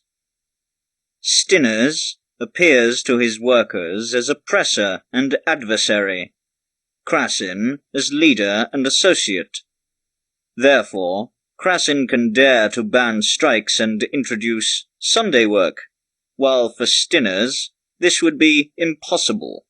The Stinner's army is decomposed by growing dissatisfaction and mutiny, while the Krasin army, despite its material needs, is supported by an, quote, ideal goal. In short, the war against the forces of nature is a civil war in Russia, whereas in Europe and America it is a dynastic war of industry kings. The labor of the communist worker is a battle for his state and his form of state. The labor of the capitalist worker is a battle for his life. Here, the main driving force between labor is egoism. There, it is political idealism. Unfortunately, at the present state of ethics, egoism is a stronger motor than idealism, and thus the fighting value of the capitalist labor army is greater than that of the communist. Communism has a more rational economic plan. Capitalism has a stronger work engine. Capitalism will fail, not because of its technical, but because of its ethical defects. The discontent of Stinner's army will not be held down by rifles in the long run. Pure capitalism is based on the dependence and ignorance of the workers, like the slave obedience of the military. The more independent, self-confident, and educated the working class becomes, the more impossible it will be for private individuals to make them work for their private interests. The future belongs to Krasin. The Russian experiment will decide today's economy. That is why it is in the best interest of the whole world not only not to disturb this experiment, but to strongly support it, because only then would its outcome be an answer to the question of whether communism is capable of reforming today's economy, or whether the necessary evil of capitalism is preferable to it. Apology of Technology. Chapter 9. Steiners and Krasin. Part 4. Mercenaries and Soldiers of Labor. Capitalism corresponds to the mercenary army in the age of war, communism to the people's army. In the time of mercenaries, every wealthy man could recruit and equip a military army, which he salaried and commanded, just as today every rich man can recruit and equip a labor army, which he salaries and commands. 3 centuries ago, Wallenstein played an analogous role in Germany as Steiners today, with the help of his fortune, which he had multiplied in the Bohemian War, and the army which he promoted and maintained. Wallenstein transformed from a private man to the most powerful personality of the German Reich. Just as Steiners today, through his fortune which he increased in the World War, as well as through the press and a labor army, which he promotes and maintains, became the most powerful man in the German Republic. In the capitalist state, the worker is a mercenary, the entrepreneur is the commander. In the communist state, the worker is a soldier, which is subordinate to the state-controlled generals. As the commanders conquered and built dynasties with the blood of their mercenaries, so the modern commanders conquer with the sweat of their laborers wealth and power and build plutocratic dynasties. As every mercenary commander then, so industry leaders today negotiate as equals with governments and states. They influence politics with their money, as they once did with their power. The reform of the Labour Party, which is carried out by communism, corresponds in all details to the reform of the army, which all the modern states have undergone. The army reform has replaced the mercenary armies with people's armies. It introduced mandatory enrollment, nationalized the army, banned private recruitment, replaced the landowners with state-employed officers, and ethically glorified the military. The Labour state is introducing the same reforms to the Labour army. It proclaims mandatory labour, nationalizes the industry, bans private enterprise, replaces the private entrepreneurs with state-appointed directors, and glorifies work as a moral duty. Steiners and Krassin are both commanders of mighty labour forces fighting against the common enemy, the Nordic nature. Steiners leads a mercenary army as a modern Wallenstein. Krassin leads a people's army as field marshal of a labour state. While these two leaders consider themselves opponents, they are allies, marching separate, strike as one. Apology of Technology. Chapter 9. Steiners and Krassin. Part 5. Social Capitalism - Liberal Communism. Just as the regeneration of Catholicism was a consequence of the Reformation, so could the rivalry of capitalism and communism fertilize both. If instead of fighting each other through murder, slander, and sabotage, they would limit themselves to showing their higher worth through cultural achievements.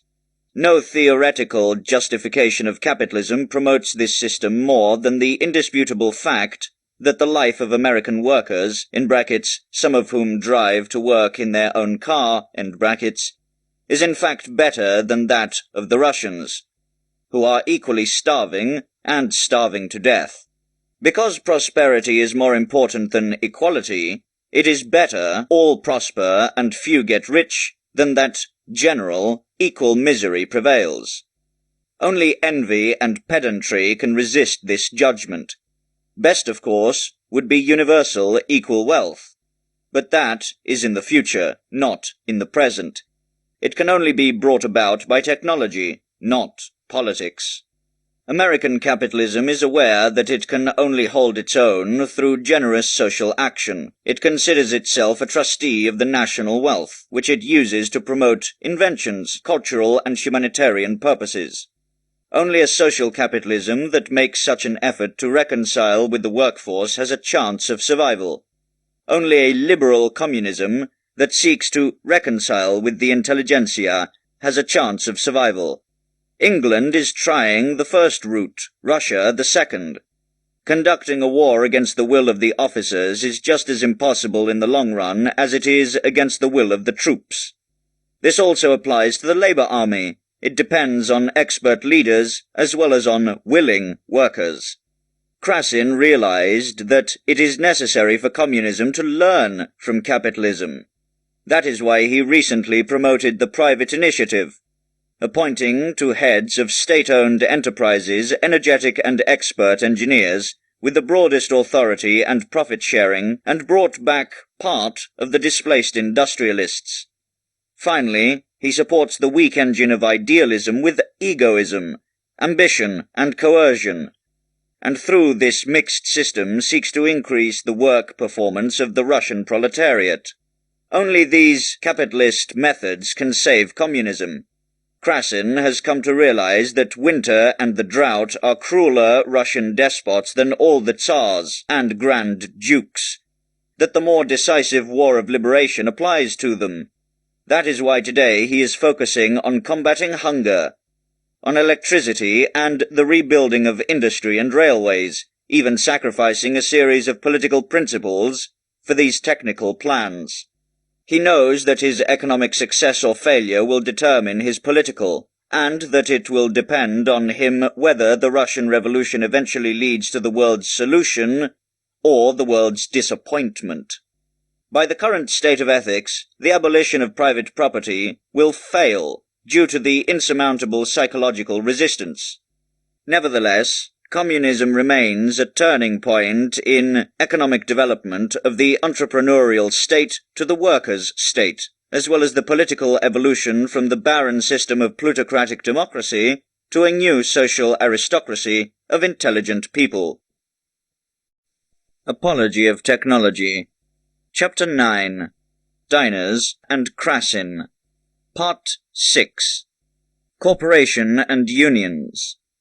As long as communism proves too immature to lead the technological liberation battle, Krasin and Steiners will have to come to an understanding. This way of cooperation, instead of working against each other, will be rejected by the fanatical fools of capitalism and communism. Only the best heads of both camps will meet in the realization that it is better to save world culture by peace of understanding than to destroy it by a violent victory. Then the commanders of the mercenaries will become the generals of economy, and the mercenaries soldiers. In tomorrow's, quote, red economy, there cannot be equality between the leaders and the led, but future industrialists will no longer be as irresponsible as they are today, but feel responsible for the community. Unproductive industrialists, in brackets dealers, will vanish from the economic life just as once the decorated court generals vanished from the army. As is often the case today, the productive capitalist will have to become the most intensive worker in his factory. By simultaneously reducing his excess profits, a fair balance will be made between his work and his income. Two groups of economic forces are beginning to share in the leadership of the economy in the capitalist workers' state: the representatives of the entrepreneurs and of the workers, corporations and unions. Their influence on politics is growing and will outstrip the importance of parliaments. They will complement and control each other like the Senate and Tribunate, upper house and lower house.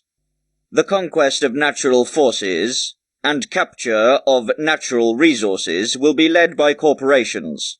The distribution of the spoils controlled by the unions. On a common ground of production, increase and perfection of technology, Steiners and Krasin will meet.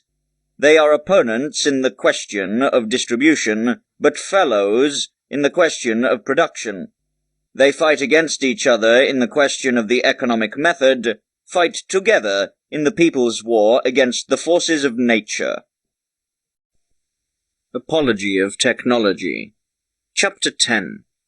From Worker State to Culture State. Part 1. Child Worship.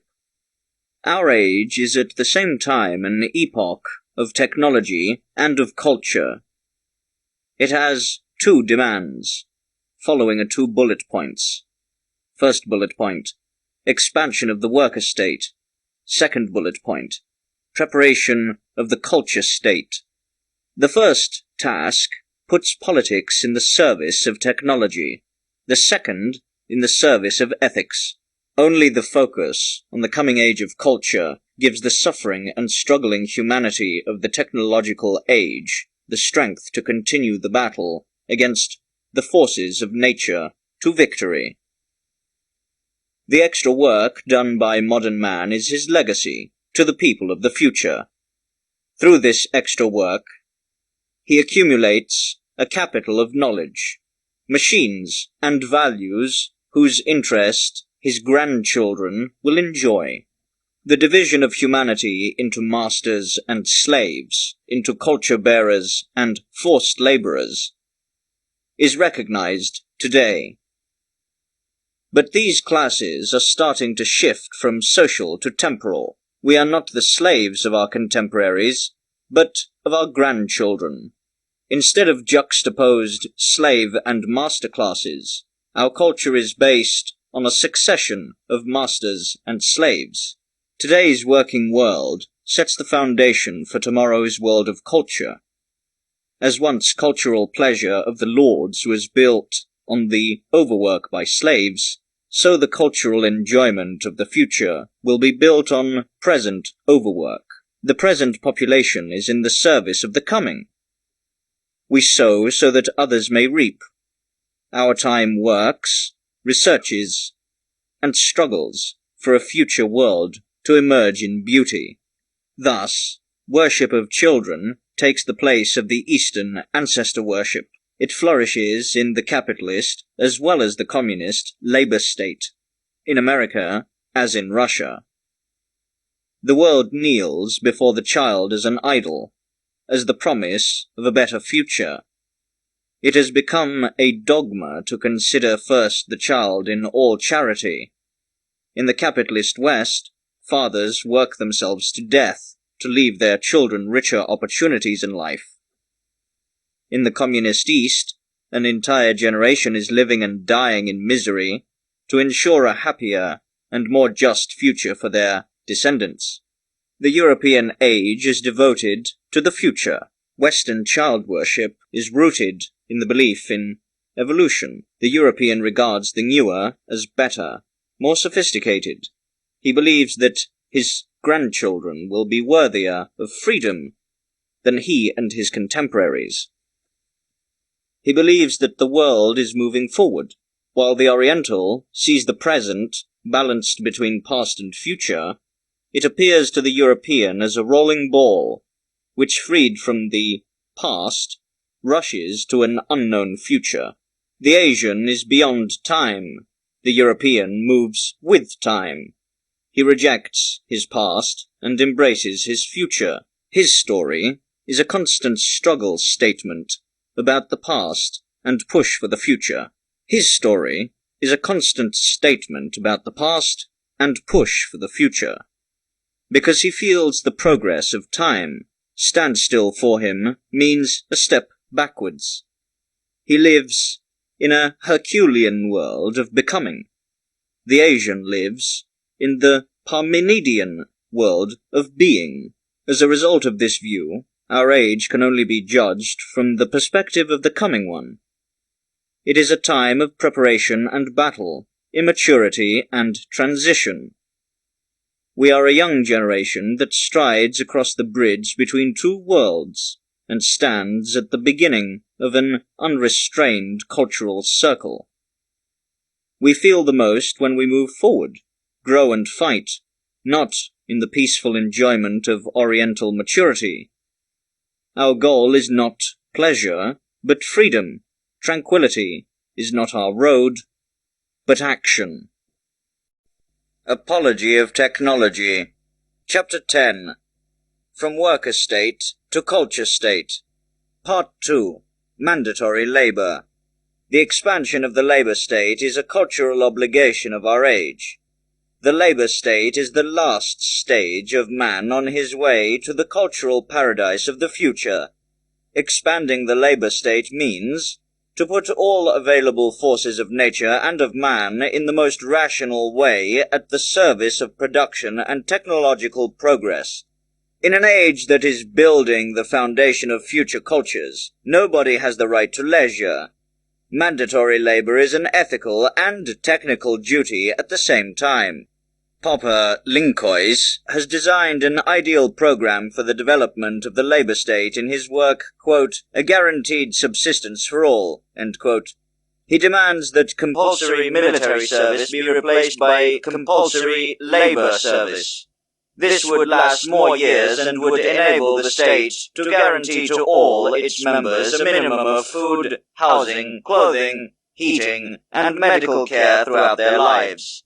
This program could end the misery and worry and at the same time the dictatorship of the capitalists and proletarians. Class differences would cease as a result of mandatory labor, as the difference between professional soldiers and civilians ceased as a result of mandatory military service. The abolition of the proletariat, however, is a more desirable ideal than its regulation. Universal mandatory labor is the price that Popper Linkois demands for the elimination of misery and worry. Reducing this mandatory labor to a minimum by improving technology and organization, and eventually replacing it with voluntary labor, forms the second stage of the work state. The hope which Lenin expresses in, quote, State and Revolution, that people would continue to work voluntarily even after the abolition of mandatory labor, is no utopia for Northerners, because the restless European and American finds no satisfaction in inactivity. Through several thousand years of necessity, work has become second nature to him. He needs it to exercise his powers and ban the ghosts of boredom. His ideal is action, not contemplation. For this reason, not out of greed, most millionaires in the West continue to work restlessly instead of enjoying their wealth. For the same reason, many employees consider their retirement as a shock. They prefer their usual work to forced leisure. In the current state of technology, voluntary work would be insufficient to supply all the necessities. Still much overwork and mandatory labor are necessary to clear the road for a beautiful and free work of the future. Inventors pave the way into the future. Their tireless and quiet labor is more essential and meaningful to the culture than the loud politicians and artists who are pushing into the foreground of the world arena. Modern society is obliged to promote its inventors and their activities in every conceivable way. It should grant them the privileged position that the Middle Ages granted to monks and priests, thus offering them the opportunity to invent without worries. Inventors are the most important personalities of our time. Industrial workers are their pillars. They are the forerunners in humanity's struggle for sovereignty, giving birth to the creations begotten by invention. Apology of Technology. Chapter 10. From Worker State to Culture State. Part 3. Producer and Consumer State. Another duty of the labor state is to raise general prosperity by increasing production. As soon as more food is thrown in the market than can be consumed, hunger stops, and the blissful state of the country returns at a higher level. Only when the city builds more flats than it houses families can it banish the housing shortage, which it only relieves, redistributes, and shifts through forced housing. Only when as many cars are being produced as pocket watches, every worker becomes a car owner, not by giving the commissioners confiscated cars or bank directors. Only through production, not through confiscation, can the prosperity of a people continually increase. In the capitalist state, production depends on pricing. If it is in the interest of pricing, the producer is just as determined to destroy his products as to produce them. To inhibit technology as to promote it, to reduce production as to increase it. If technological and cultural progress is consistent with his interests, he is ready to promote them. If they conflict with each other, he has no qualms about choosing profits over technology, production, and culture. If it is in the constant interest of producers that demand always exceeds supply, while it is in the interest of consumers that supply exceeds demand. The producer lives off the consumer's need. Grain producers live off the fact that people are starving. Coal producers live off the fact that people are freezing. They have an interest in perpetuating hunger and frost. The bread industry would sabotage the invention of a bread substitute. The coal industry, the invention of a coal substitute. They would also try to buy and destroy such inventions. The workers in the relevant sectors would be in solidarity with the companies so as not to lose work and income. The industrialists and workers are interested in higher prices for their industrial products. The farmers and farm workers in higher prices for their farm products. As producers, the desires of the people diverge, whereas as consumers, all people have the same common goal. Reducing prices by increasing production. Another mischief of the, quote, producer state is advertisement. It is a necessary consequence of competition and consists of an increase in demand through artificial advertising of human desire. To showcase and impose luxury, which awakens desire without ever being able to satisfy it, it acts as the main cause of general envy, general dissatisfaction, and bitterness. No city dweller can buy all the goods that blind his eyes in the displays. He therefore always feels poor relative to the exhibited riches and pleasures. The spiritual devastation caused by advertisement can only be eliminated by abolishing competition. Competition can only be eliminated by turning away from capitalism. In spite of the great advancement that the technological age owes to capitalism, it must not be blinded to the threats from this side. It must bring about a better system in time to avoid the mistakes of capitalism. The rival and heir of the capitalist entrepreneur state, the communist, labor state, contains a part of the mistakes of its predecessor, because even in it there is a group of producers.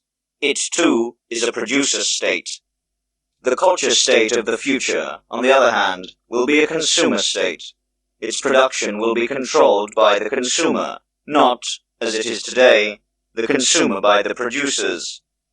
Production will not be for profit, but for the sake of the general welfare and culture. Not for the sake of the producers, but the consumers.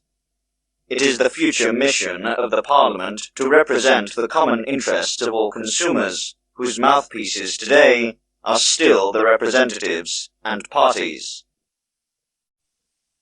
Apology of Technology. Chapter 10. From Worker State to Culture State. Part 4. Revolution and Technology. The overthrow of the economy that is supposed to transform Europe's current production anarchy into a new order must never forget its productive mission and must be on guard not to fall into the destructive methods of Russia. Because of its northern location and overpopulation, Europe is more dependent on organized labor and production. It cannot, even temporarily, live on the aims of its stingy nature. Everything it has achieved, it owes to the deeds of its labor army. Radical disorganization through war or anarchy would mean the cultural death of Europe, because a temporary standstill of European production would mean that 100 million Europeans would starve to death. Europe, which lacks the resilience of Russia, could not survive such a catastrophe. Ethics demand of the coming overthrow of Europe that it protects and sanctifies human life. Technology demands of the coming overthrow of Europe that it protects and sanctifies human creations. Anyone who willfully kills a human being sins against the Holy Spirit of the community. Anyone who willfully destroys a machine sins against the Holy Spirit of labor. Capitalism was guilty of this double crime in the World War. Communism in the Russian Revolution neither revered human life or human labor. If Europe is teachable, it can learn from the Russian Revolution which methods it should not use, because it has a warning about the importance of technology and the revenge it takes on its detractors. Russia's leaders thought that they could save their country and the world through ethical goals and military means alone, rather than through work and technology. They sacrificed the industry and technology of their country for politics. As they reached for the stars, they lost the ground of production under their feet and fell into the abyss of misery in order to save themselves from this abyss in which Russian peoples are deteriorating. The communist leaders are forced to ask their mortal capitalist enemies for help against the overpowering Russian climate, which once shattered Napoleon's great army, and today threatens Bolshevism with the same fate. If Europe follows the destructive example of the Russian Revolution, it risks, instead of establishing a new, post-capitalism order, sinking back into the primitiveness of pre-capitalist barbarism and being forced to relive the capitalist era. Clear-mindedness may protect it from this tragic fate.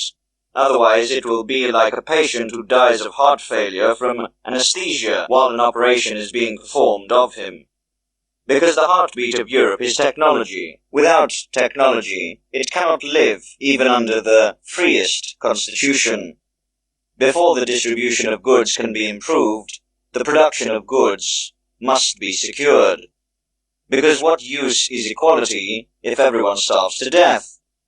And what harm is inequality when no one is suffering? The European Revolution would have to multiply its production instead of destroying it, reviving its technology instead of destroying it. Only then would it have the prospect of success and permanent realization of its ethical ideals. The organization and machinery of Europe forms the basis of its future culture. If Europe tries to set up the political roof of this cultural construction before the technological foundations, the construction collapses and buries the frivolous architects, along with the unfortunate residents.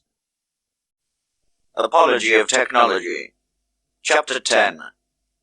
From Worker State to Culture State. Part 5. Dangers of Technology.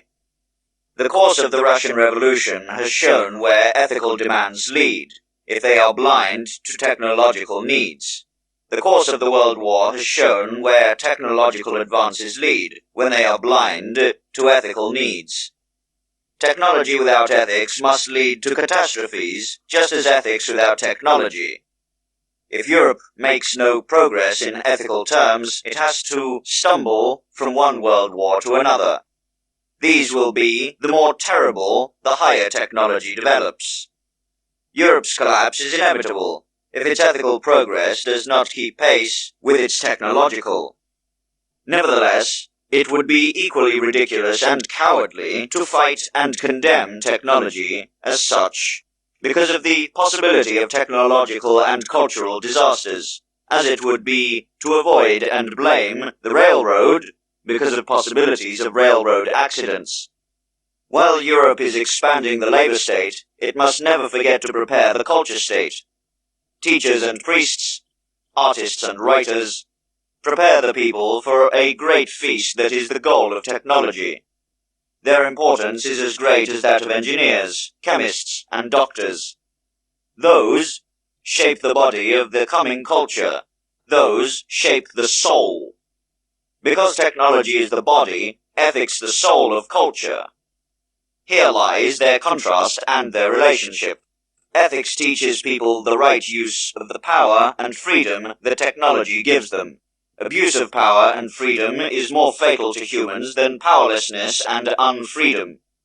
Human malady could make the worse in the future era of leisure than in the present era of forced labor.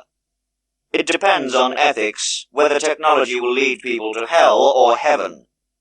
The machine is wearing the head of Janus, if handled responsibly. It becomes the slave girl of future man and will provide him with power, freedom, leisure, and culture. Handled irresponsibly, the machine will enslave man and rob him of his remaining power and culture.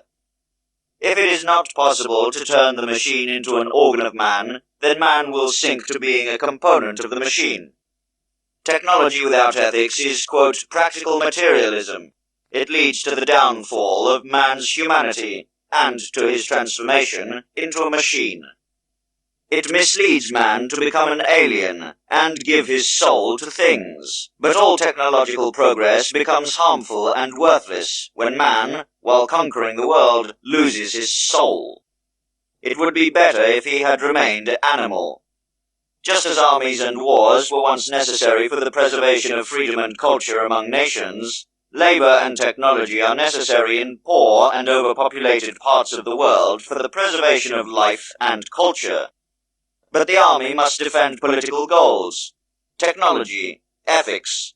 A technology that emancipates itself from ethics and considers itself to be an end in itself is just as catastrophic for culture as it is for an army that emancipates itself from politics and considers itself an end in itself. A leaderless industrialism will tear down culture as much as a leaderless militarism destroys the state. As the body is an organ of the soul, technology must submit to ethical leadership.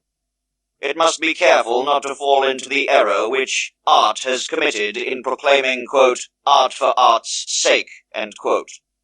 Neither art nor technology, nor science, nor politics are ends in themselves. They are ways to lead to humanity, a strong, complete human. Apology of Technology. Chapter 10. From Worker State to Culture State. Part 6. Romanticism of the Future. In times of hardship, nostalgia grows, and with it, romanticism. Even our time has given birth to romanticism. Everywhere there is longing for foreign, more beautiful worlds, which are supposed to help us overcome the grey of our workday. The nurseries of modern romanticism, cinema, theatres, and novels, are the windows from which the forced labourers of the European penitentiary can look out into freedom. Modern romanticism has 4 main forms. The romance of the past that takes us back to the more colourful and freer ages of our history. The romance of distance that opens up the Great East and the Wild West. The romance of the occult, penetrating into the most intimate areas of life and soul, and fill the bleakness of everyday life with wonders and secrets. The romance of the future, which consoles people by looking for a golden tomorrow. Spengler, Kaiserling, and Steiner meet the modern romanticism. Spengler opens the cultures of the past, Kaiserling the cultures of the distance, Steiner the riches of the occult. The great influence that these men have on German intellectual life is partly due to the romantic longing of the heavily tested German people, who look to the past, to the distance, and to heaven to find comfort there. Imagination leads to the past, to the distance, and to beyond, but action leads into the future.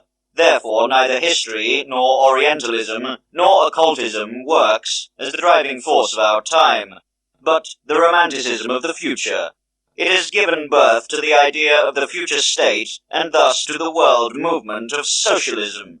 It has conceived the idea of the superhuman, and thus initiated the submission of values.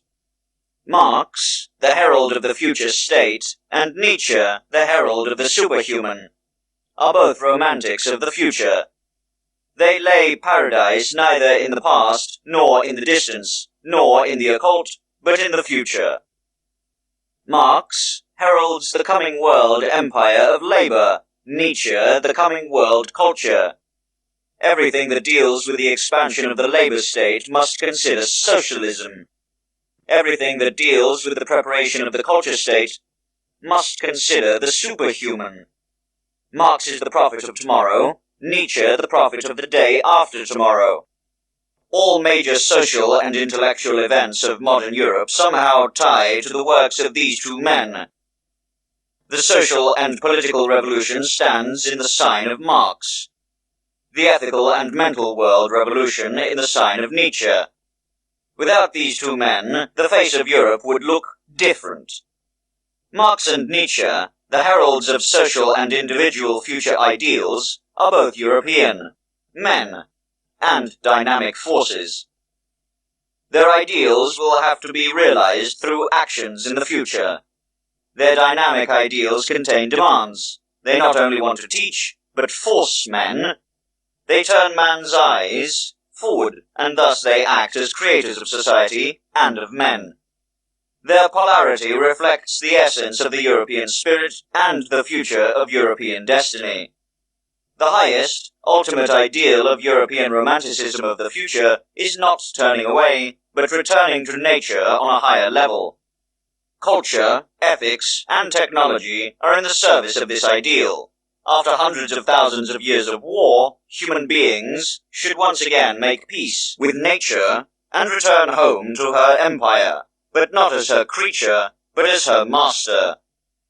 Because man is about to overthrow the constitution of his planet. Yesterday it was anarchistic, tomorrow it shall be monarchic. One among the billion creatures reaches for the crown of creation, the free, evolved human being, as king of the earth. Pacifism, 1924. To the dead, living, coming heroes of peace. Chapter 1. 10 Years of War. The peace, which fell into ruins 10 years ago, has not been restored to this day. The 5-year war period was followed by a 5-year semi-war period for Europe. The Russian-Polish and Greek-Turkish wars, Ruhr occupations, fighting in Upper Silesia, Lithuania, West Hungary, Fayum, Corfu, the civil wars in Germany, Italy, Spain, Hungary, Ireland, Greece, Bulgaria, and Albania fall into this period, as well as the political murders and sedition, the collapse of currencies and the impoverishment of entire peoples. This worst decade of European history since the migration is a worse indictment against the war than pacifists could ever issue. Nevertheless, this defendant has not been punished, but can be celebrated everywhere as triumphant, dictates European politics, prepares to attack the peoples of Europe anew and to finally destroy them. Undoubtedly, as a result of the advance of technology of war, especially the manufacture of poison and aviation, the next European war would not weaken this part of the earth, but destroy it.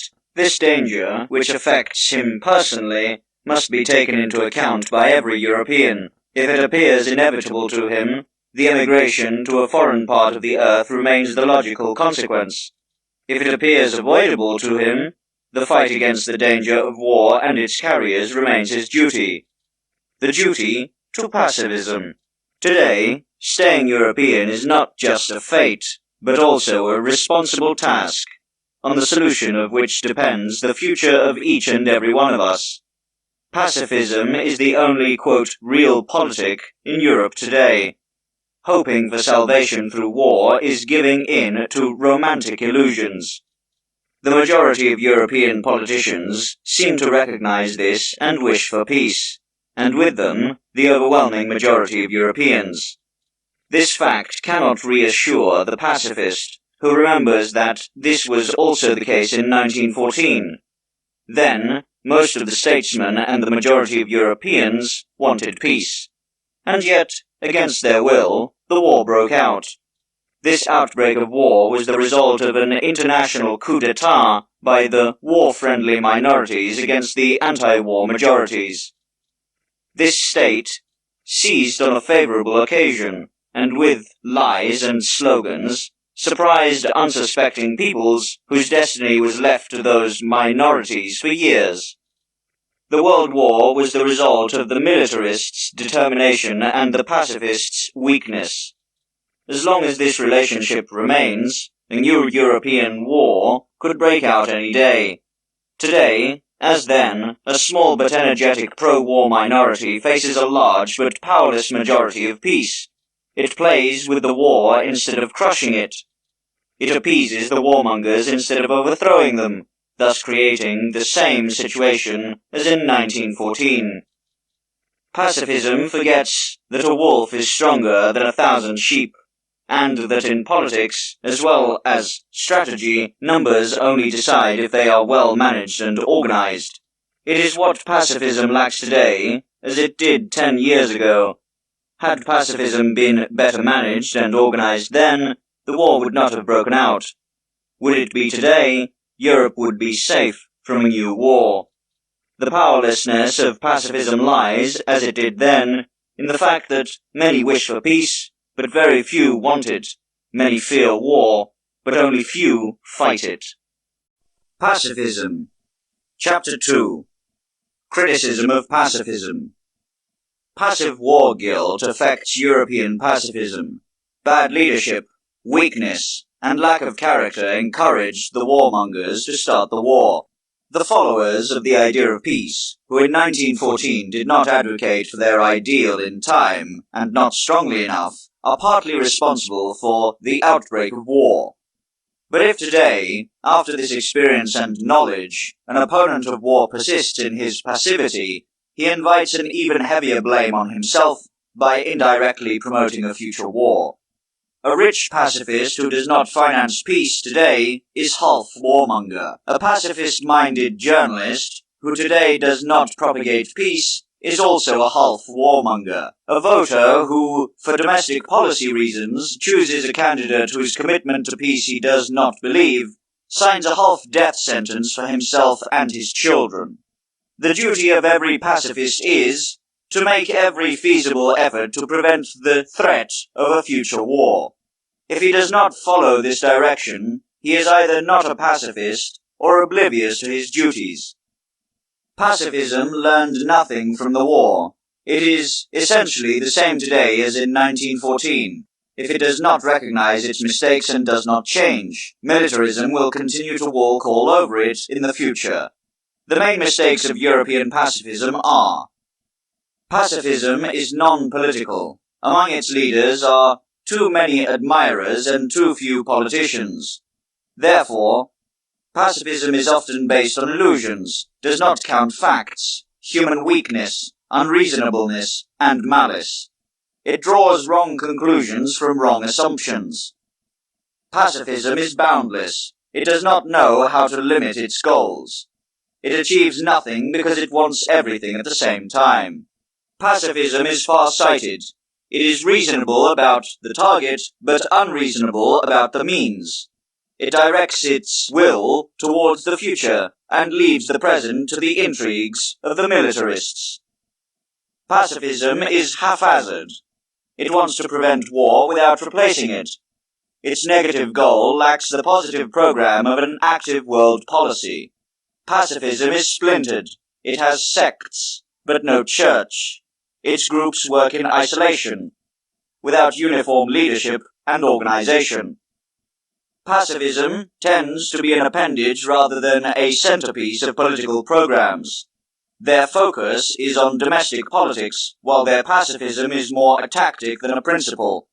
Pacifism is inconsequential. It usually agrees to resign without criticism to a higher ideal, in brackets, that is to say, a clever catchphrase, end brackets, as it did in 1914 and would be willing to do so in the future. The biggest evil of pacifism is the pacifists. This does not change the fact that among them are the best and most important men of our time. These are excluded from the following criticism. Most pacifists are fanatics who despise politics and its means instead of pursue them. Therefore, much to the detriment of their purpose, they are not taken seriously politically. Many pacifists believe that they can change the world by preaching rather than action.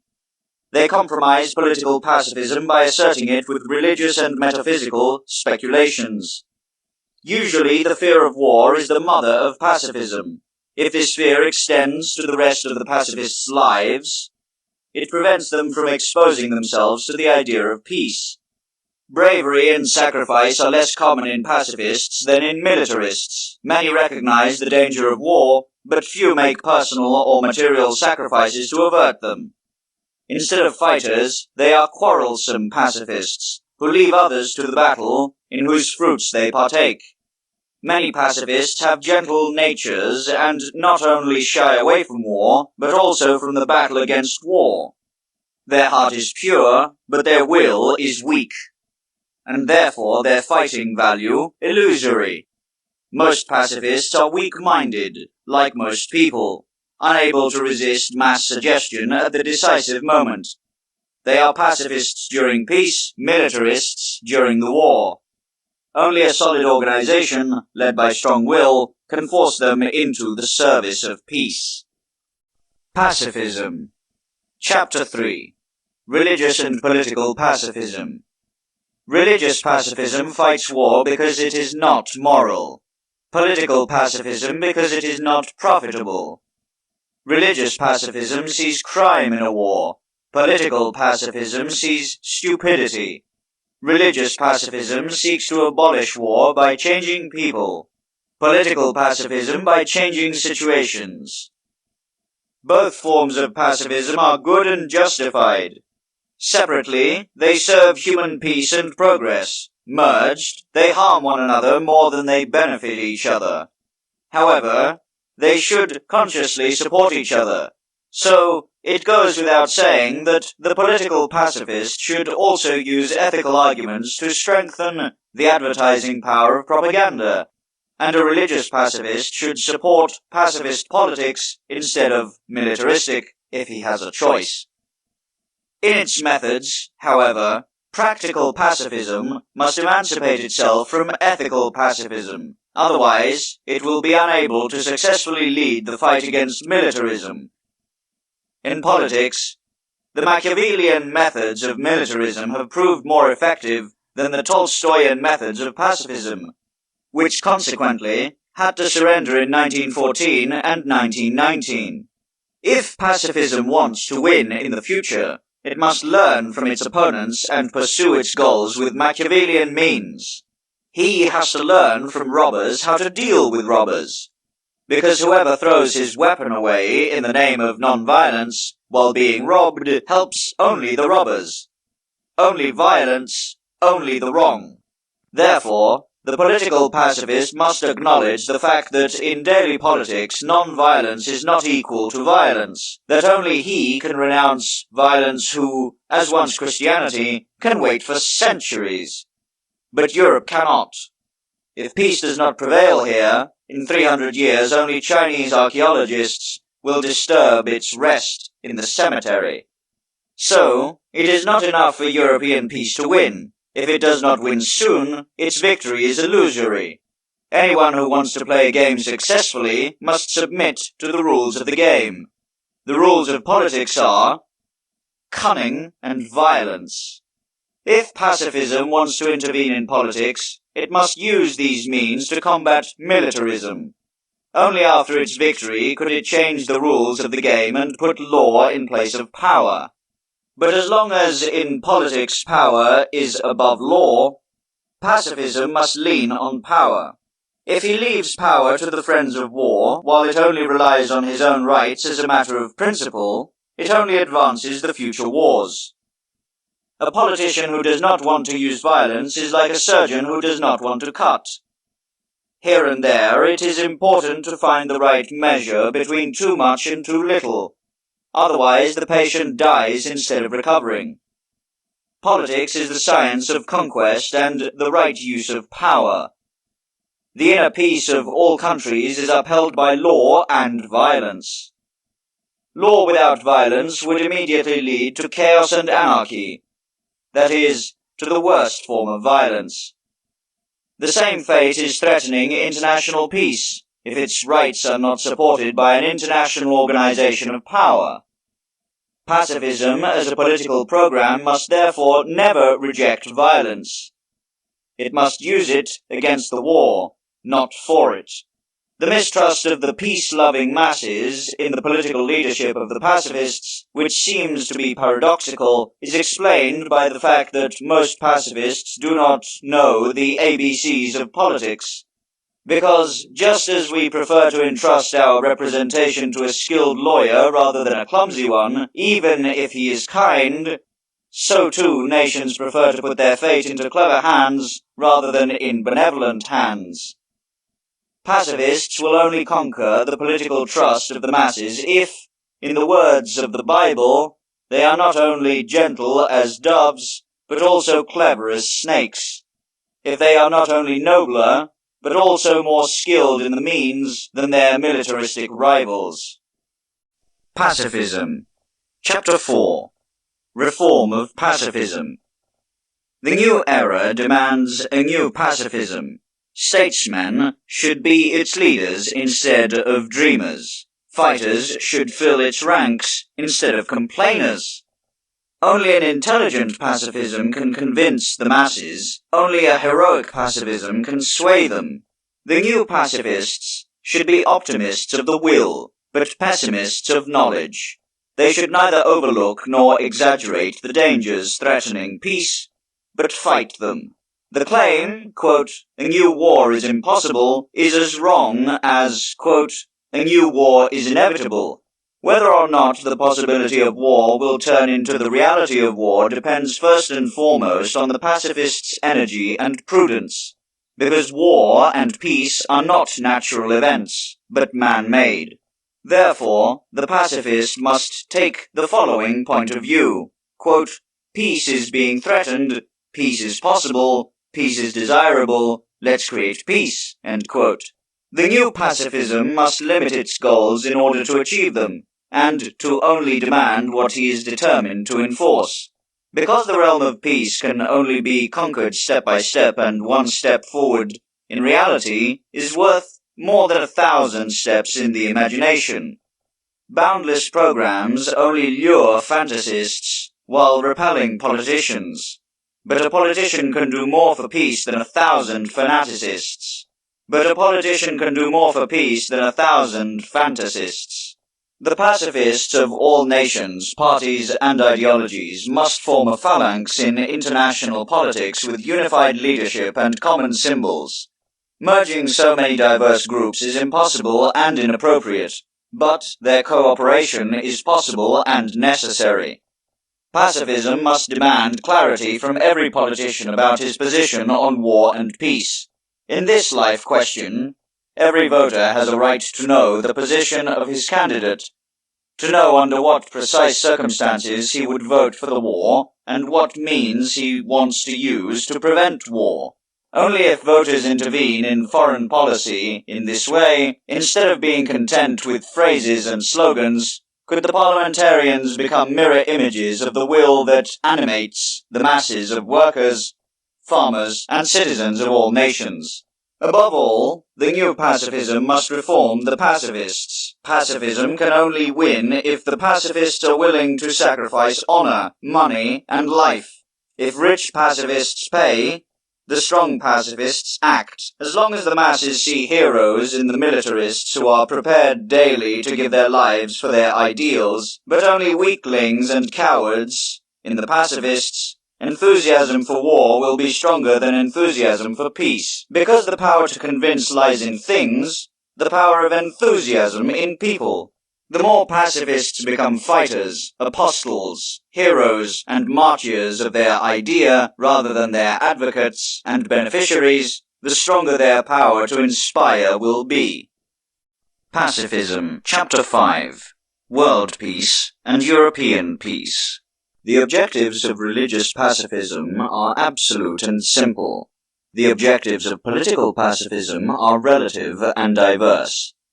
Every political problem calls for a specific type of pacifism. There are three main types of war: offensive war, defensive war, and war of liberation. All pacifists are opponents of the war of conquest, mutual commitment of states to a common defense against peace breakers. In the future, such an organization, which the League of Nations is planning through the Guarantee Pact, will protect nations from wars of conquest and, at the same time, spare them individual defensive actions. The problem of the Liberation War is much more difficult, because its form is that of an offensive war, but its soul is that of a defensive war against a conquest. Pacifism, which makes wars of liberation impossible, sides with the party of the oppressors. On the other hand, an international legitimization of the Liberation War would be a promise of wars of conquest. Because the liberation of oppressed peoples and classes is the most popular excuse for all wars of conquest, and because everywhere there exist nations, races and classes who feel oppressed or really are oppressed, today a pacifism that permits a war of liberation would be practically illusory. Two theories are facing each other here.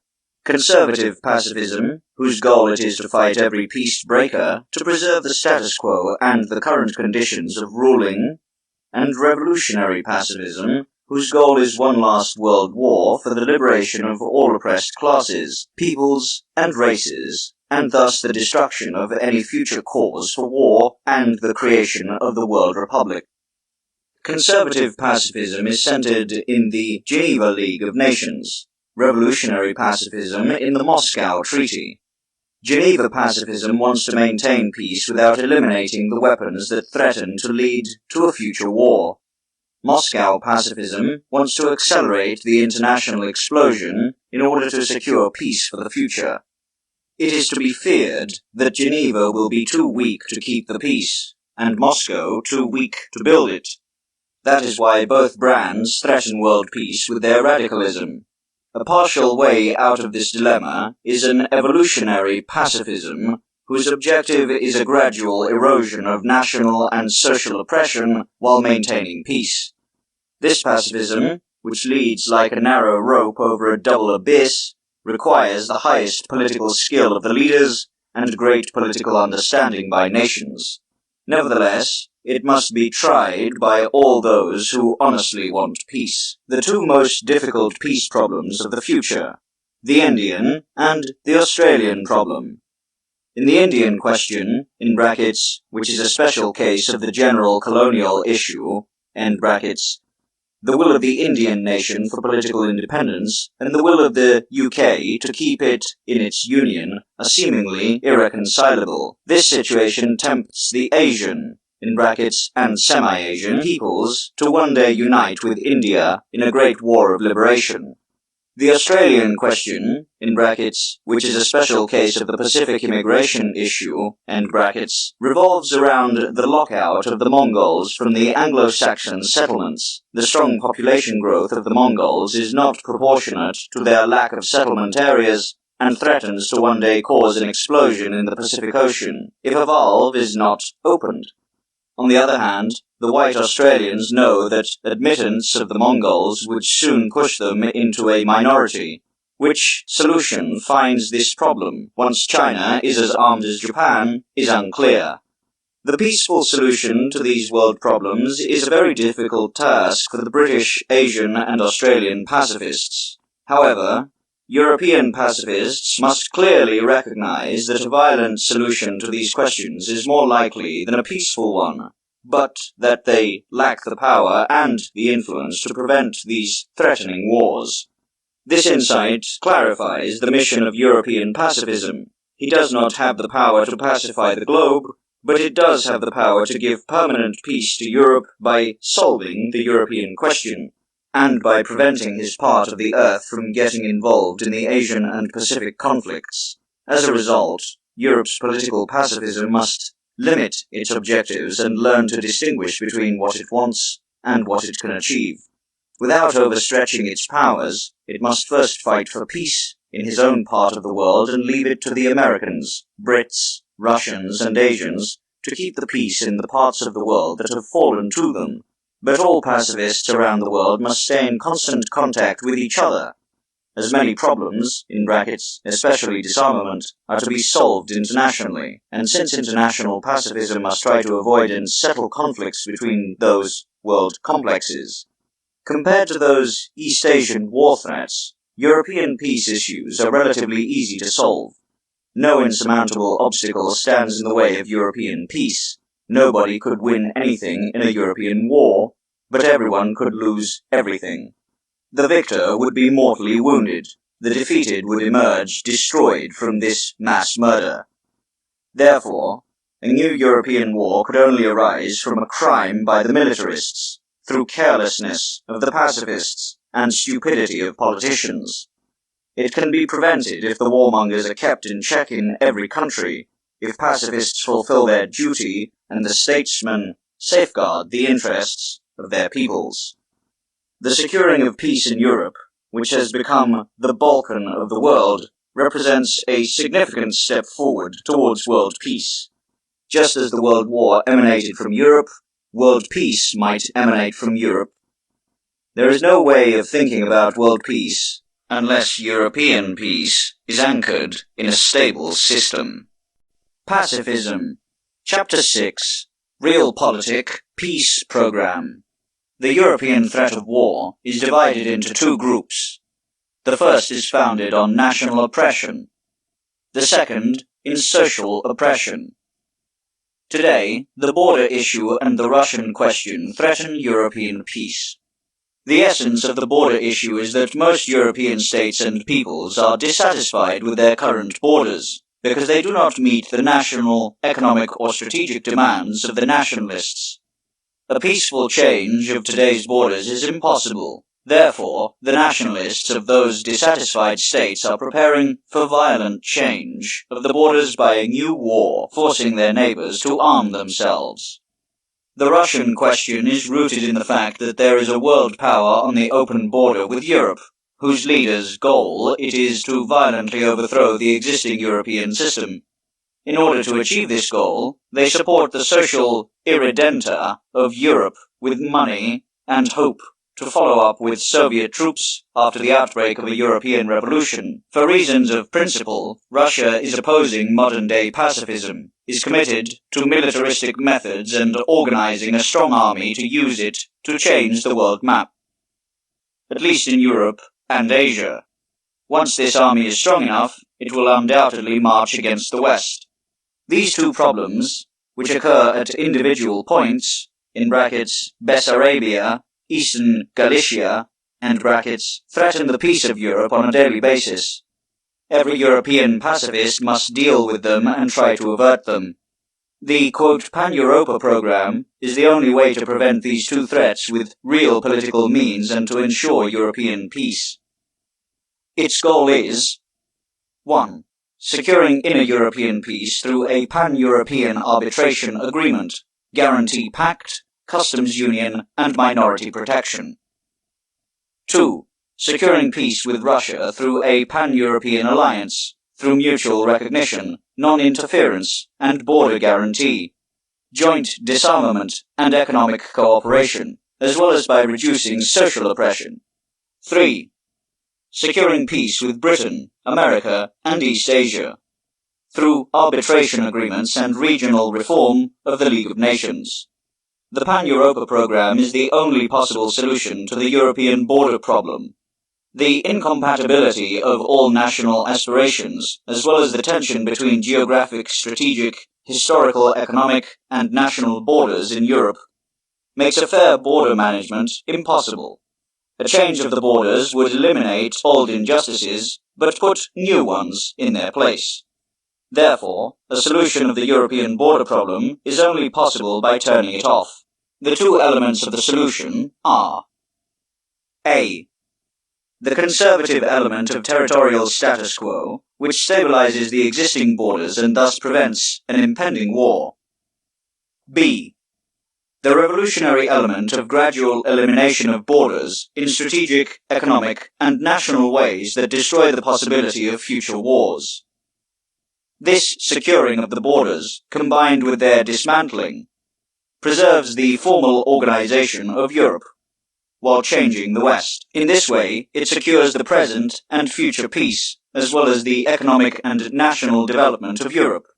The other European danger of war is the Russian one. On the one hand, Russian militarization springs from fear of an anti-Bolshevik invasion supported by Europe. On the other, the will to launch an aggressive war against Europe in the name of social liberation.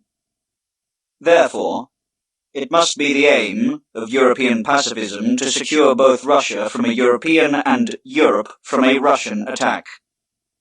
The first is only possible through a will of peace. The second through military superiority. This military superiority can be immediately achieved by Europe without increasing its armaments through a pan-European defense alliance. European pacifism must not allow this superiority to degenerate into an arms race, but must make it the basis of Russian-European disarmament and understanding. Europe does not have the possibility to change the political stance of the Russian rulers, whose system is expansive. Since it cannot persuade them of peace, it must force them into peace.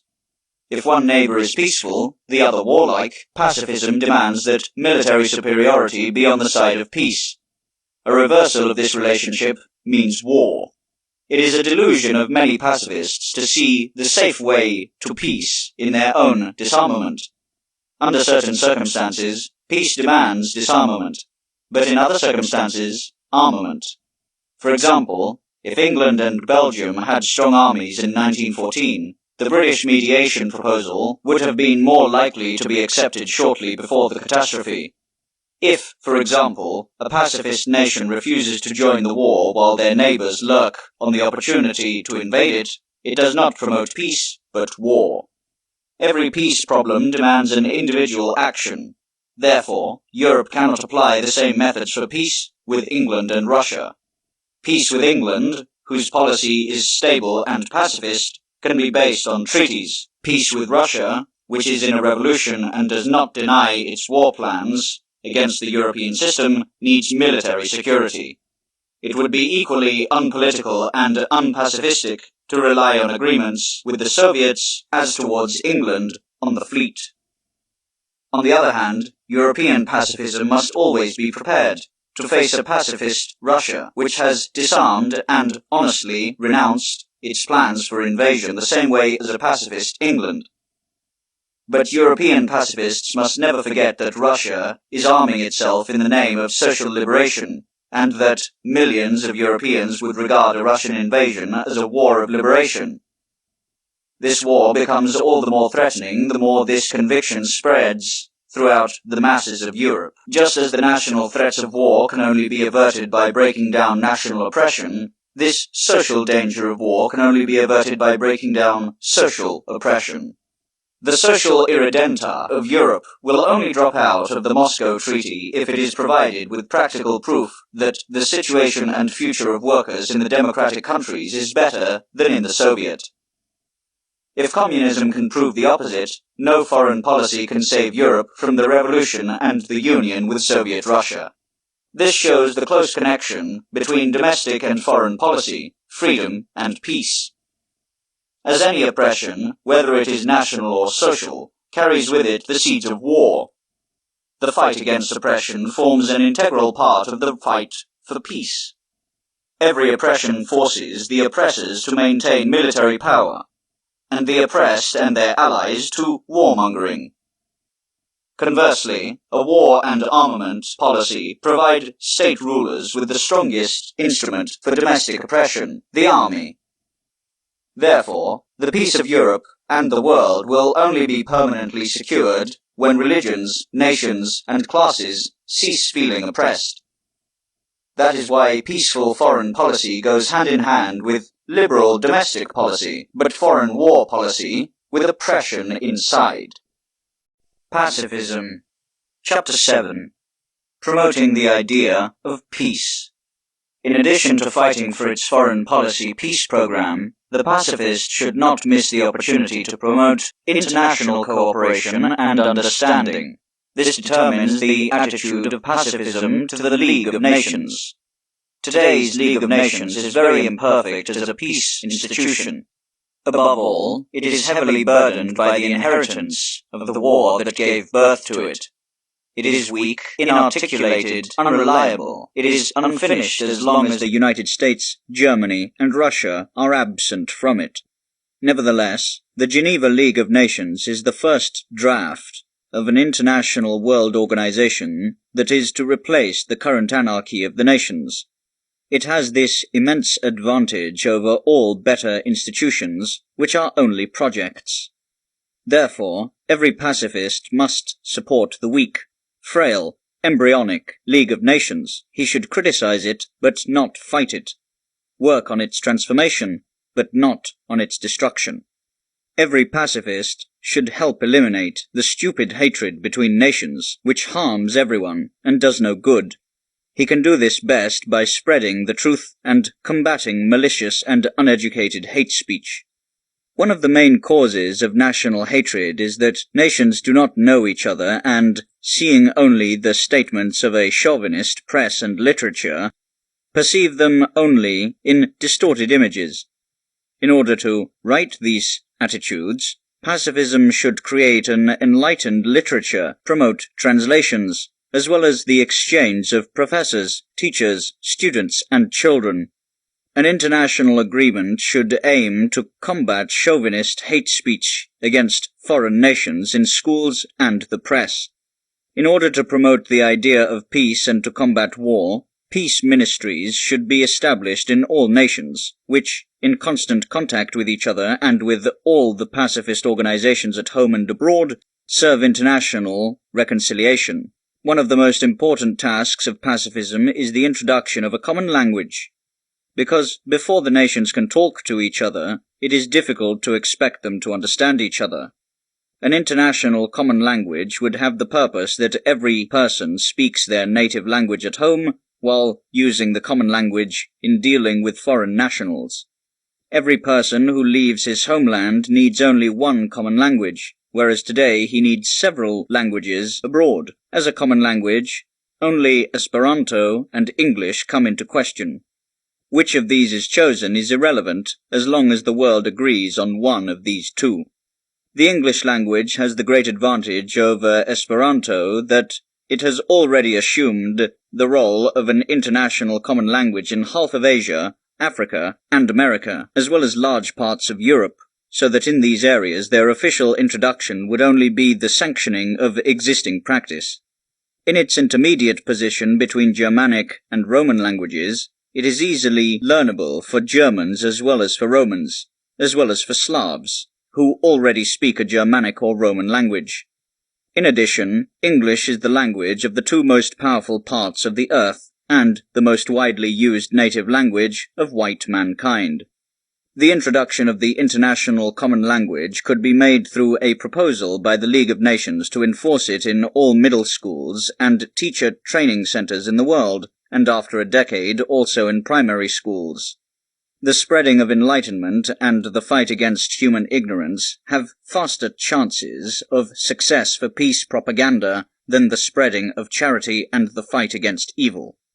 Because human beliefs change faster than human instincts, and at least in Europe, the peace movement would have no need to appeal to the human heart if it could rely on the human mind.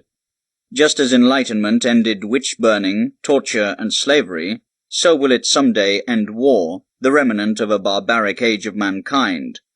When this will happen is unknown. That it will happen is certain. It depends on the pacifists. That humans finally learned to fly after hundreds of thousands of years was much more wonderful and unlikely than one day learning to live in peace with one another. Pacifism. Chapter 8. Peace propaganda. Peace propaganda is the necessary complement to peace policy, because pacifist policy is short-term, pacifist propaganda long-term. Peace propaganda alone is incapable of preventing the imminent threat of war, since it requires at least 2 generations for its impact.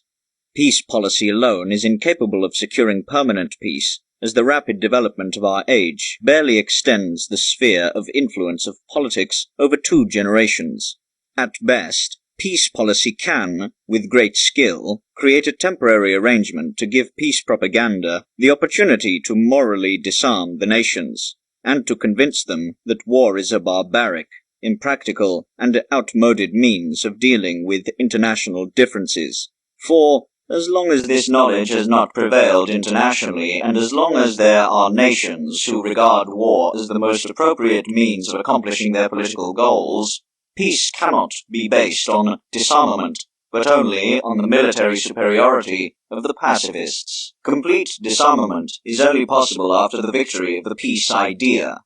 The abolition of the police would be possible after the extinction of criminality. Otherwise, the abolition of the police leads to a dictatorship of crime. The abolition of the army to a dictatorship of war.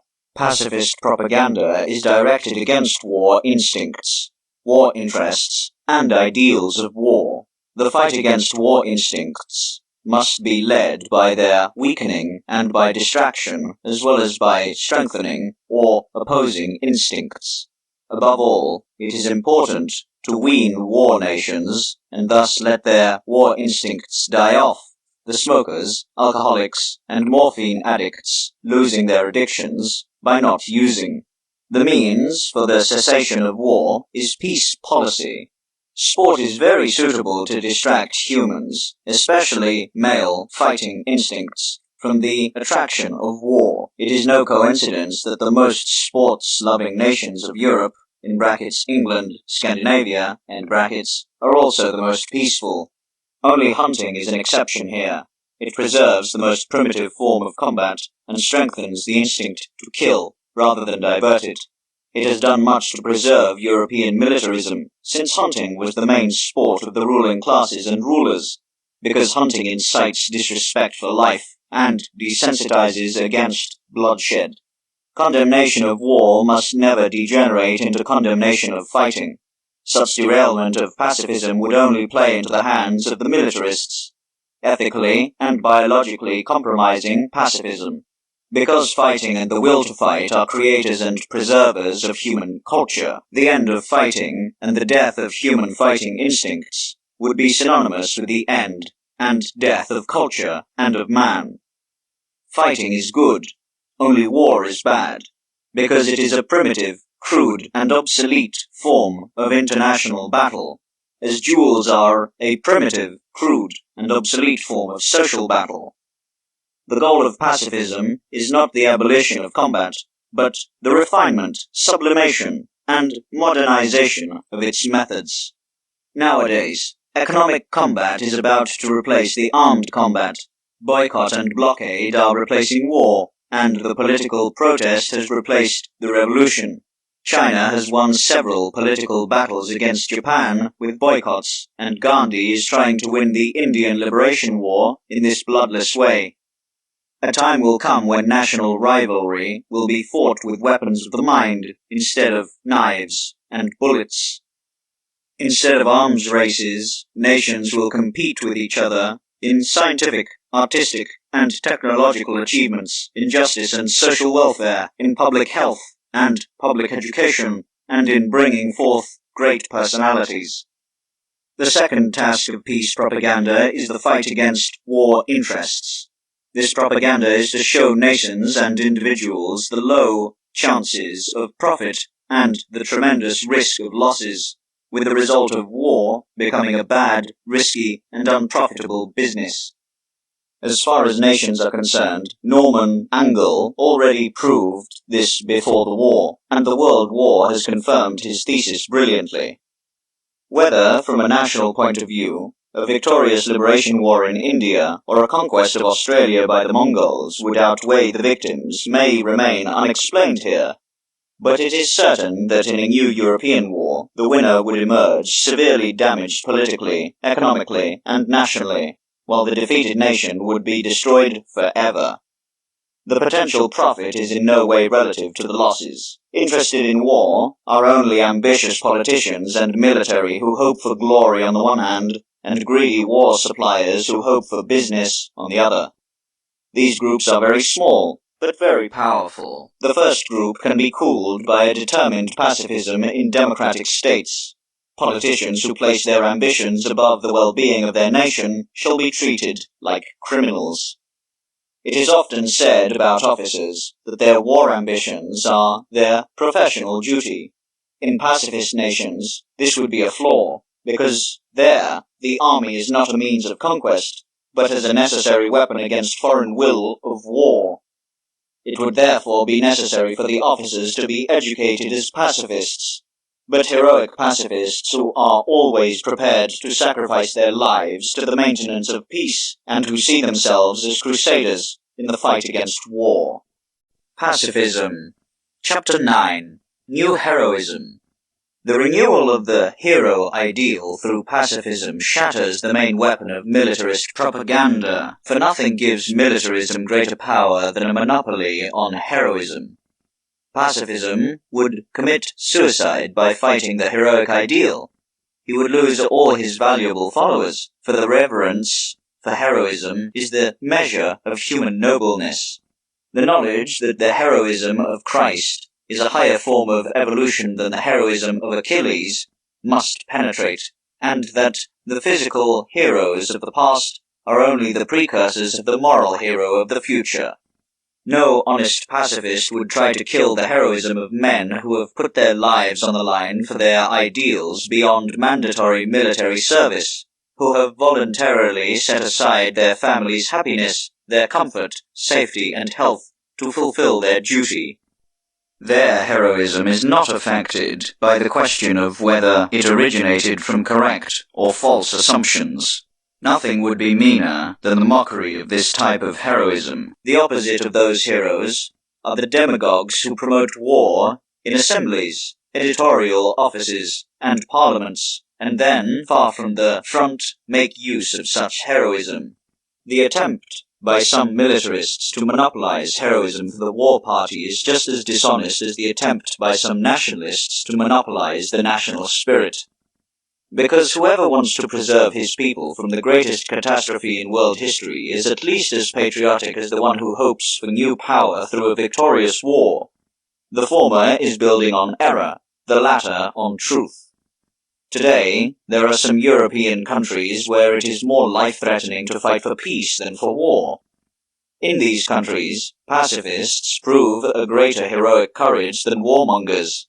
The most serious and unjust insult to a nation is when a rank, such as the rank of officer, monopolizes the heroic character, because there is heroism in every profession, quiet and great heroism, without fame, without romance, and without a glittering facade, the heroism of work and mind, the heroism of motherhood, the heroism of conviction. And whoever studies the biographies of great artists, thinkers, researchers, inventors, and physicians will understand that there is heroism other than that of warriors and adventurers. Everyone is a hero who sacrifices his own interest for his ideal. The greater the sacrifice, the greater the heroism. He who is not afraid is not heroic, but unimaginative. Only he acts heroically who overcomes his fear for the sake of his ideal. The greater the fear, the greater his overcoming and heroism. Europe has freed itself from the rule of feudalism, but not from the rule of feudal values. As a result, the heroic ideal has become just as untimely and rotten as the concept of honor. Only a renewal can save it. The honor of a human being and of a nation should be determined independent from foreign action, and be determined solely by their own actions. The principle must prevail that the honor of a nation can never be violated by its flag being lowered by drunks somewhere, but only by the fact that its judges are partisan, their officials can be bribed, and their statesmen don't keep their word, that it banishes or murders its best sons, provokes weaker neighbors, oppresses minorities, neglects its obligations, and breaks its agreements. Through this new code of honor, all the quarrels that divide nations and drive them to wars will naturally cease, for every nation will then consider it their honor to do something for others, not to honor them, but to preserve or restore their own national honor. Satisfaction of this code can then easily be determined by arbitration. Pacifism must educate present and future educations in the heroism of conviction. Lies and cowardice were to blame for the outbreak of the war. They nourished and sustained it, and finally put their stamp on peace as well. That is why the fight against lies is also a fight against war. Heroism of peace becomes heroism of the mind, of conviction, self-control. Only then can it triumph over the heroism of the militarists. This heroism of peace is more difficult and rarer than that of war. It is harder to direct one's passions than one's team, harder to discipline one's own character than an army of recruits, and many, who could easily run a bayonet into the body of a foe, do not find the courage to admit their convictions to a friend. This moral cowardice is the soil for all demagogy, including the militaristic. Out of fear of appearing cowardly, millions today deny their inner pacifism, preferring to be cowardly rather than appear cowardly. The victory of the peace idea is intimately related to the triumph of moral heroism, which is willing to sacrifice everything but its conviction, and to keep itself pure against all attempts of persuasion, extortion, and bribery in an impure time. Such peace heroes should be organized into a voluntary peace army in all European nations. This army of peace should be recruited from heroes who reject war as a barbaric and nonsensical means of politics and as an enemy of humanity, and who are always prepared to sacrifice for their pacifist beliefs. First, these warriors of peace should be propagandists and agitators who spread their ideas to the millions who want peace. But the peace army must be also ready to match at the crucial moment against the war and to save peace through its active intervention. At the forefront of this army should be men who combine a statesman-like insight with unbending and unwavering will for peace. Only if such leaders are at the head of such fighters, Europe can hope to never be overrun and pounded by war again. This has been Practical Idealism, Kalergi's plans to destroy Europe, in his own words. We hope you enjoy in contemplative discernment this work, to be in equal measure informative as it is concerning. Thank you for listening. Audible hopes you have enjoyed this program.